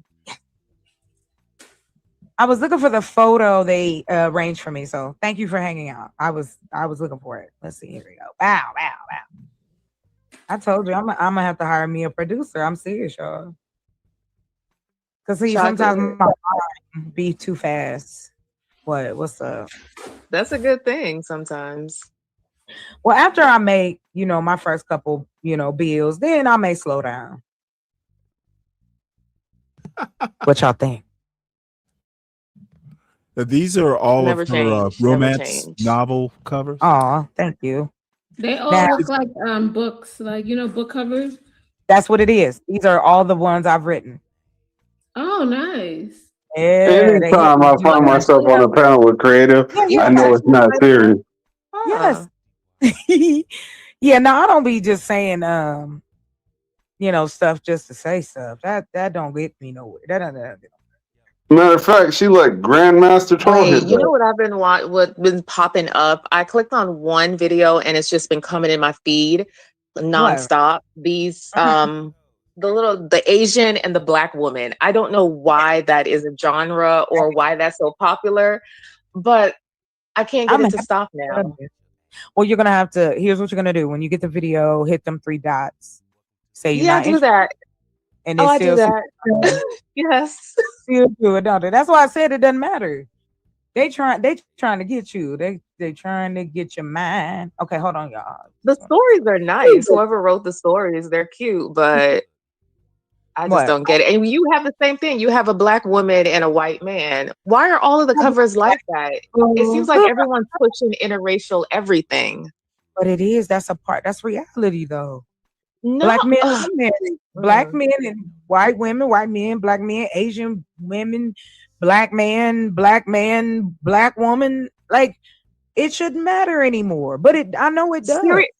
Oh no, it still matters. Any comments there, Dave? Oh. I can't imagine that you don't have a comment. Uh-oh. He must be his wife must be giving him what. No, I got an apartment full of kids. Airbnb full of children. My bad. What you there? Yeah, I'm about to adopt a She child. was saying they were commenting on her book covers here. A lot of interracial book cover, like couples on the book covers, and they're debating whether the interracial stuff is kind of normal or if it's still a big deal. And I was saying I can't imagine you don't have a take on this. No, I support interracial coupling. I really do. You could look on my Facebook page. It's plenty. It's a long history of me supporting it, and people like cussing me out for it. Yeah, really. I support it. Yeah, I support black women, white men. I support whatever. It don't matter. I really do, honest to God, support black people dating out. If you can't find what you're looking for inside of the race, I think that the black race actually fails you if they don't have something that you wanted. That's my opinion, my personal opinion. Wow. Okay. That's the Yeah. black. I feel real strong about that. You're failed by your race? I think that the race fails you if they don't have something for Is the you. race like a sentient being? How are you failed by the race? I'm glad you asked that question. What a great question. You're supposed to vote like a Borg. You're supposed to act black. You're supposed to be black. But if black don't have love for you, then you should date out, right? Okay, Right? you do realize. Right? I think that the race actually fails you if they rely on you, but then they don't have nothing for you. I think that it fails you. Question: do you think that other races in America put pressure on their kids to act a certain way? No, this is participating. Okay, well then in you black. literally need to rethink that answer. No, ask it again because you know how you be having caveats and Do shit. you really think you don't think other races, if you are going to be that racial, Don't you worry don't about think that. that their kids get pressure put on them to act a certain way? Yes, there's arranged marriages, but there's also certain situations. No, I'm talking about everything from, study hard, grades, No, all those the are cultural stereotypical differences. Those aren't racial all differences. the stereotypical behaviors that you often see in Hollywood movies. You're talking about culture versus racial.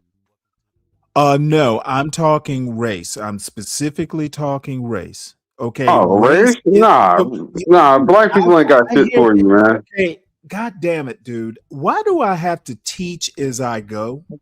Okay, I hear people. No, you have to I clarify hear as you go. You can't just say shit. Dude, I just assume a certain level of knowledge. No, clarify because that's all I'm asking. People talk about black culture all the time. Right, Okay, it's shit. so tell me that acting black is not a culture thing. It is because you could be black and not Okay, act black. so stop acting like race and culture don't intersect with stereotypes and expected behaviors, peer pressure, etc. So when I say Asian kids are expected, stereotypically, of course, to perform a certain way, white kids are expected. You talked about arranged marriages. Stop acting like black kids are the only ones that are forced to act a certain way. all the races. And that is one of the reasons I point out almost daily that of the United States and its culture are intrinsically racist.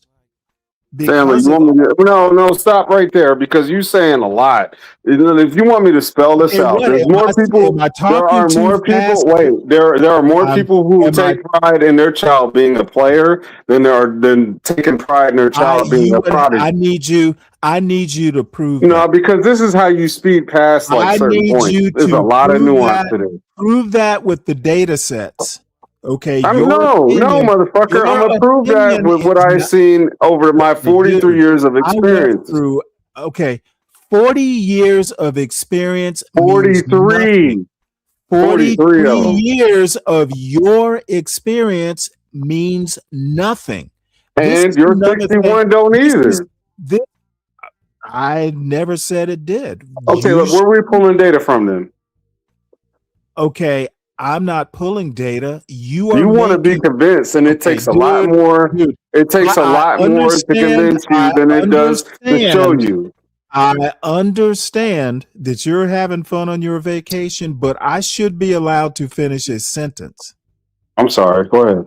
The bottom line is that what you're talking about when kids are expected to act a certain way, that is culture talking. Whether it's black, Asian, white, it doesn't matter. That is a culture talking. America has racial roles. It is intrinsically the racist behaviors and expectations are in the warp and weft of American culture, the fabric of American culture. So stop acting like black kids are the only ones that are under some sort of cultural pressure to act a certain way. Okay, is that a period or a comma? Okay, so the race failing a child, I think that's kind of, I think you are, what's the term? You're basically giving some sort of what is it when you take like animals and act like they're people? I can't think of the term. A race cannot fail an individual. That's just ridiculous. That's like that's like blaming boomers for shit. You're blaming a group for individual consequences. Well, let's really define these terms. What is your race supposed to do for you? What is the purpose? Absolutely nothing. Okay. Why would you? Okay. A race Stop there. You said nothing. I like that. A race is not a person. It's not a sentient being. It has no will.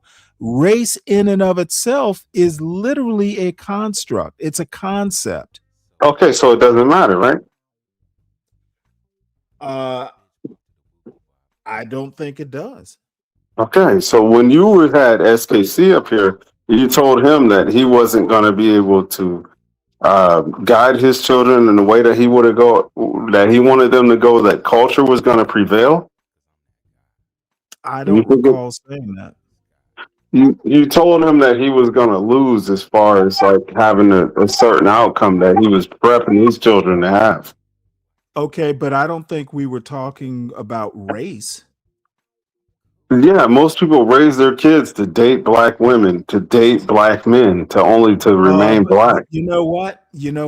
It might be implied, but I don't know that people. Well, between me and you, we didn't do that, and we're pretty happy now. We're talking from the outside in, right? Okay, you're blathering and not making much sense. I know. My parents never told me they never said don't bring a white girl home. They never said only date black. It was just kind of assumed. It was implied. Mine didn't either, but I know more that didn't say that. The one time I walked in one day and my mother goes, "Who's that white girl calling on the phone?" I knew that. Oops. Well, they never said I couldn't do it. So bottom line is maybe parents do say you should only date Asians, and I know it happens, but I personally never experienced it, but again, it was kind of implied.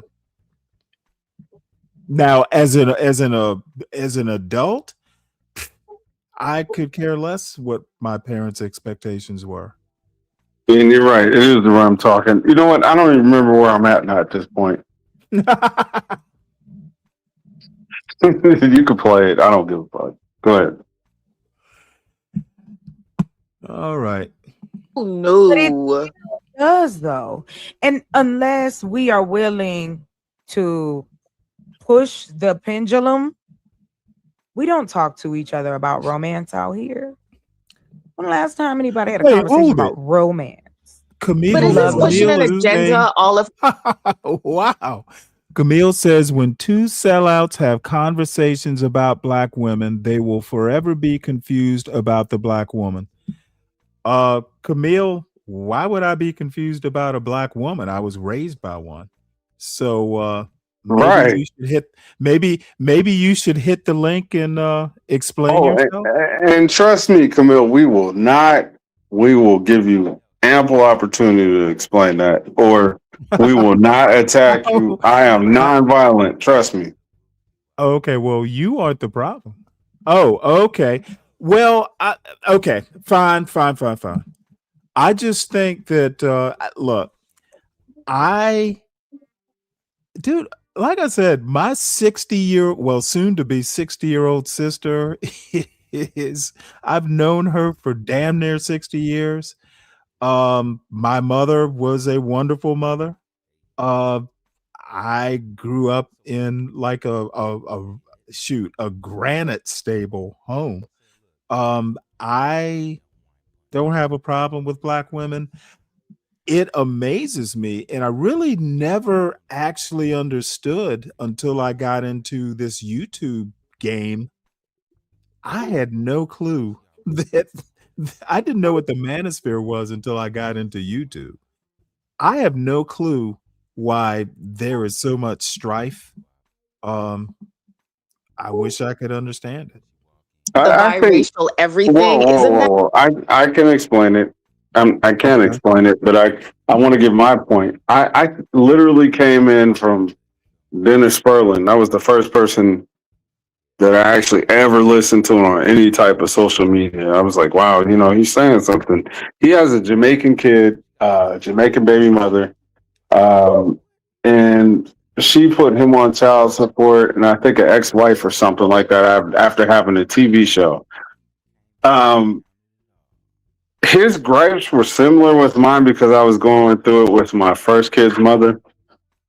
And then from there, I went on to like several other Manospherian types. I didn't know who they were, but they were talking about like Star Wars. They were talking about all these. They used all these different examples to explain a greater topic. And then when I figured out what that was, it was like, wow, this kind of connects a lot of dots for different reasons or whatever.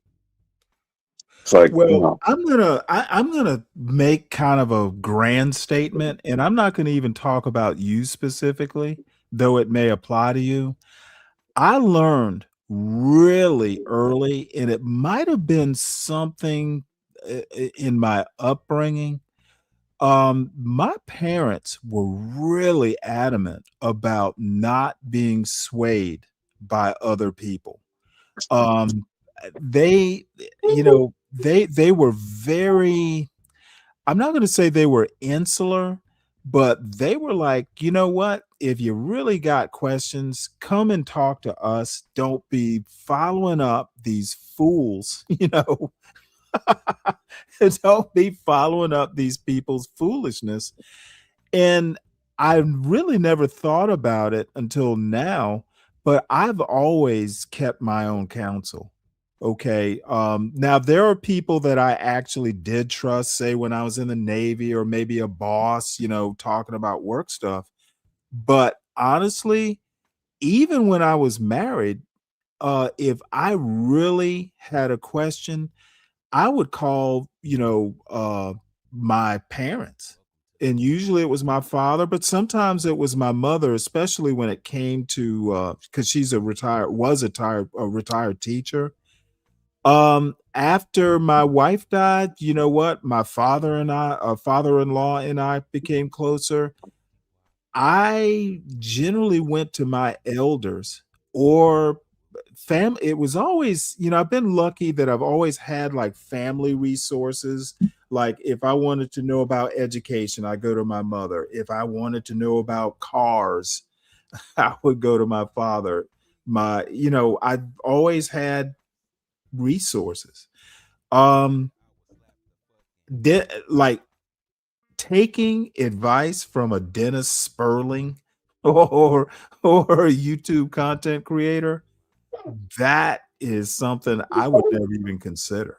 Now, No. Don't get me wrong. Don't get me wrong. I'm not saying I took advice from. Now, hear me out because I don't want you to run off with this. This is like very important. I was about to run a mile. I know, but your profile that you built for wherever you store the Deacon Dave files, that's not the case. Like I have a father, a grandfather on both. I have a father, I have a grandfather on both sides. Right. And So they taught me the principles of being a man, but they don't have failed relationships and they didn't have experience with failed relationships. And I was having a failed relationship and I kind of identified with a man who had a failed relationship as far as like what to expect, what was actually happening. And I never was able to put it in perspective because trust me, I was a red, black, and green medallion African wearing Negro who was pro-black is all get out until like somebody uncovered the first hole and then the rabbit hole started creating more and more holes in this whole thing. Trust me, I was pro-Democrat, progressive, everything that you talk about on your channel. I kind of identify with some of these things, but I'm like further down the road because of personal experience. Those personal experiences, I can't drag nobody this far to where I've gotten to where I've got.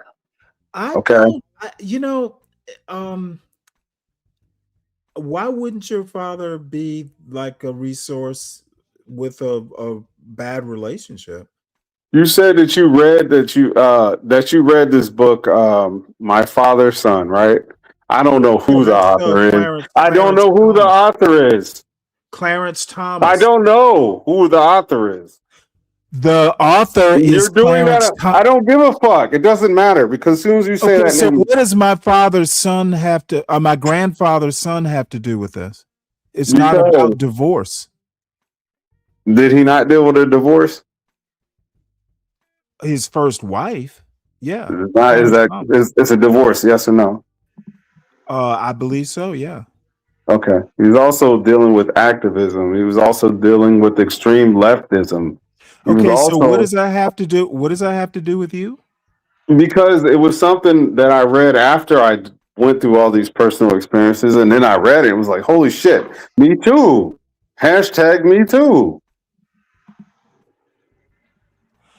Okay, so you went through the experience. Okay, good. You found a kindred spirit. That doesn't mean you followed the same path. His prevailing reference for how to deal with life? Never to accept the handout, to work hard as a man. That's principles that I grew up with, backed up by scriptures.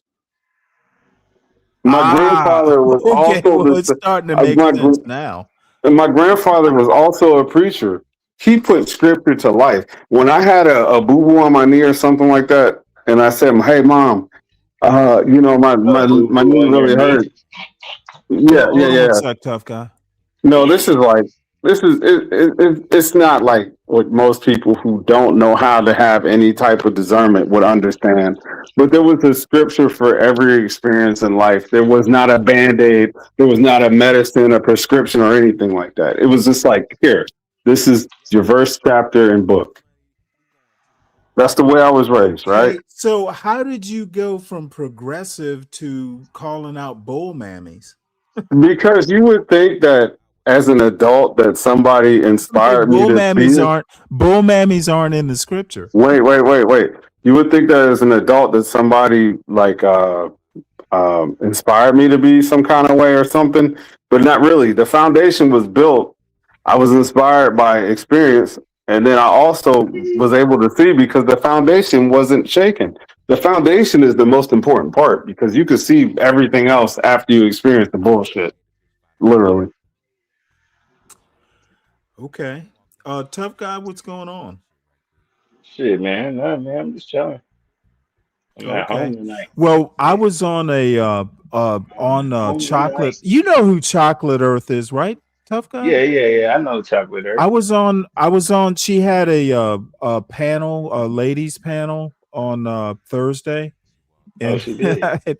and I was kind of You was well. trying to I mingle asked with if she singers. minded if I came up. Oh, speak of the devil. Hey, Chocolate Earth, how you doing? I'm doing fantastic. How you guys Oh doing? shit. What's What up, up? Stanley? Pretty What up, good. girl? What up, Tough? What up? Anyway, hello Oh, everyone. I've been listening. she calls you tough. Where That's because did I'm Dave everybody go?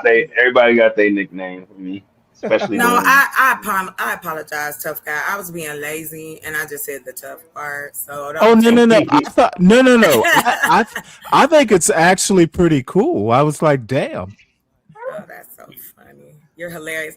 I'm honored that you want to look at my video. That's so cool. Thank you. And number Well, two, I had a good time. As a matter of fact, I'm glad you are here. Drop okay. your link in the chat. I don't know. Sure. No, no issue. Thank you. Yeah. It's But not like I have a huge audience, but You had you ladies' know. night the other night, girl. yes, and I'm gonna be back next Thursday, and we'll have an honorary man every week. Just one man.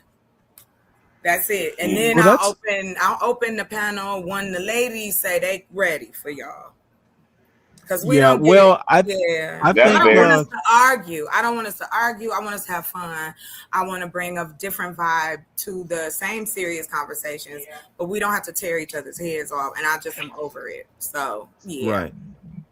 No, it I think that's a really good convention. I don't know of anyone else that I've come across doing that particular, thing. Well, So because sounds it's like a good not. idea. Well, Because thank you. everybody be having their opinions and they be going off on each other. That's Yeah, the I just that people may think, format. oh, she crazy.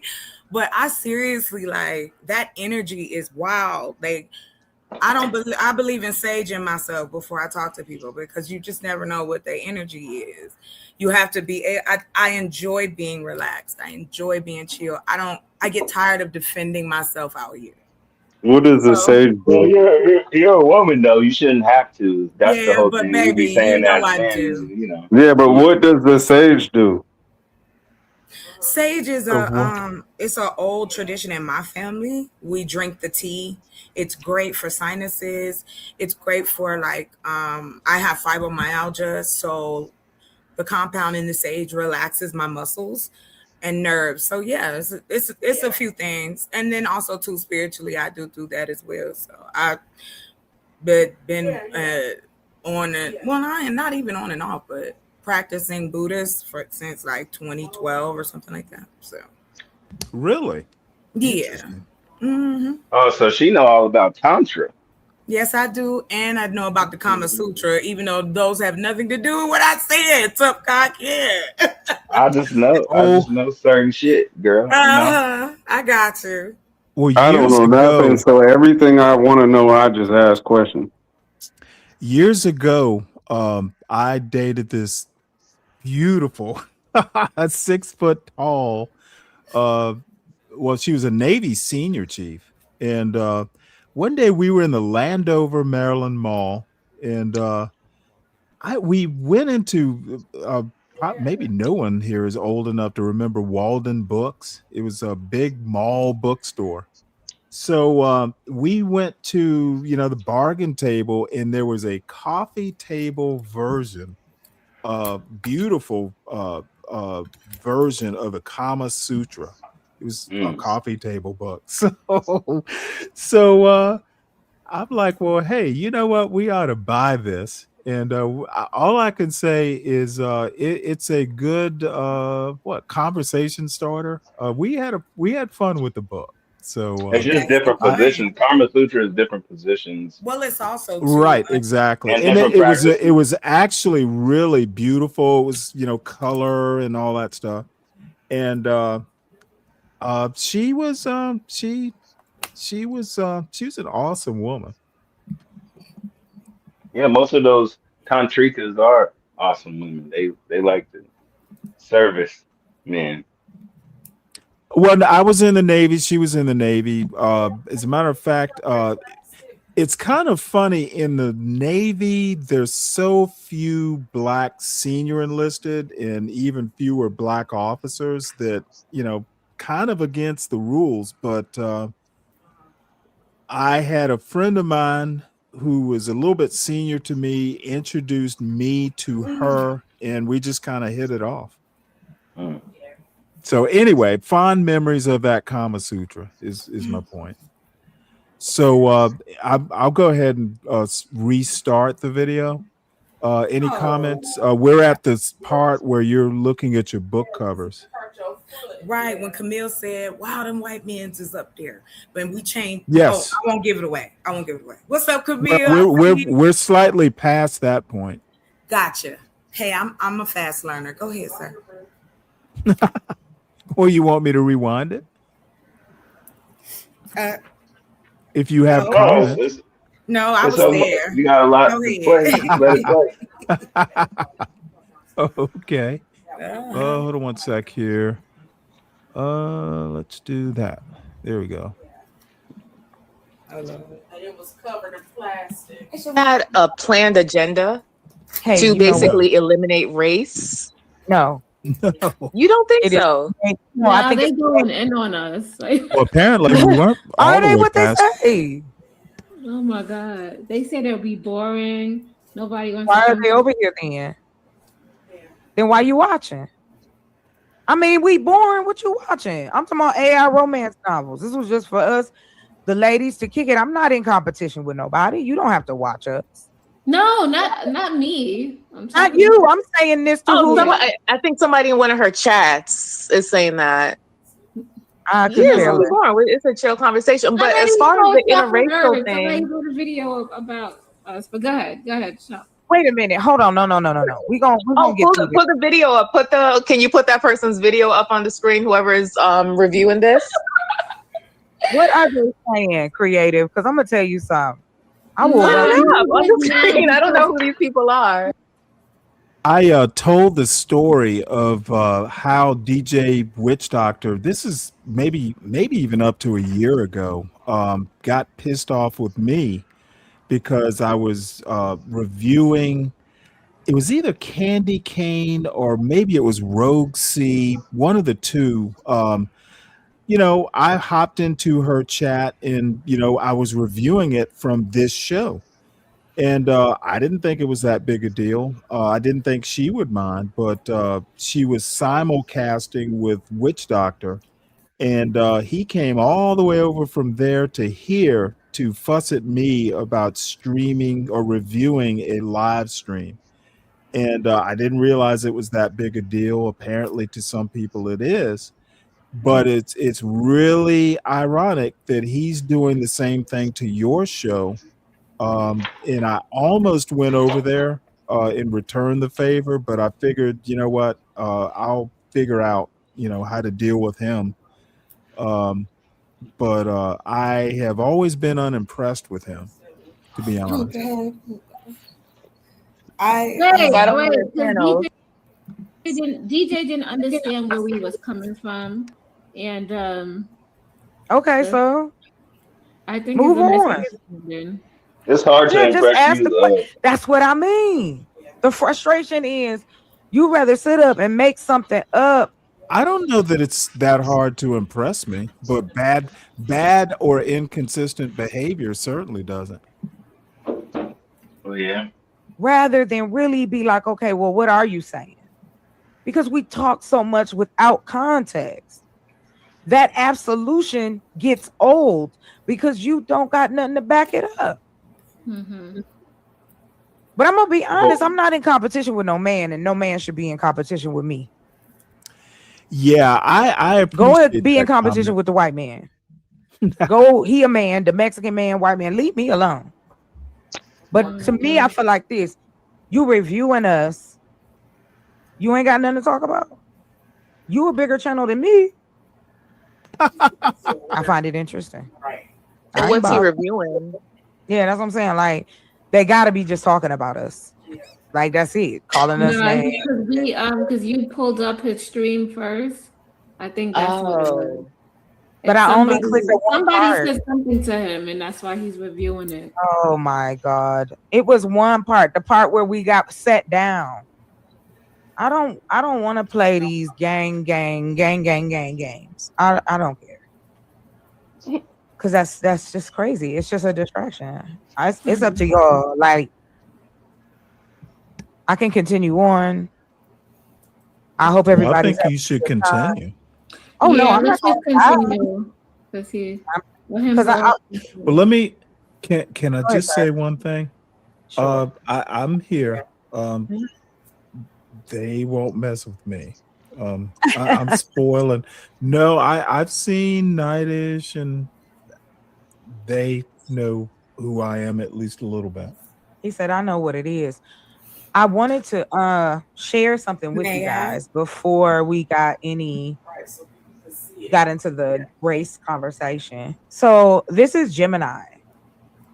And so these are the books that I have written and along with AI. Oh, can we pause real quick? Because there is such a niche for Black women being Excuse me. in. Can we pause for a moment? Yep. Real quick, I wanted to answer Camille, if that's all right. Yeah. Hey, Go ahead. yeah, that's a great idea. That's I showed you in the next step where we could talk to Gemini and get a different type. But that's coming. It's coming. But I'm with you on it. You can release as many as you want. That's so cool. That's what's so cool about it. All right, go ahead. I'm sorry. Go ahead. Okay. Did Mr. Romantic Deacon roles. leave? You know, a Is he lot of people uncomfortable? still use Kindle. They still do ebooks, and also too, I am turning these into hardbacks. So paperbacks, man. So, I mean, not only that, Mostly if you- read on Kindle. I was gonna the say old one. Go ahead. I'm sorry. Not only that, if your stories are really good, they could turn it into a movie. Hey, you know, we actually can make movies now with AI. They allow you to do it for free. So that's why another reason too why I wanted to come back out here, because I've learned a lot about the upcoming AI and want to share it. Because maybe you want a career change, maybe you want to learn how to do it on your own, and I must have been muted. get into that position of utilizing it and What you got? Something? No, I think he was Chocolate. playing the video. Oh, okay. Where are you, outside, Dave? Yeah, I bought an Airbnb. Yeah, your camera's on. You want us to enlarge it? Yeah, I don't care. I was just showing you one of the like spots I bought, like in the apartment complex I bought. It's a brand new development. I don't know how. Dave is in the Dominican Republic right now, vacation. Right, it kind of looks like this, right? Mm-hmm. But I got too many kids inside. I had to go outside. Oh, I know that feeling. Yeah, see, like the barred up apartment at the bottom. It's sort of like that one, and it goes to the middle of that 23. Mm-hmm. But yeah, it's dope, dude. It's the perfect amount of space for people who aren't pack rats, who just got what they need and they want to get by. And it's like man. Wait till I upload this drone footage. I got drone footage for days. They let you bring your drone? I flew that bitch. I didn't send them my passport because I knew that it was gonna be something else. What they want you to do is see, look, La Brazil is South. I don't understand that. Anyway,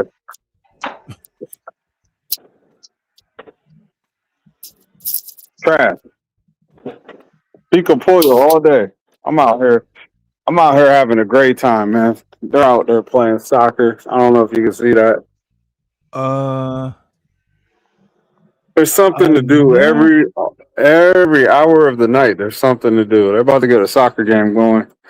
I know that's what they do, but yeah, the DR, bro. This is home to me, and I haven't even showed you how bad. Look at the drone. Look at the drone up top. I don't know if you can see that. I see it. Is that the flashing light? Yeah, that's somebody with a Mavic. But I've been flying my drone. This drone's everywhere. I wonder why. Sorry to interrupt, because everybody wants beautiful it's all views. right. They want footage. They want footage. It's amazing over here.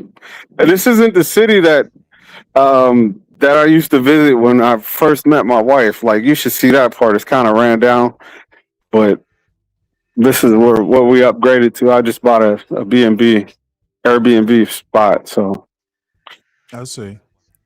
When are you anyway, just want to show off. Wednesday, I think.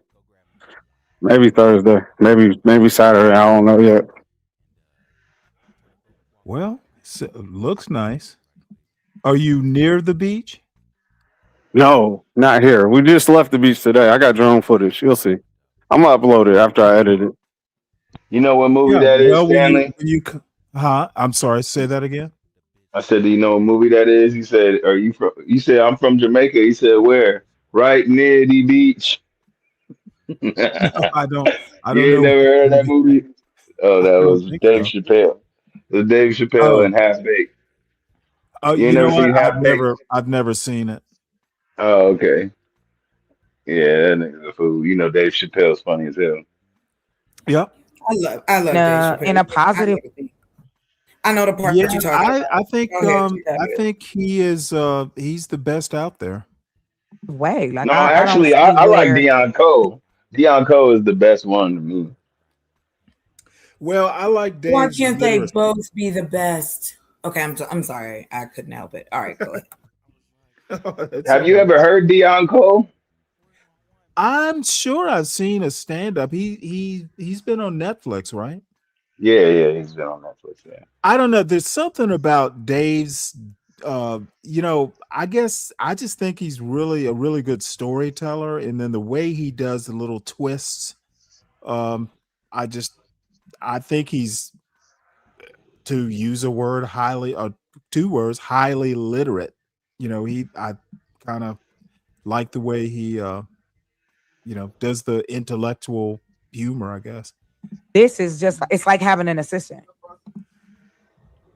Feel me? But anyway. I don't want to. It's like having 20 assistants. Oh yeah, let's be real. Exactly. Another thing too, I was listening to the other lady, and I was like, you know what? We need to market each other. We need to have shorts of our shows. I'm talking about just the women. I don't really care what, excuse me, no, not you, sir, but I can't worry No about. offense taken. Thank you. I can't worry about what other men think of me or how I run my show. I really could care less. If you enjoy it, enjoy it. Remember I said that Chanel hate watchers. I ain't saying DJ is, but I know there's some out here. And that's cool. It's just a part of what's crazy? I don't Yeah. know. Did you put DJ in the, like, is he tagged or something in your? No. I didn't know. I just pulled up that part because Camille He's wanted not to tagged, so I'm like, why is he going in so hard on her? Like, He's going in like as if That's what I'm you're saying. I want to see his scream. I don't know this person. I don't know what they're talking about. So I don't even understand. Well, let me put it to you this way, and let me say this with pleasure. I know who he is, and don't worry about it. No, it's not even But what that. is he? I don't really We're just trying to understand. figure out. He's just reviewing. He's just upset because she reviewed. But his video. Like, we're actively on this live. And we started the live kind of talking about last night's live. Yeah. And from my perspective, from what I know, what I said, I was just saying what actually happened, what transpired on the live. I'm not lying to anybody. What did I say about DJ? What did I say? Look, I don't know. You didn't say much. That's why I'm confused. I'm like confused at why he's so angry. Any excuse. It's like, this is the thing that I don't understand. Because I said, and I even said, I think he's one of the most fair, I would say objective, I would say person. And I'm like, we wasn't even on the live long enough to say enough of anything. Can somebody drop the link to the person's channel? Because I have no clue who this person is. Who can somebody drop a link to the person's channel? I'm so curious now. It's called Not for Humans, but I just went over there for literally like 2 minutes. Hold on, Chanel. Hold on, real quick, love. No. You okay? Just hold on. What do you ladies want to do? And who's he talking about? Me or Chanel? Or both? No, he's talking about you. Oh, what I do? Let me say it like this. When I went over there, the picture, like the thumbnail, is of you. And he was saying, I was only over there for a short period of time, but he was saying something like, he doesn't want to be on a panel where, there's a whole bunch of people who agree with each other the whole time. Right? Oh my God! And, we don't agree with each other. We understand that. I don't want to talk about this. That's crazy.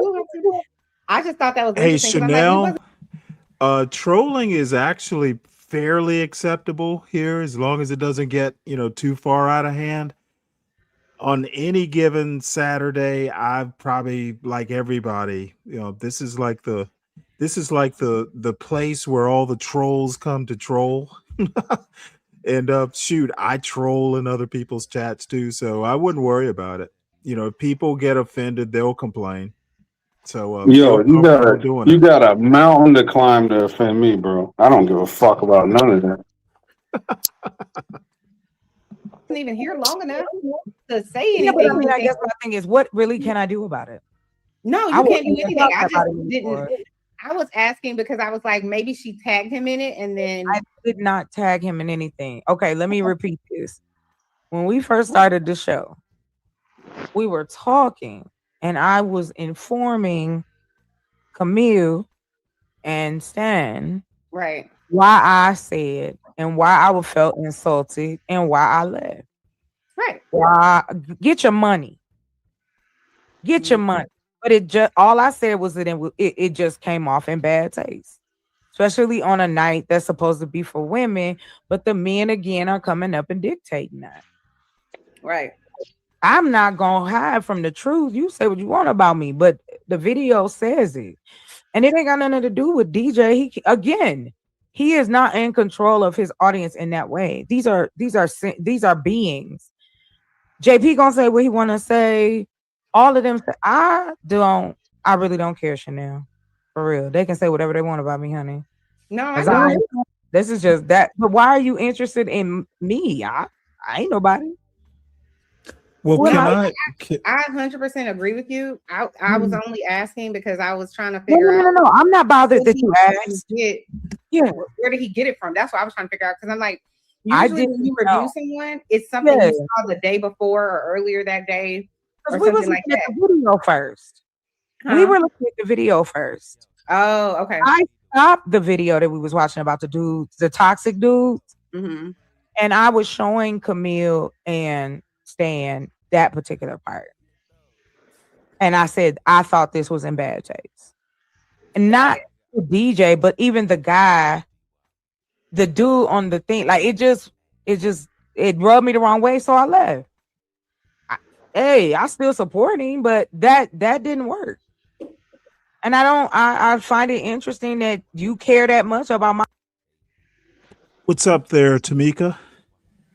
Hi, Stanley.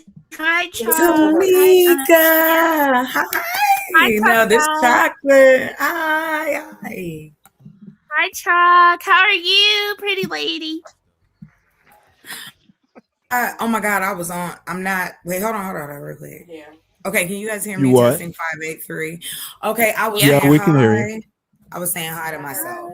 So anyway, how are you, love? Nice to see you and nice to hear you. Yeah. What y'all doing? I was just being nosy. Well, last Thursday, Chocolate Earth had a ladies' night. And, when the singing with the lady, oh, that was so pretty. I love that so much.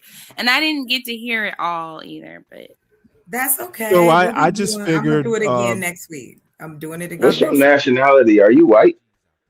Is your mama white, nigga?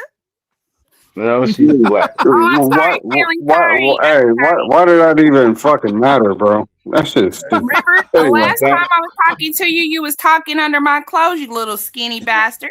What does that mean?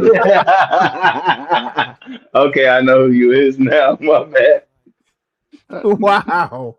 Yeah, see, Camille, I told you it took Saturday. Oh, by the way, somebody put the idea in my head to call the Saturday shows the Saturday Short Bus, and all of a sudden it's starting to live up to its reputation. Yeah, I don't know how to feel. It's like I'm always Maybe here I gotta go. Well, that's true. That's because you're so drunk you actually let people talk, motherfucker. That's why. Oh my. Yeah, I know. Wow. You know what? Well, I'm not drunk right now, bitch. I won't let you talk. How about that? I don't like that green ass wine. He put on a I love it when that nigga Stanley be like, bitch. turn green up in this. Or he'd be like, motherfucker. That's Stanley right there. Motherfucker. So, that what we're motherfucker doing, can't get high Tamika, too. Or Tamika, basically, I had a really good time on the show, so I figured, I'd go and just kind of review it. Whether we get through it or not. I don't particularly have any particular agenda. So, if somebody wants to do something else, that's fine too. As long as But, Mike 1, 2, 3 don't come, because he's just gonna ruin everything. I'm hoping Mike 1, 2, 3 does come on up. Mike is the Saturday show. He I was figure between you and Chocolate Earth, that might be the end of it. He might not want to come back. He don't like me no more, and I don't care because he didn't send my Cash App. He talked all that shit the whole show. Then he's in the chat, in the back chat. Team Casey, I want to date you or I want to marry you, and nah. Okay? No, steak dinner. Steak dinner. Money. No. He turned it to marriage. He turned it to dating and And then what marriage. the I wasn't aware of all that. He skipped the steak dinner and went straight to marriage? That's crazy. And he want to deal with your mean ass every day? Hell no. He said, "Can I I wouldn't have deal your with hand your in mean ass. marriage?" Oh, I remember. I think. Well, let me put it to you this way. You Last mean as night he hell. was up on this panel, and he had to leave early because his quote Sugarfoot called and wanted to go out or something. So I'm not the only Sugarfoot either. Oh no. No. You are the only Sugarfoot. Don't let Stanley cast aspersions like that. Don't make it mountain. He literally put a text in. He posted in the back that his Sugarfoot needed Stanley, him. bro code. Stop trying to throw him under the bus, bro. Wait, hold it. Throw him under the bus. How? I see what you're doing here. Don't do that. No, as a matter of fact, the thing that I'm pointing out is that you know what? He was probably drunk when he was cutting up like that. Don't take him seriously. Oh. This isn't a damn dating show. Who's dating? YouTube started off as a dating show. Family don't know that though. Tricks go on dates. I don't go on dates. Tricks What go do on dates. you call it? What do you call it? No one's dating. Did you tell the Webster Dictionary to change it? Because they still have dating as something that you just do normal to court or meet or hang out, despise or find No, this out ain't that you- 1970 or 80. Dating is when people. Are you on a a date girl. guru, sir? Is that what you're telling me? No, I'm not a date Okay, guru. then cut it out. I'm just playing. You got it. I am. Don't be afraid to put the grease on high and fry. All right, fry them if you got to. Yeah, exactly. No, I am finishing my romance novels tonight, so I ain't trying to fry nobody. I'm in a cool zen. I think men love harder than women. Oh my I think Lord. you are an antagonist and you trying to see what you can get going. It ain't working, sir. Didn't I just tell you I'm aggressively about romance? I know, but We start, women don't love as hard as this guy, men. you started gender bang right now. It ain't the time for that. I mean, don't nobody care nothing about you loving I spent harder. more time than I wanted But to it's with true though. Ruthless Truth. No, it's not. I spent It's really true. Source up, nigga. Oh, I can see there's like 10 different sectors coming together. we try not to hold on one sec. We try not to use the N-word over Oh, here. I so apologize. Man, shut your black ass up, nigga. That's What all the right. fuck are you talking It about? happens anyway. Tough But guy we gets away try to with it. discourage it. Okay, Ninja. Run me my money. You know that's how you like me to talk to, tough guy. Shut up. Well, I spent my cupcake, or you can. I like that hood shit. I'm from the hood. I shit. know, I am too, but even though I don't get credit for it because I got my skin happen to be a little lighter, somebody always thinking, oh, she's nice, and I'll carry a razor blade in my cheek. Let's just I like be the real. balance though. I like when a woman can be a woman, but she know how to be like the cool homie as well though. You know what I mean? You ain't gotta be. They don't want to be our friends though, tough guy. You ain't dating your friends, sir. They don't want us to be friends because they don't You have. remember the girl back in the day that was a tomboy, but she was cool as fuck, but she still like boys. I like those girls like that. You know what I'm saying? They know. That's gay because they look like men, bro. No, that's not true. They still had that womanly. They had a womanly quality. It was just like No, they were females, but they weren't women. What the fuck you talking about, man? No, they're women. They just had a swag about them where they ain't tripping and shit like that. Like how like girls are. You know what I'm saying? They still have womanly qualities. See, this is how bad it's gotten. Wait, this is how bad it's gotten where you gotta say that you like the tomboy, and the tomboy is more of a dude than a woman. No, it's a that's not female. true. It's a female. A tomboy is dude girls that female did that boy you stuff. can get, and you sitting up here trying to justify that. No, you shut your Get the dumb fuck ass out of here, up. bro. You ain't even you dumb as hell. Because a tomboy is a girl that does boy stuff. Climb trees. It's not a woman. It's a dresses female. like You're boys, all right. that. You're right. You got it. Go ahead. You stupid as hell. You the dumbass nigga. You an alphabet ass nigga. And as a No, nigga, you's a illiterate ass nigga. I can tell you don't You read. an alphabet dude. You're alphabet dude.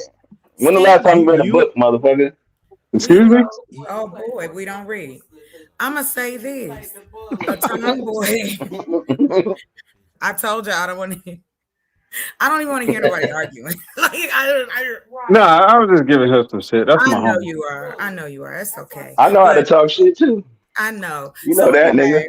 Let me finish my story. Y'all can talk All shit right. together. So somebody's gonna have to start paying for all that N-word stuff. I got seniority around this I motherfucker. usually don't your do. ass up. I'm gonna have to take Sharon's business model. Oh, I see you get I got immunity money, around this sir. bitch. I can say No, many other you words. do not have immunity. Oh, Well, I get passes then, motherfucker. oh no. Yeah, okay. Keep thinking that. Right. Oh, I don't get no passes, Stanley. No. Oh, that's some bullshit, nigga. You know that's some bullshit, nigga. I'm special. Good night, Tamika, come back, or good night if you're not, or you in the chat. I don't know. She may be back. Okay. Well, anyway, I was trying to tell you that tonight. Tamika got mad at me and left. Oh, She don't okay. like me. I don't know why Tamika don't like me. I ain't do nothing to Tamika. Ever understand why, tough guy, the many horrible things you said, that a woman wouldn't be running towards you, not away.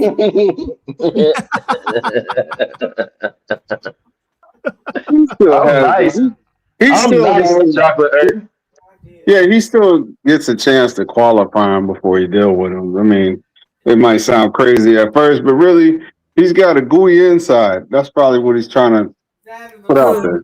Who got a gooey inside? Tough guy. He's tough on the outside. You need to go to the doctor. That sounds horrible. I don't know niggas soft on the inside. It sound like a candy bar or some shit. Like, Yo, I tried to put you up one, but it didn't work. So my bad. He tried to say rough on the outside and gooey on the inside. Not Sound like a crunch bar or some shit. I don't know. A Milky Way, I assume. Milky Way, yeah. You There you south go. in the middle. That's what he said. He's got a hard candy shell. And a fluffy nougat. He's a fluffy nougat. Not a fluffy I never said a fluffy nougat.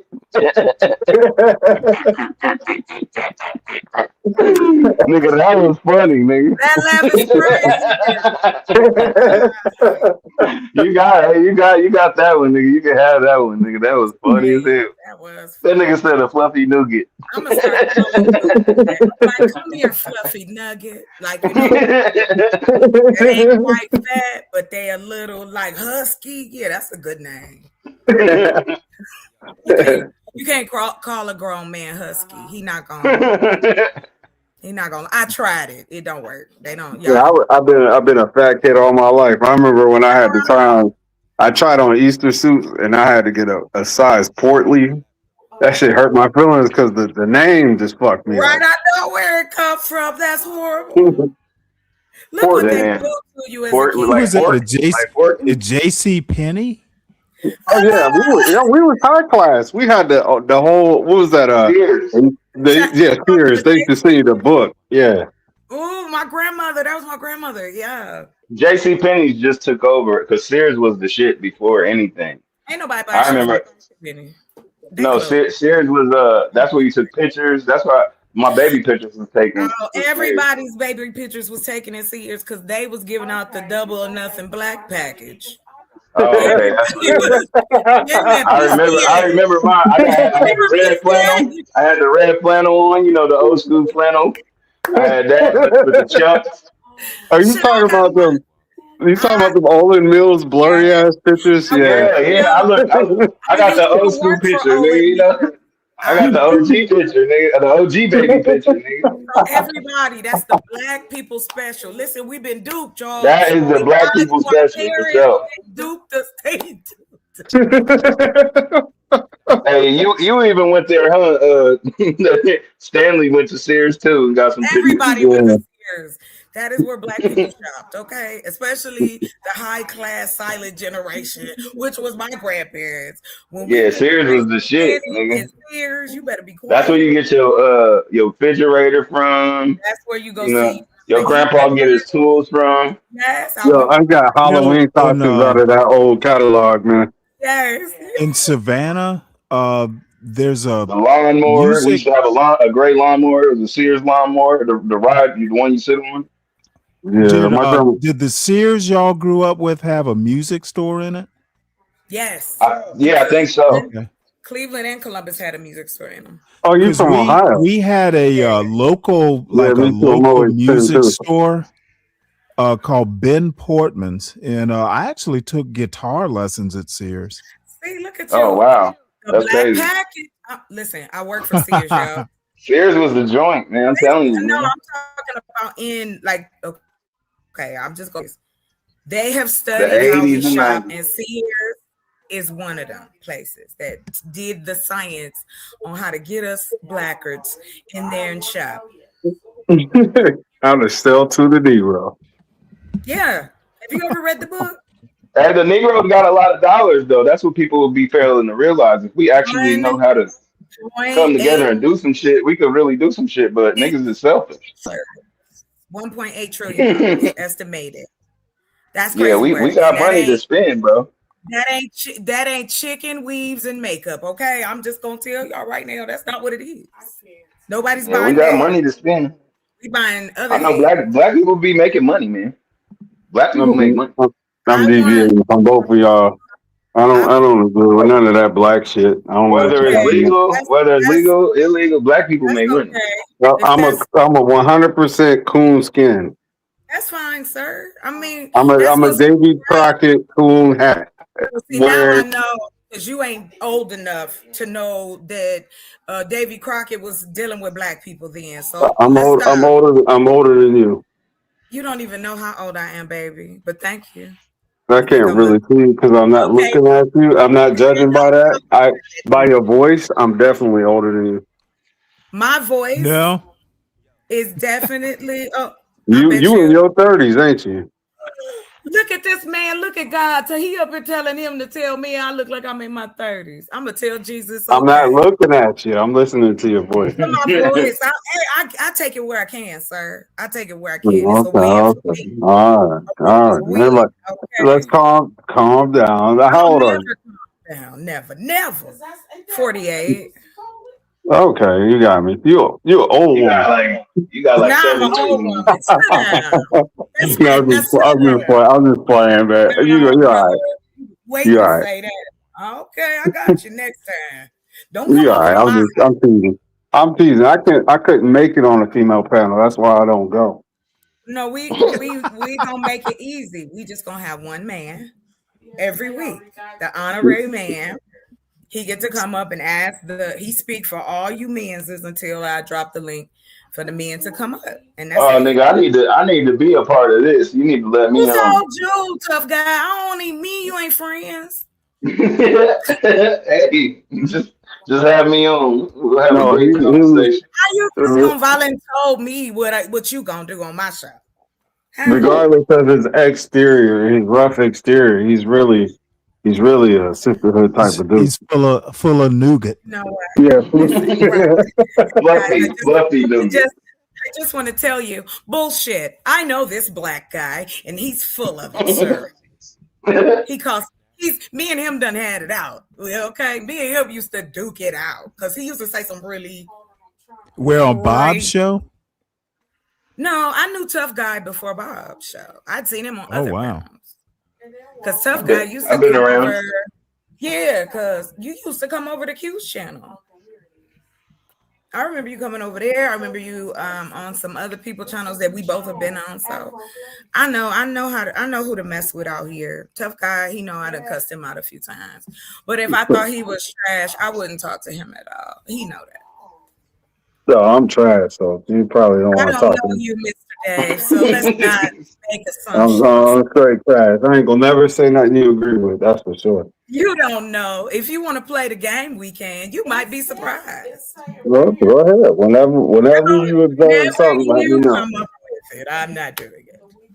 Yeah, whenever you observe something, let me know. Don't be afraid.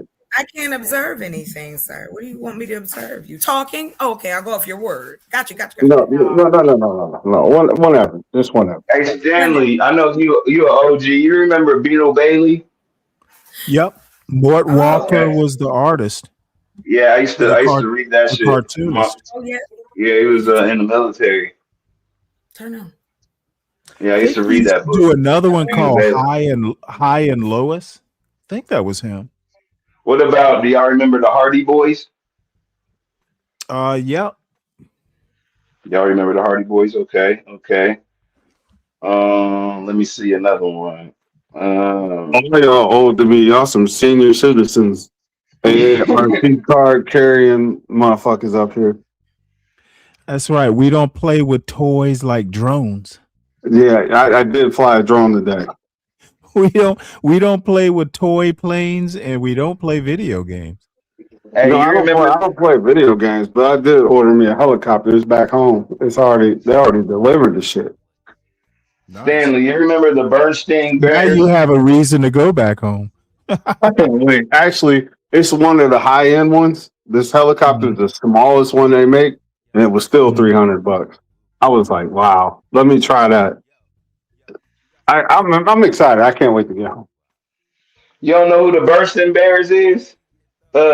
Stanley? Oh, Berenstein Bears? Yep. The Bernstein Bears, whatever the hell it was called. The Berenstein Bears. Berenstein as in bear? Yeah. Berenstein Bears.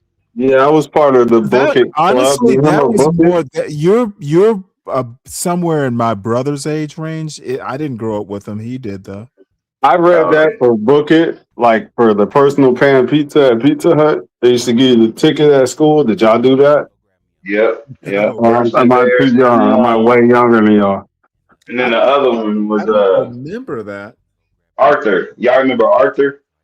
Yeah, the aardvark or the anteater or something, whatever the hell it was. Oh, okay. There was a movie called Arthur, which is definitely older than you two would remember. I'm gonna take you outside the range of what you're talking about. You remember Wallace and Gromit? Yeah, that's my brother's. That's British. That's British claymation. Yeah, it used to come on PBS. Yeah, my brother Like used to watch. Gumby was like that. Yeah, same time, same type stuff. Yeah, Gumby was the green dude. Gumby and Pokey. Mm-hmm. What you bring this up for? This is like it's random. Well, he just got tired. nostalgia. He got tired of dealing with this video, which I'm going to get back to because there were some things that came up that I wanted to Yeah, discuss. that's guy. We be up here all the time. Let her have her moment. Let Chuck do her thing, so that way I can fry when I need Go to. ahead. Go ahead. I'll just be talking. No, I'm just like, So we're gonna move on because I don't want to keep talking about this. Cause see, this is just some bogusness. I'm sorry, I didn't want to offend you. It wasn't my intent. I was just No, I know you didn't, but it just, that's a little frustrating. That's why I said I can go to my channel and talk. Right. I don't have to go to somebody's channel and fight. I don't want to fight every time I get on a live. And that is what it's become. Yeah. Not remarks. Ain't no real conversation. Just talking I agree. shit. Well, So, I can I say brought it up. having your own channel is actually a refuge. Yeah. Oh, is it? Like I said, I ain't come out here to beef with nobody. It I ain't come out here absolutely to cause no is. problems. Yes, people. As a matter of fact, I know at least 2 or 3 times people have wanted to talk shit, so I just come over here and talk shit on my show. Stanley, you know what they don't do? They don't approach you with the Stanley approach. And I actually believe I perfected it, but I don't really use it that much. I like just being brash sometimes. But I do know how to slow a conversation down the way you do. Right. And then have a real conversation. I know how to throw you off and you don't even realize I do that. Yeah, well, eventually I'll figure it out. It doesn't last forever. Nothing does. Make it last forever. On people. I'm gonna keep it going. Now I am though. now I am. Don't be afraid to throw a shot or two. I'm not throwing nothing. But I just want to say I've kind of been through things like this, and I don't go up to panels as much as I used to. Yeah. However, let them come up. I saw Nightish in the channel wanting to make jokes. He knows better. And he knows where to find me if need be on my panel. I do want to say this. I know y'all was talking about just going kind of pivoting back. AI can only exist with humans involved. The information that we are gaining is based on them taking everything that exists that man has written down or videotaped, drawn, painted, etched out, and put it in 1 or 2 or 3 or 4 big data centers.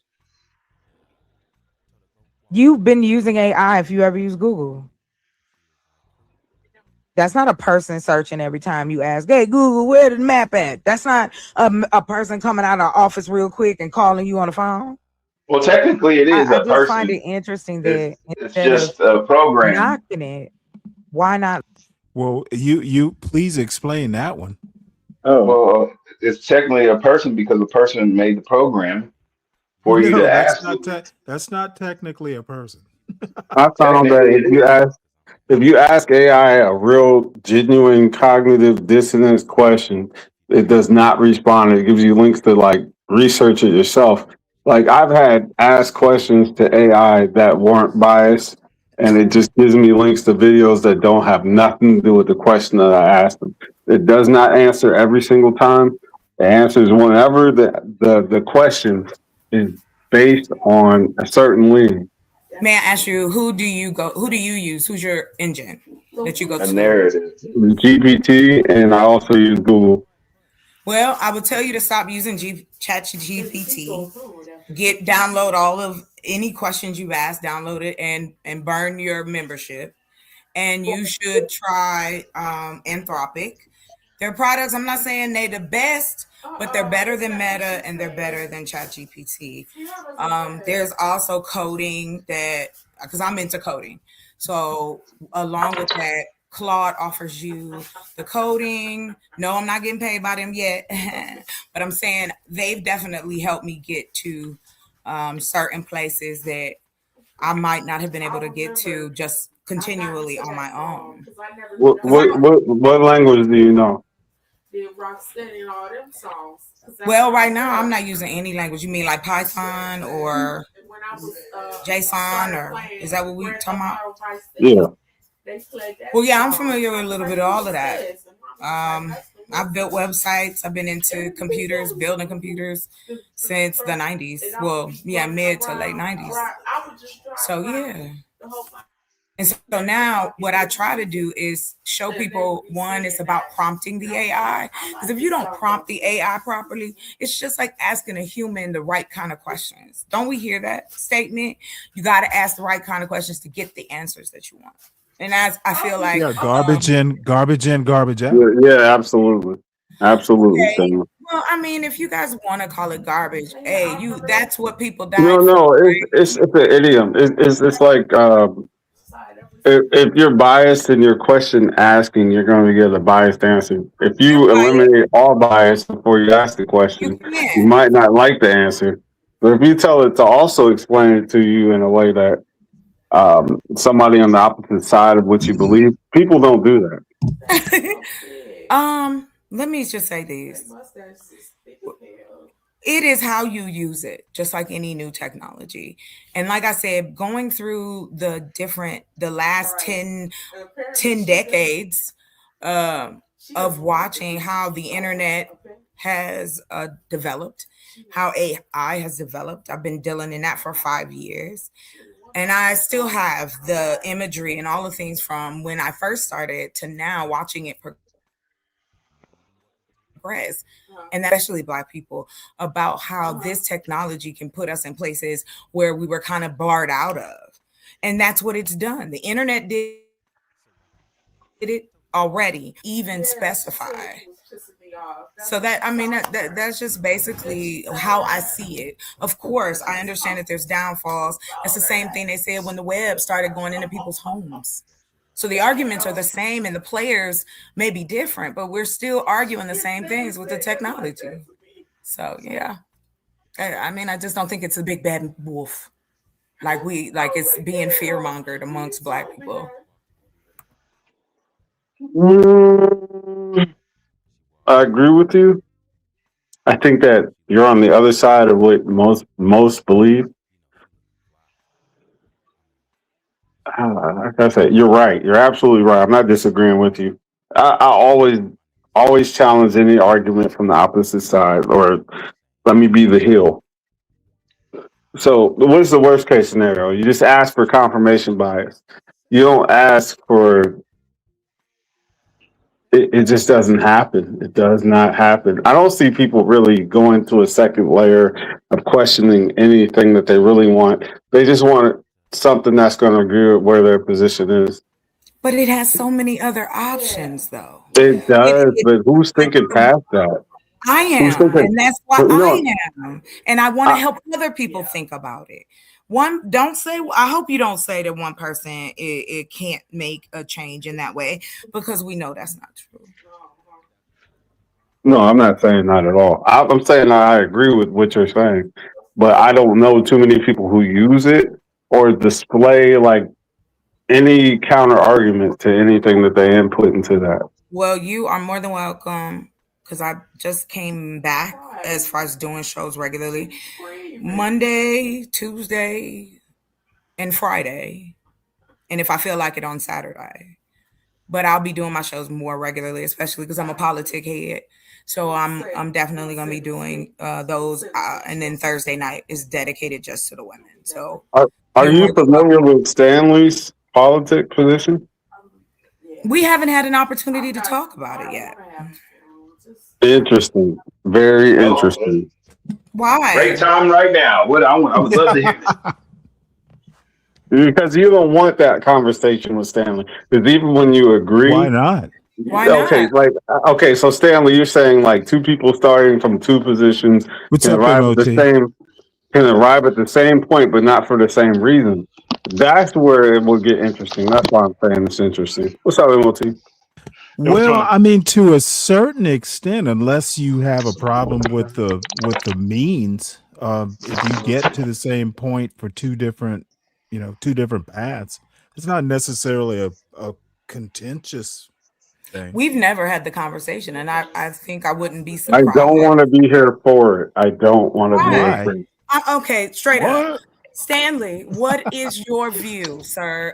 And you can give it to me in one sentence. We can have Well, a I mean, No, just say I'll just two make it. words. I'll Two just words make to it. start the conversation. Two words No, to start I'll the make it. conversation. I'll make it simple. What I'm tend to be center left. Allegedly. Explain. I mean, I Well, probably have to be views that fair. might be progressive in one way, or maybe even center right on another.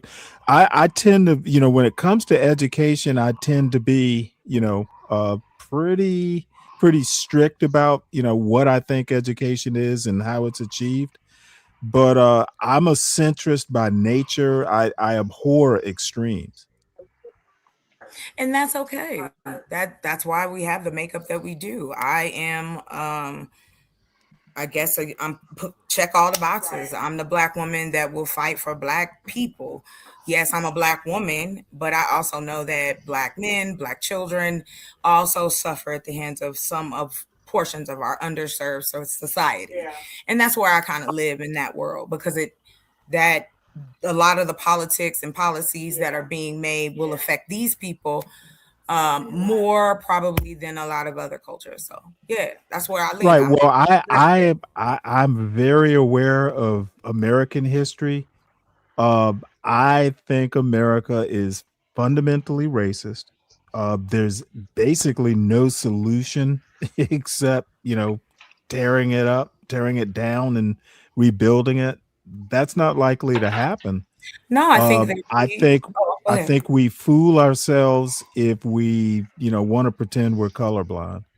I think systemic racism is a thing, and we don't seem to be able to convince white people in particular that it's there. I don't think it's a convention. I'm it's a sorry, I'll convention let argument. you. But that's what I was going to say, Stan. I think a lot of what you are saying is something. A lot of those things that you mentioned, I agree with. I come from the militant side of the ending of the Vietnam War. My father was a Vietnam vet. My grandfather was in World War II. So talking about the government was just secondhand. We talked about it all the time. My father's a Vietnam vet. And my family voted Republican up until I think my mother switched us. Well, she switched. She told me why she was switching, because we all were Republicans. That's how my dad had us registered until I got of age and had my own license. And then I waited till I was 18 to change it to Democrat. But much respect to that. Both of you guys have we a different disagree on view. education, though. Stan and I disagree on education and how to lay that out to the future. I think we disagree there. Oh, probably. I apologize, man of tomorrow. Please, you have the mic. No, I'm just listening. I'm just listening. Where are you? Are you on the road or are you back home? Nah, dude, I was at home last week. I'm going to PA, and then I'm gonna be headed back home for an appointment at the VA. So yeah, I'm just on the road, man. Right. I mean, I want to not drive, but you bump my pay from 9,000 to 15,000 per week. I can't not drive. Well, thanks, Trump. Yeah, that's what I'm saying. It's like, okay, you guys are gonna be paying for this, and it's like, all right. And now, don't nobody want to ship anything unless it's like 45,000 pounds. I'm like, I told you guys, at the end of the day, this transportation thing is gonna eat you guys alive. Period. And they just didn't want to listen. Oh, you And gonna all take? these people are okay paying $5 a gallon and six on the coast, and it's like there's nothing this guy can do wrong, and we just gonna have to ride it out, man. We're just gonna have to ride it out and see if he leaves office in 2028 or nine. You know. Let's see if he make it to the end of the year. I'm sorry. Go ahead. No, I No, mean, I no, don't no. think he's gonna You're make right. it. You know, Uh, she's right. She's right with all the assassination attempts and his poor health. yeah, You I know, mean, you know, his by his advanced own age, people. All the all the assassination attempts? all the failed ones. Yeah, and due to his poor physical condition, and this I mean, he overweight. could not eat McDonald's every day, man. He could not do Right. that. He's not the healthiest guy. She's right. I don't think he's gonna make it. I think it's Who gonna be even eats shortly after. McDonald's anymore ever? Like, what the hell? Who the fuck is eating He McDonald's? served. He An served. 80-year-old guy eating McDonald's every day is mind blowing. When He's you been have a doing that private since the chef. 90s. Since the The, 90s, he's been eating the fillet McDonald's. of fish is a motherfucker. That's the only thing I would. No, go ahead. Never Hey, mind. I hey, agree with hey. you, Deacon Dave. Now I'm on that with the I, fish I thing. mean, I mean, but you can't BS the fillet of fish. You can with the pink slime, chicken nuggets or whatever. But I think that fillet of fish is. Yeah, I can't. I couldn't go back That's to the the best chicken thing on the nuggets. menu is the fillet of fish. That's the best It thing they is. got. And look, if they offer it double via the kiosk, I get double. My wife Yeah, hates it. She hates looking heavy at it. target on the double. And the Man, she fries hates used to looking at actually it. be good. Now the fries is fake. She hates looking at it. She's like, this shit is disgusting. I'm not supposed to be looking at two pieces of fried fish on a burger bun. But I'm like, lady, just calm down. Everybody calm down. Yeah, but I am on the left because I expect for stuff to work, and I have never lived in right wing areas where things work, and they care about equal protection under the law. They don't care about the economy. They don't care about education, and they don't care about outcomes. They only care about established power and just growing that. They only think that the government works for people who paid the actual money to be in office, and they don't really give a damn about nobody else outside of that. There's no conservative area outside of those that actually is gas and oil exploration based areas that have anything to do with a working, vibrant economy. They just don't have it. They don't because they don't care about the economy. So that's just where I am with it. I want to live where stuff works. I want to actually pay my taxes and actually and I don't I any type of initiative come down. Look, you want to expand that library. Look, you want to do some tax levies. You want to make something nice around here. I'm all for it. And see, this is the example of two different starting points converging at the same point. Although you would probably enjoy the tax breaks that came from it, you would never step to that side of the aisle. I get it. For me, See, but I I can't talk definitely, about welfare. I get $2,500 a month in disability money that I don't need. I get yes, government yes. contracts through the federal government. That Yeah. hey, come on, man! I can't complain about welfare. I don't I can't do that. exactly. So being a socialist, I can't. I'm not that because I don't want to pay for everybody else. You do benefit from it, Yeah. so I get where you're coming from. I don't. It actually Wait, hurts me more how are you paying for everybody else? Yeah, in seriously. any capacity. It doesn't matter. Okay, I've made this Stanley, argument don't before. Stanley, I'm not for it. I'm not for it. You're not gonna convince me. You're not gonna fucking talk me through it. I'm gonna say it. I'm gonna say it just for shits and giggles. Once you mail the envelope or hit send, it's no longer your money. So And you know stop what? I'm gonna do everything I can in my power Stop acting like you are personally funding some welfare mother somewhere.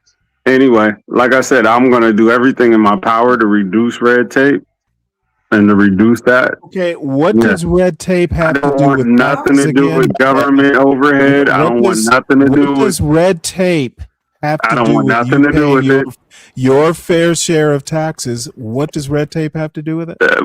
When I became a homeowner and I don't want to vote for these issues and I don't want to pay for your kids to do this and that, I'll pay for my own. I don't want to pay for yours. Okay, That's where I'm at. whatever you do, if you want to send them to private school, but disabuse yourself of the notion that you are personally paying for the safety net. It's a Like I pool said, of money. these Once progressives. you put the stamp on it, lick the envelope, and mail it, it is no longer your money. Hey, could I jump in real quick right there? I wanted to ask a quick question. You said you don't want to pay for everybody. I get that. You have that right. My thought is, what about, like, let's use the roads, for instance. Do you use every road in your city? Yeah, as a taxpayer, I do pay for it. Yes, you do. And other people do things and abuse it, crash it, burn, do all kind of crazy stuff that you pay for garbage, and people do all kind of crazy stuff. Like, here's my issue with that. There's nothing wrong. That's what people fought for for people to be able to talk their shit in this country. If that's something we don't do better than anybody, is talk some shit in America. And all I'm saying is, we tend to carry tropes that don't really have good source in it. It's just talking points to fear monger. It's propaganda. Because when you look at the numbers will always outdo the propaganda. That's all I'm saying. Like, we gotta really stop with that, because it isn't just women or single women who get food stamps. It's elderly demographic, which we have It's a large. JP. It's hold on, real quick. Yeah,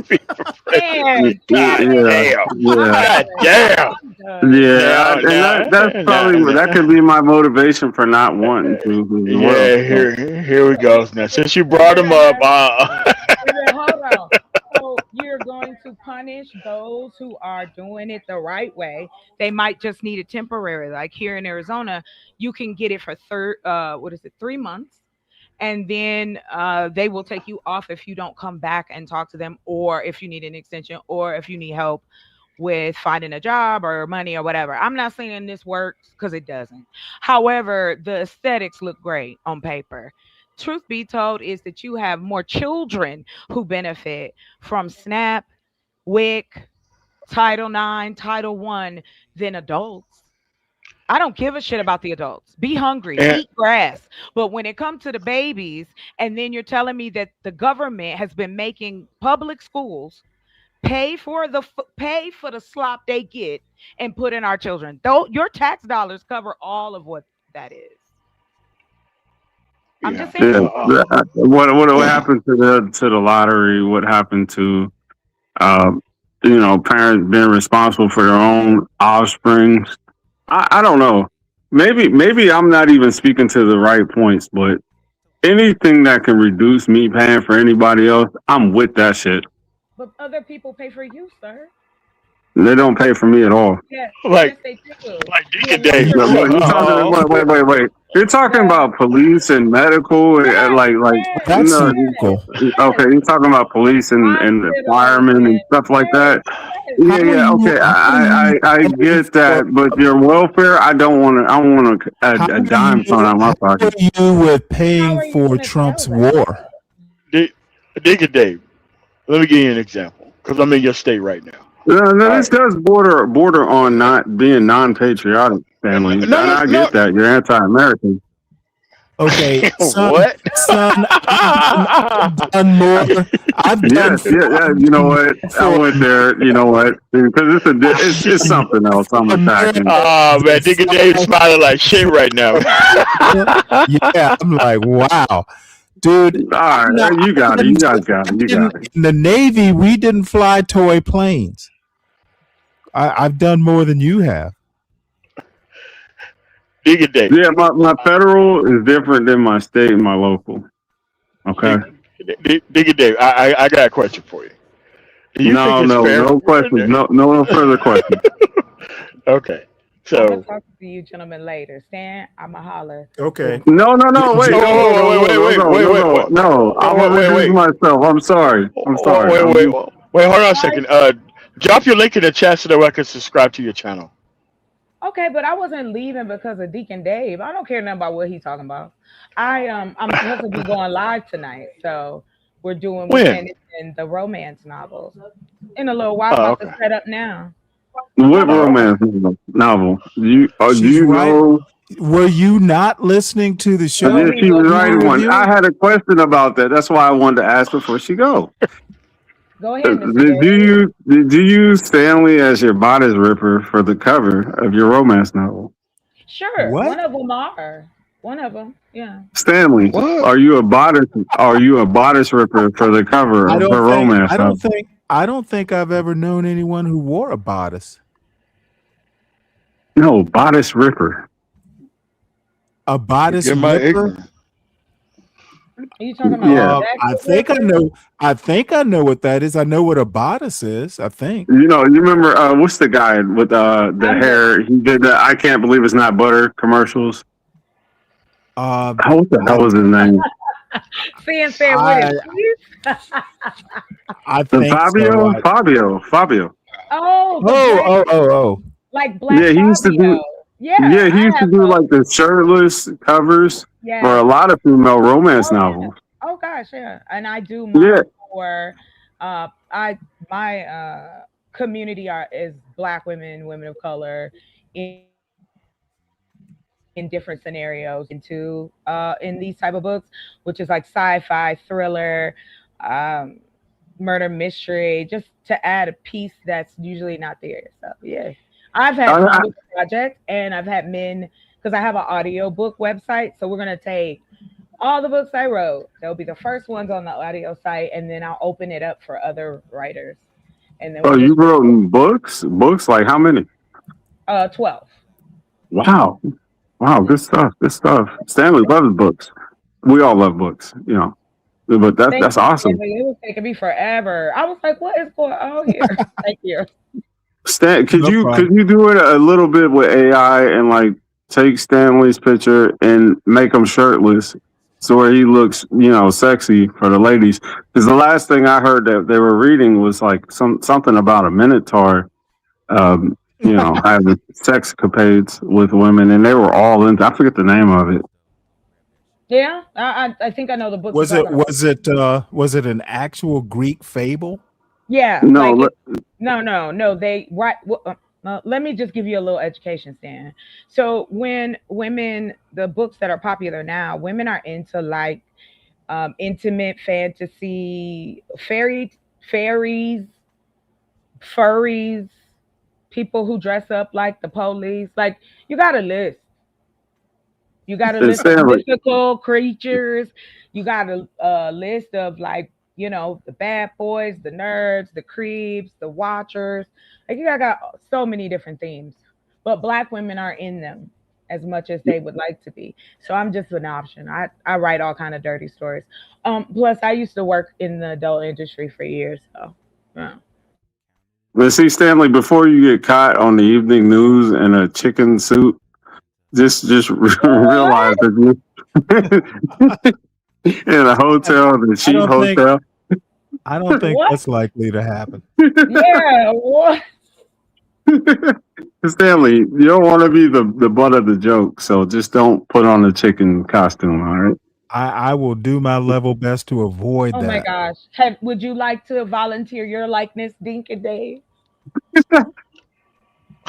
You know what? That's why he's... Ask your wife, and then I'll make you an AI heartthrob. I can do No,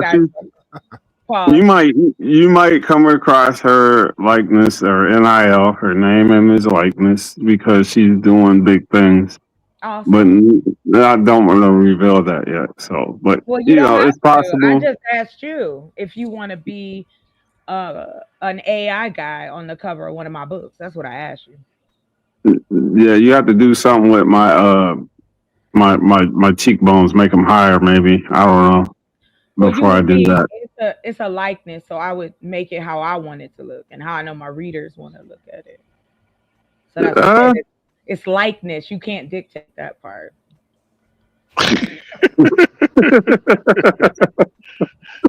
You I don't don't know. dictate I'll consider it. what I'll consider it. position I put you in the book. Like you When they hear my rhetoric, that whatever they see as my face will get darts thrown at it in local pubs, on interstates. Well, honey, I'm not going to the pub to promote my books. Okay, these is ebooks, and ain't nobody throwing nothing in nothing except dollars into Who my bank knows? You account. might meet a gay ZZ Top. Oh my God, Stanley, let that go. Oh shit! Oh what? Wow. No, she's got to drop her link because as much as we love books, definitely. So Stanley, I just subscribed to her channel. That ZZ Thank you. that ZZ Top thing is a joke. It's I gathered it was. But he'll read Yeah, I mean, because I excerpt. like to talk politics with you, though. If Oh you do yeah, ever doing a political definitely. show. Please, yeah, come on through Monday. So Monday, Tuesday, and Friday, and then Thursday is yeah. But other them 3 days, yeah, I'll be talking about politics because My ideas are quite radical, but they work. hey, I'm considered a radical. I'm considered I'm a rebel, a radical, a militant, a separatist. Yeah, I've been called a little bit of everything. But that I don't. Hey, it is what it is. How about sane? No, stop it. not yet. No, They see, didn't we were clear me on that one yet. we were talking about how different starting points converge at the same point. I just chose the other route. And so, I mean, you guys can judge me for my little conversations here or whatever.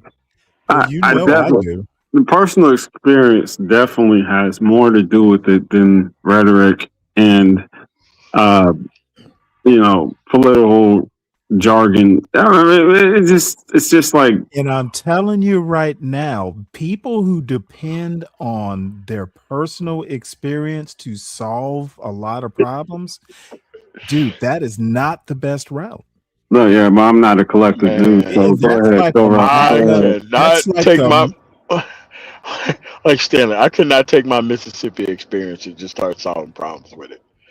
No way. I'm like, no way. That is why that's exactly why problems don't get solved. Okay, so you guys like to use the historical out of context. No, dude, you use any means necessary, but right. And so if I arrive where I arrive, you guys don't respect. Let me finish. You don't want to respect. I'm sorry, Chuck. God bless you. We appreciate you.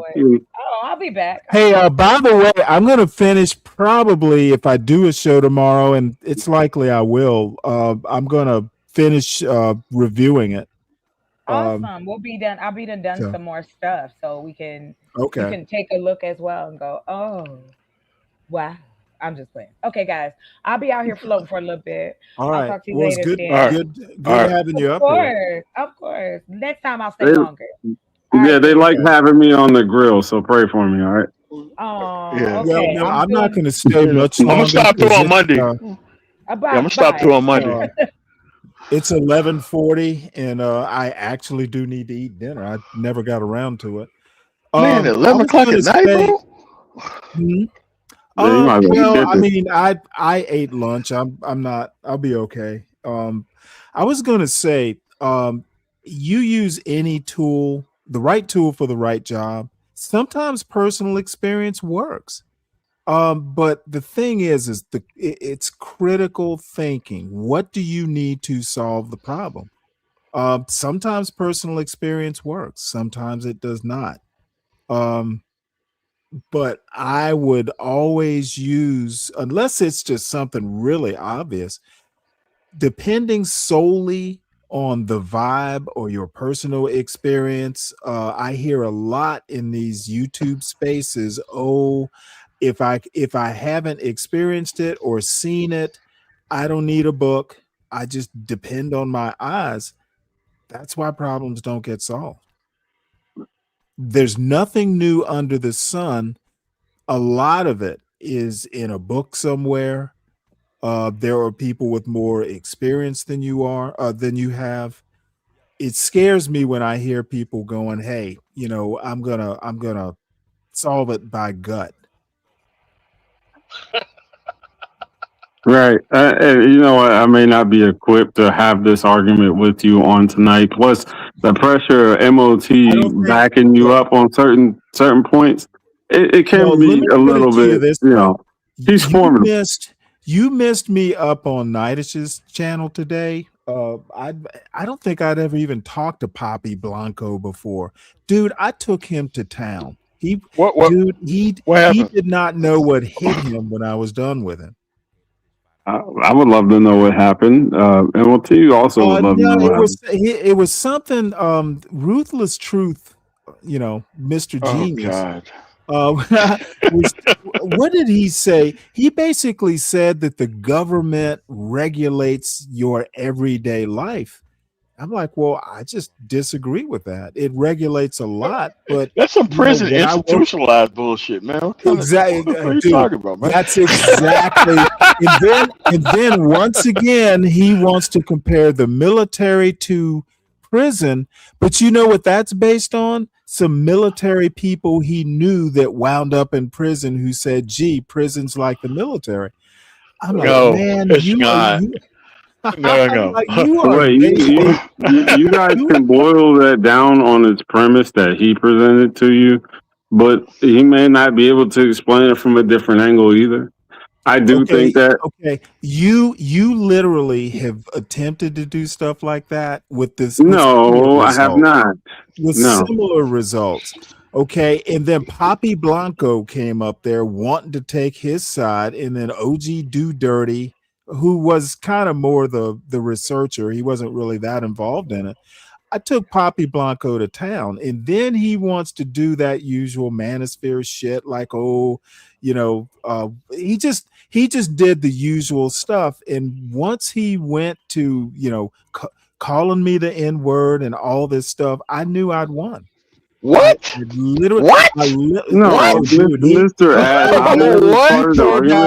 he went deep into his tool belt because you don't there's just some things I know, and there is nothing you can do to dislodge me or make me doubt something that I absolutely positively know. And Poppy Blanco, there are triggers in your playbook. He does not have the intellectual firepower, the experience, or the knowledge to. I literally told him, "You're not equipped to have this argument. Stop trying. Stop trying to have an argument. You simply don't have the knowledge base to argue." I was that. Isn't he an immigrant though? I have no clue by his accent, probably, but I didn't care whether he was an immigrant or not. Yeah, so you got the full arsenal. He's calling you the N-word for what? Immigrant. Because I remember I disagreed. I don't know what it is about the people that come up to Nidish's panel. Aunt T came up with something about Napoleon. Even if he was born today and in the military, he would be as great as he was back then. I just simply told him I disagree. I disagree that he maybe he would be, but there's no guarantee. And Aunt T he got pissed off, and I was real polite. I'm like, bottom line is I respectfully disagree. I mean, the level of control he had over the military, like that shit wouldn't work here. It just wouldn't fucking work here. Well, not only that, but he was an artillery officer, when he started out after the military academy. All that shit's not done by hand anymore. It's done by computer. He would just be another person who's pushing a button to get a solution. He'll be a drone operator now. Shit. Something like that. Here's the other thing: we don't fight wars like that. Grand, infantry. You know how in columns and wheeling columns and on horseback, fight wars Could you like imagine that somebody anymore. like bringing a bathtub to every fucking place where he's at?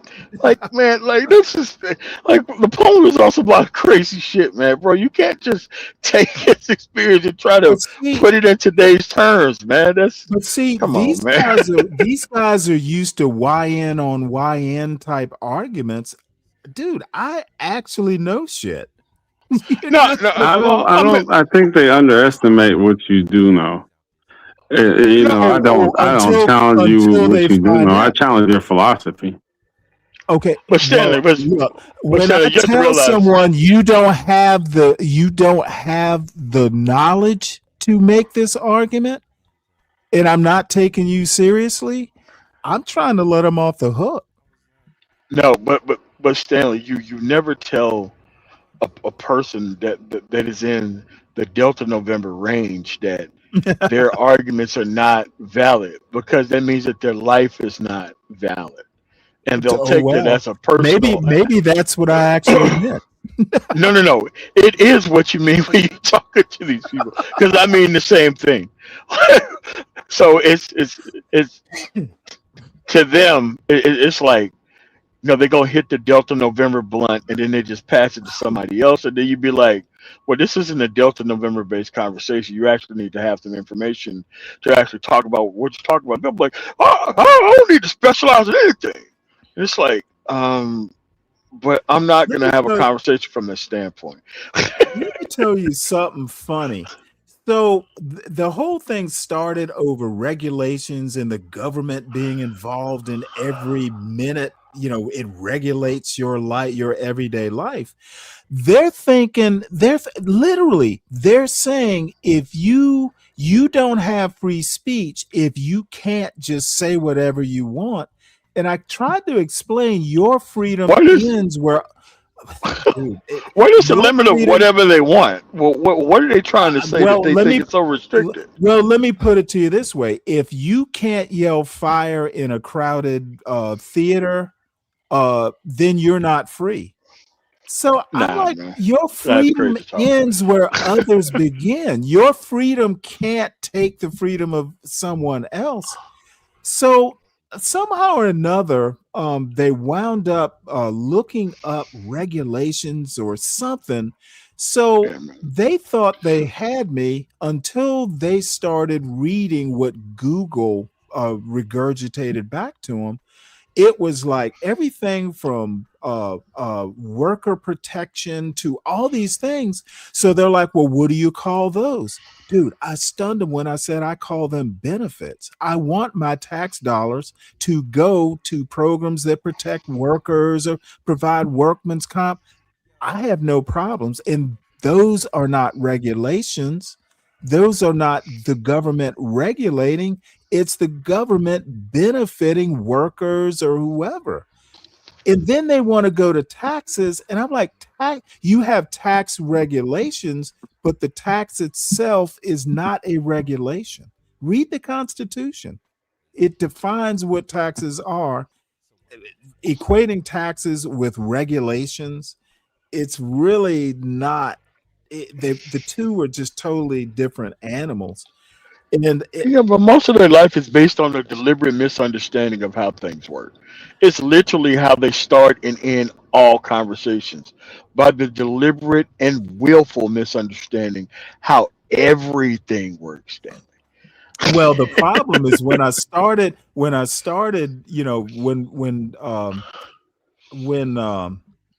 Ruthless couldn't handle it, then they just all of a sudden they're just coming up to support Ruthless, and I'm like, you really think? I mean, but Ruthless take a lot of ridiculous positions. Three of y'all to further conversation.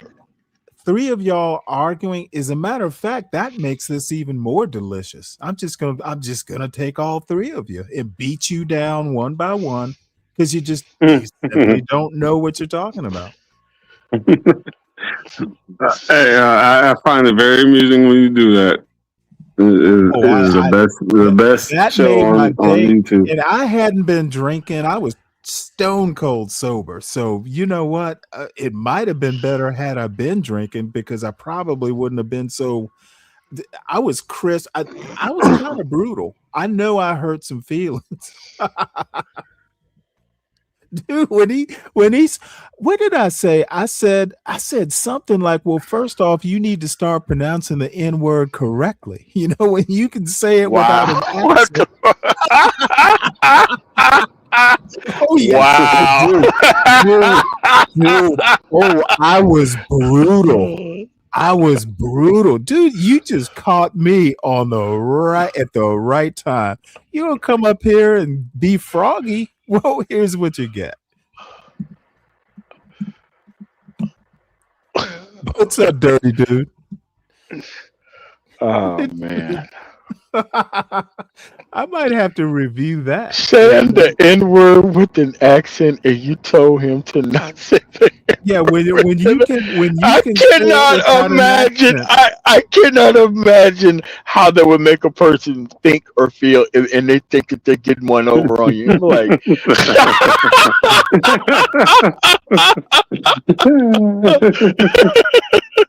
that is silly when you think about it.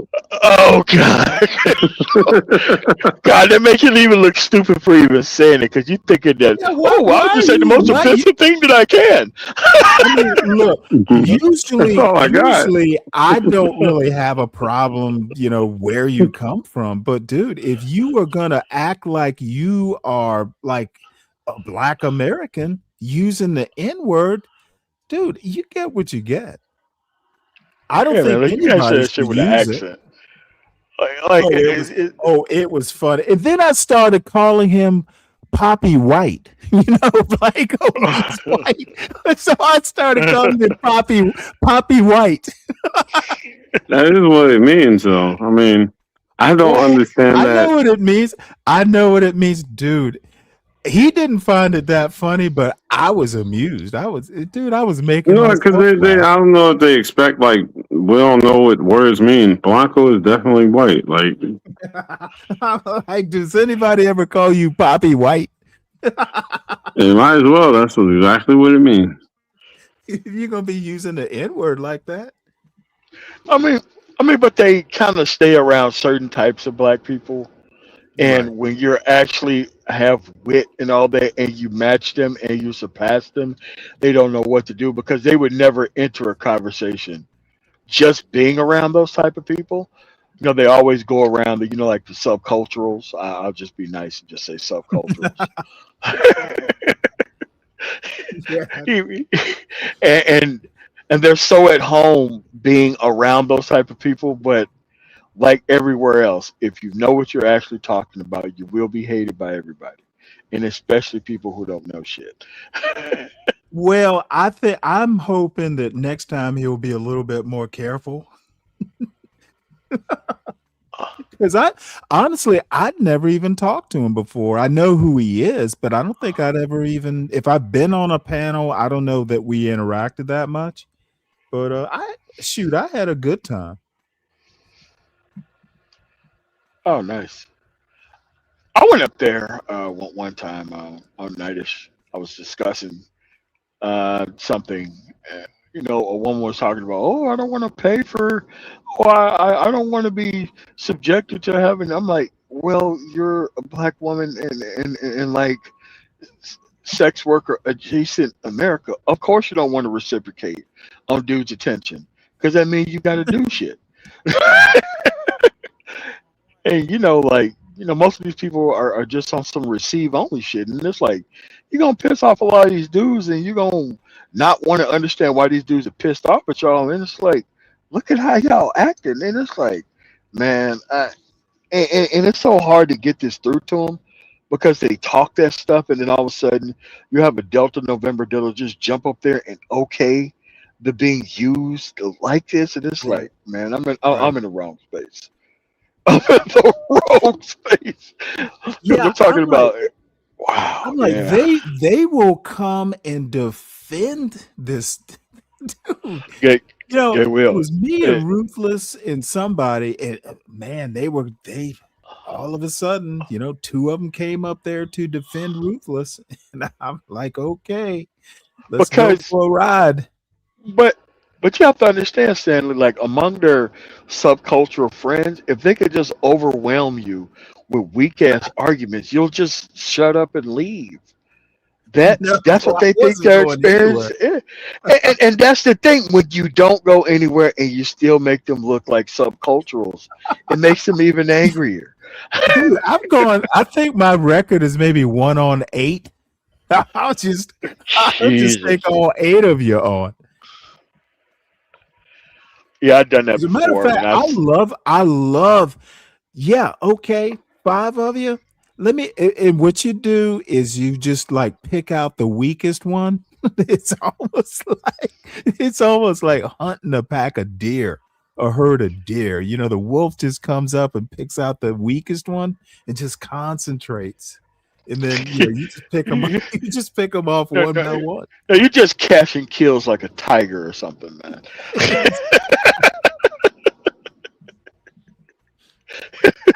You jump in, take one down. The other ones are not smart enough to run off, and you just take another one down. Exactly. They're gonna stand around and watch. Oh man, I ran into that one night on somebody. No, it was on. That was the last time I was on this panel, by the way.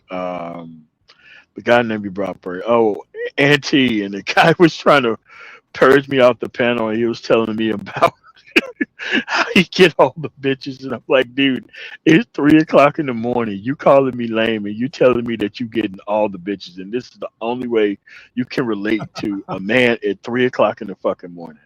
And I'm like, and you call Yeah, other motherfuckers lame, and it's like, bro, I haven't had nobody make this level of comparison since like the '90s. It's literally been that long ago since somebody used quote unquote bitches as the actual barometer of their masculinity. And I'm like, dude, those dudes got bad and failed outcomes. You can't tell me that you're doing all this chasing. and, and, and and then they're like, "Oh, but do you have any kids?" I'm like, "No, I don't have any kids." Well, why I got kids? I'm like, I'm pretty sure they're the dumbest motherfuckers yeah, on the planet. yeah, I'm pretty yeah. sure if the only thing you did was sent a woman through a 9-month bowel movement,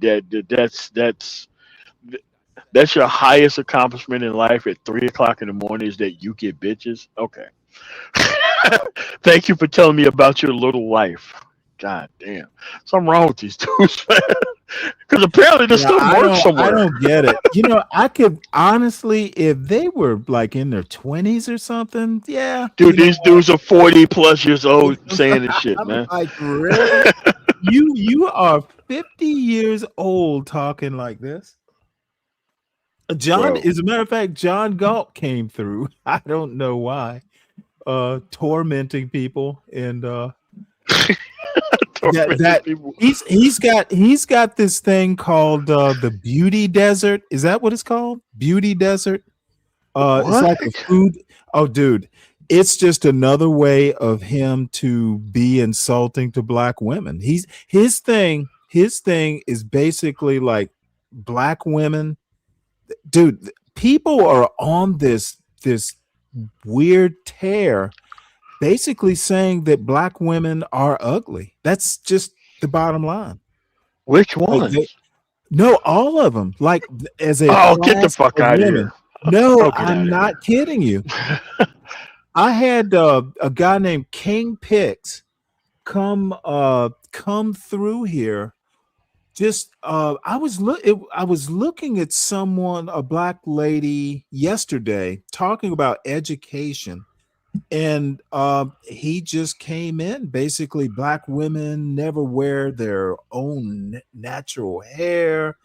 They wear eyebrows. He was just going in for no particular reason. And then John Galt has this concept called hashtag beauty desert.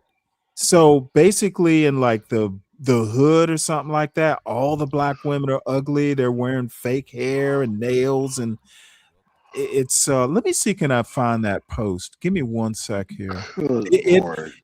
it amazes me. But what a food desert is, that's analogous to a beauty desert. Black I know women what that can't be pretty. I know what that concept is, a food desert, because I've Right, delivered to a lot of them. But right. beauty, and it's like, does he not understand how he acts and who he hangs around pretty much prevents him from being around decent black women that actually look good? Well, he's 50. I don't really care what he knows or doesn't know. No. I think it's a great idea that he don't know any beautiful black women. I think it's fucking Well, amazing. he has a lovely lady, Lisa, and I think I've seen her. She's pretty decent looking. So here it is right here. This right here, I don't know. Can you see it? No, Let me. no, I'm making it bigger. I'm making it bigger on my phone. Oh yeah, let me do that here on this side. Alabama So Ave. he took a picture, Bull Alabama Mammy. Avenue, What? Southeast DC, Bull Mammy. So he's got a picture of this lady with like a weave or something, and she's putting on lipstick.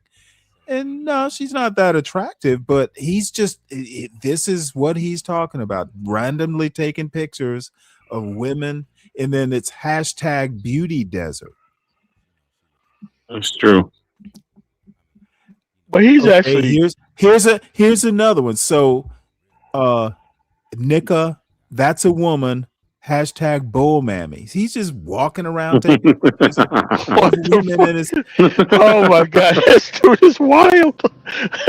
So this is basically his way of calling black women ugly.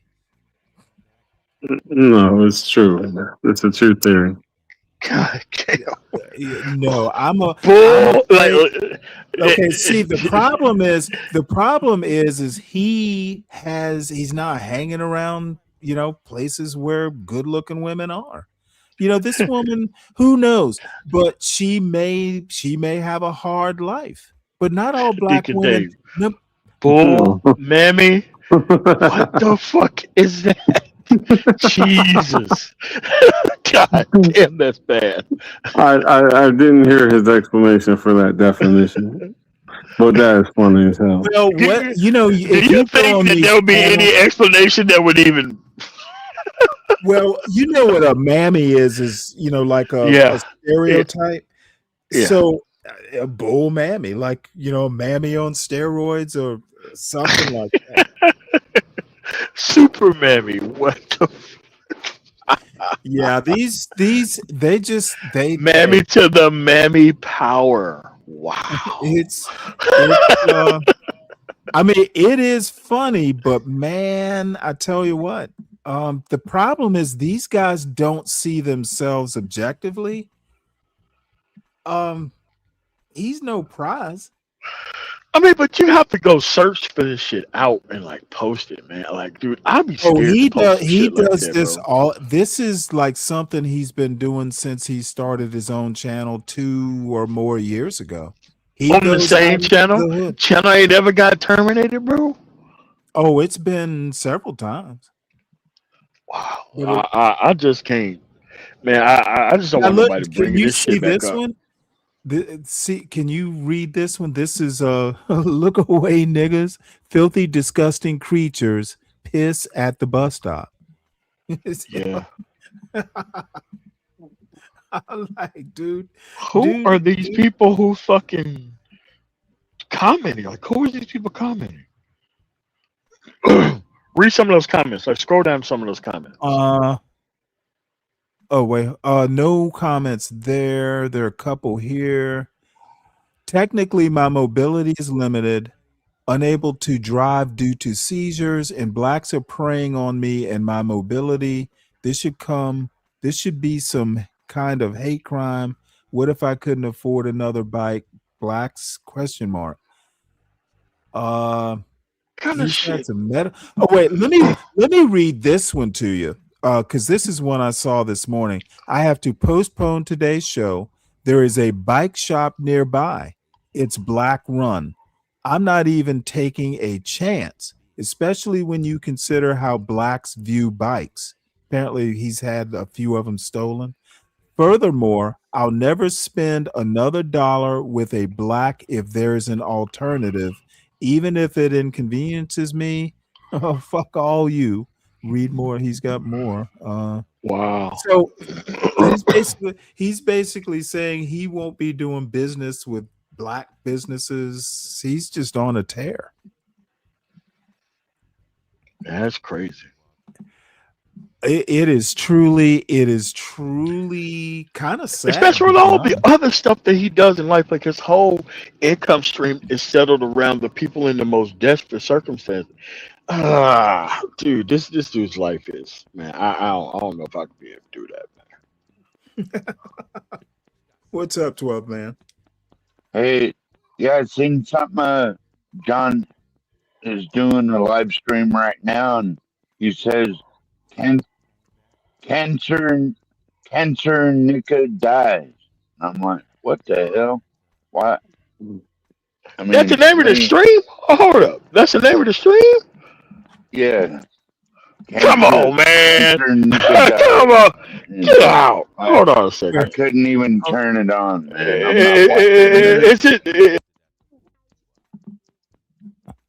I couldn't even, man. Oh, God. That's the name of it? Yeah, that's the name of it, Stanley. And I don't even think it's funny, man. How can you wish? Dude, that is about as that, and what is it? 35 people watching it. Yeah, Jesus. well, he believe it or not, he was in my chat earlier. Oh, was it? Well, I'll probably lose my mod status over there for saying that, but whatever. I don't care about that shit. I don't think generally when he's on, his people are over there watching. Yeah. I don't. Plus, I'm not going to be on much longer. There's another one right here. That's an insane title. Yeah, well, you know what? Insane title from an insane content creator, apparently. Man, that's crazy. And that's his actual face. That's his actual face that he's. Wow. I don't know if he was high or drunk or what when he posted that, but just well, like I said, even for me, Stanley, he goes a little over the edge sometimes. You know? Sometimes, like tonight.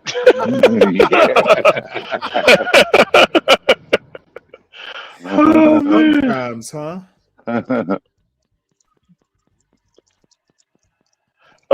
Like I used to have an uncle like that before he died. He hated the black community, but my God, he loved the ratchet women. He loved renting houses to these people. He couldn't get enough. He couldn't wait for them to not pay on time so that way he could sleep with them. And then he would talk all this crazy ass shit about them, but he could never separate from it. Well, MOT, John kind of reminds me of these self-hating white liberals. Like, they're always talking trash about whites, except you're white. I mean, I don't get it. Wow. How could you hate your own race? But John Gall's situation is different because his whole income stream is based on the exact people that he complains about. And he lives around the exact people that he complains about, right? Like, I don't know. And it's like, okay, think about everything that you do is based on something that you claim you don't like. And imagine going out and taking pictures of people in your community that you don't like, post them and saying wildfire crazy things about them. I just don't know if I can handle being in that type of atmosphere. All I have to say is that he's not the only one in the hood with internet.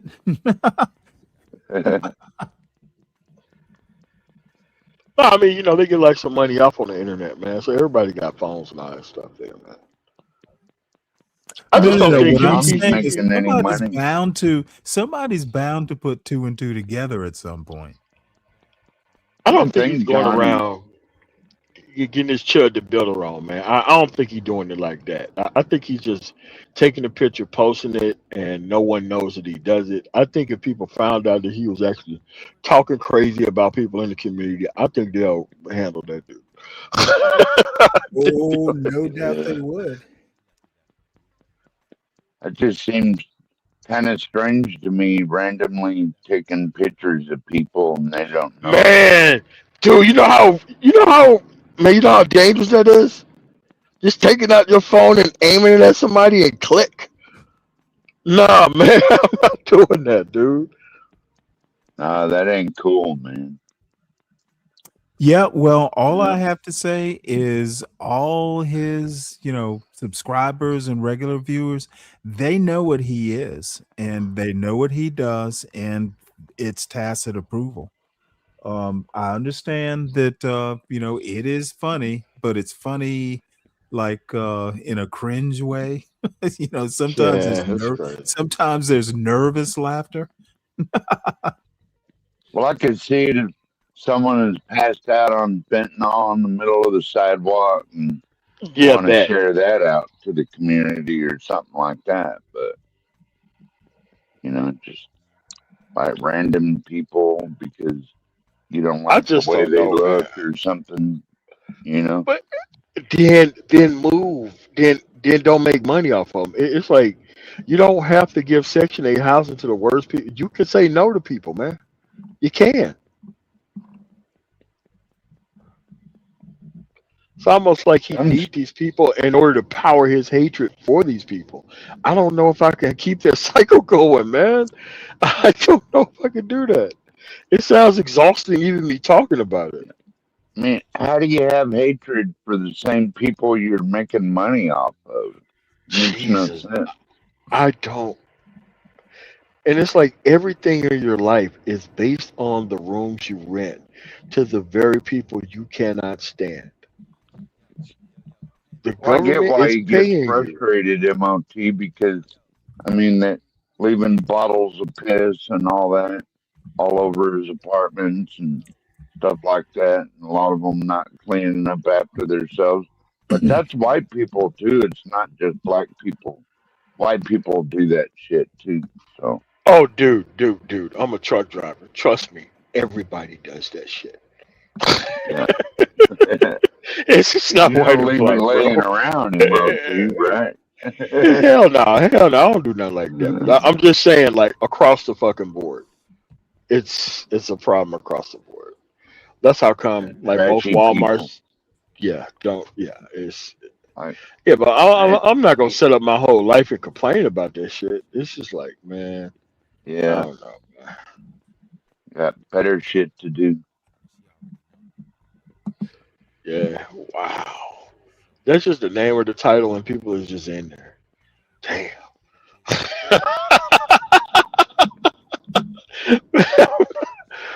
Like I like he's don't even want to.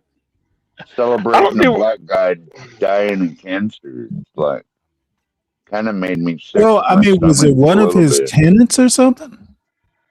Huh? Was it one of his tenants? Oh, it's been more than one of his tenants that left piss bottles everywhere No, no, when they no, no, no. We're left. talking about the cancer thing. We're talking about the cancer thing. Oh, okay. Yeah, I don't know. I didn't tune into it, so Yeah. Wow. the title made my stomach turn a little bit. So And it's crazy that he has his whole face out there doing that, man. Like being recorded doing.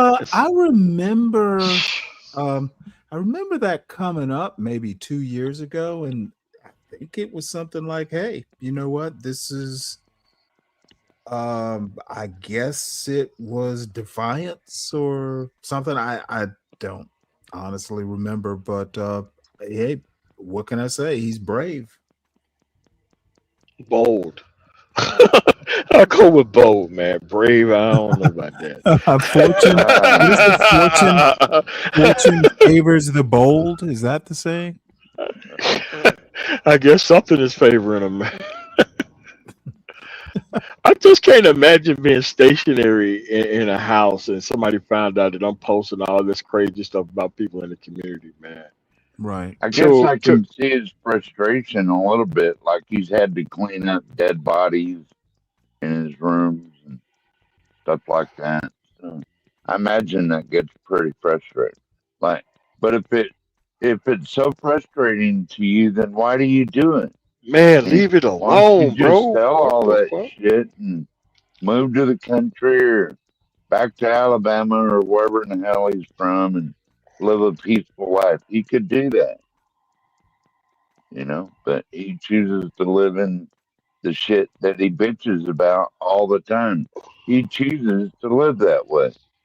I mean, he So, can leverage what he has and get more houses and have somebody else manage his shit so that way he could just, fuck off to wherever he, he goes yeah, and yeah. be around some other shit, man. I wouldn't want to live around no shit like that. No, sir. No. And that's some shit I continuously had to You, complain about you don't for have years, to. though. For years, like, nah, man. Nobody I work has every. to live in squalor. They choose to live in squalor like that.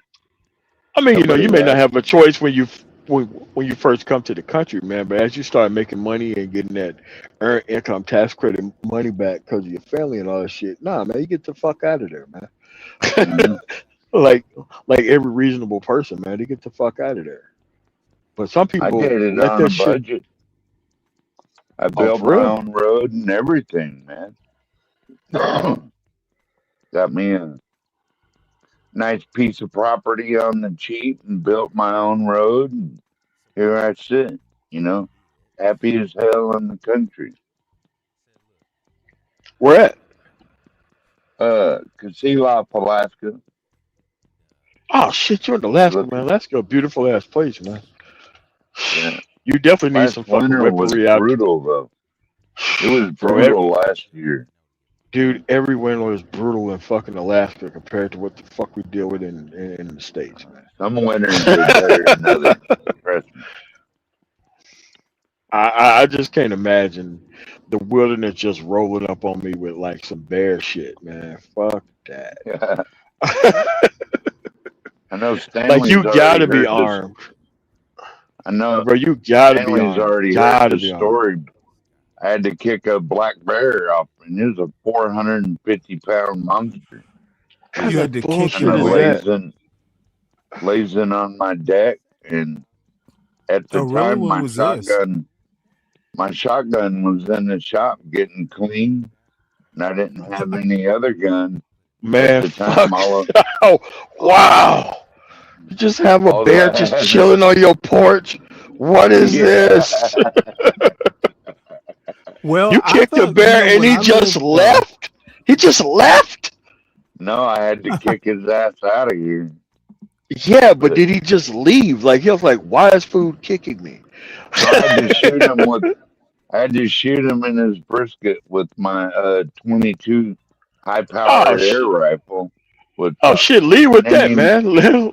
Lead with that shit. You said you kicked him out. I assume you went over there with your foot and just told that dude to to get on about his bare ass business, man. Hey, you shot him. Of course he's not gonna like that, man.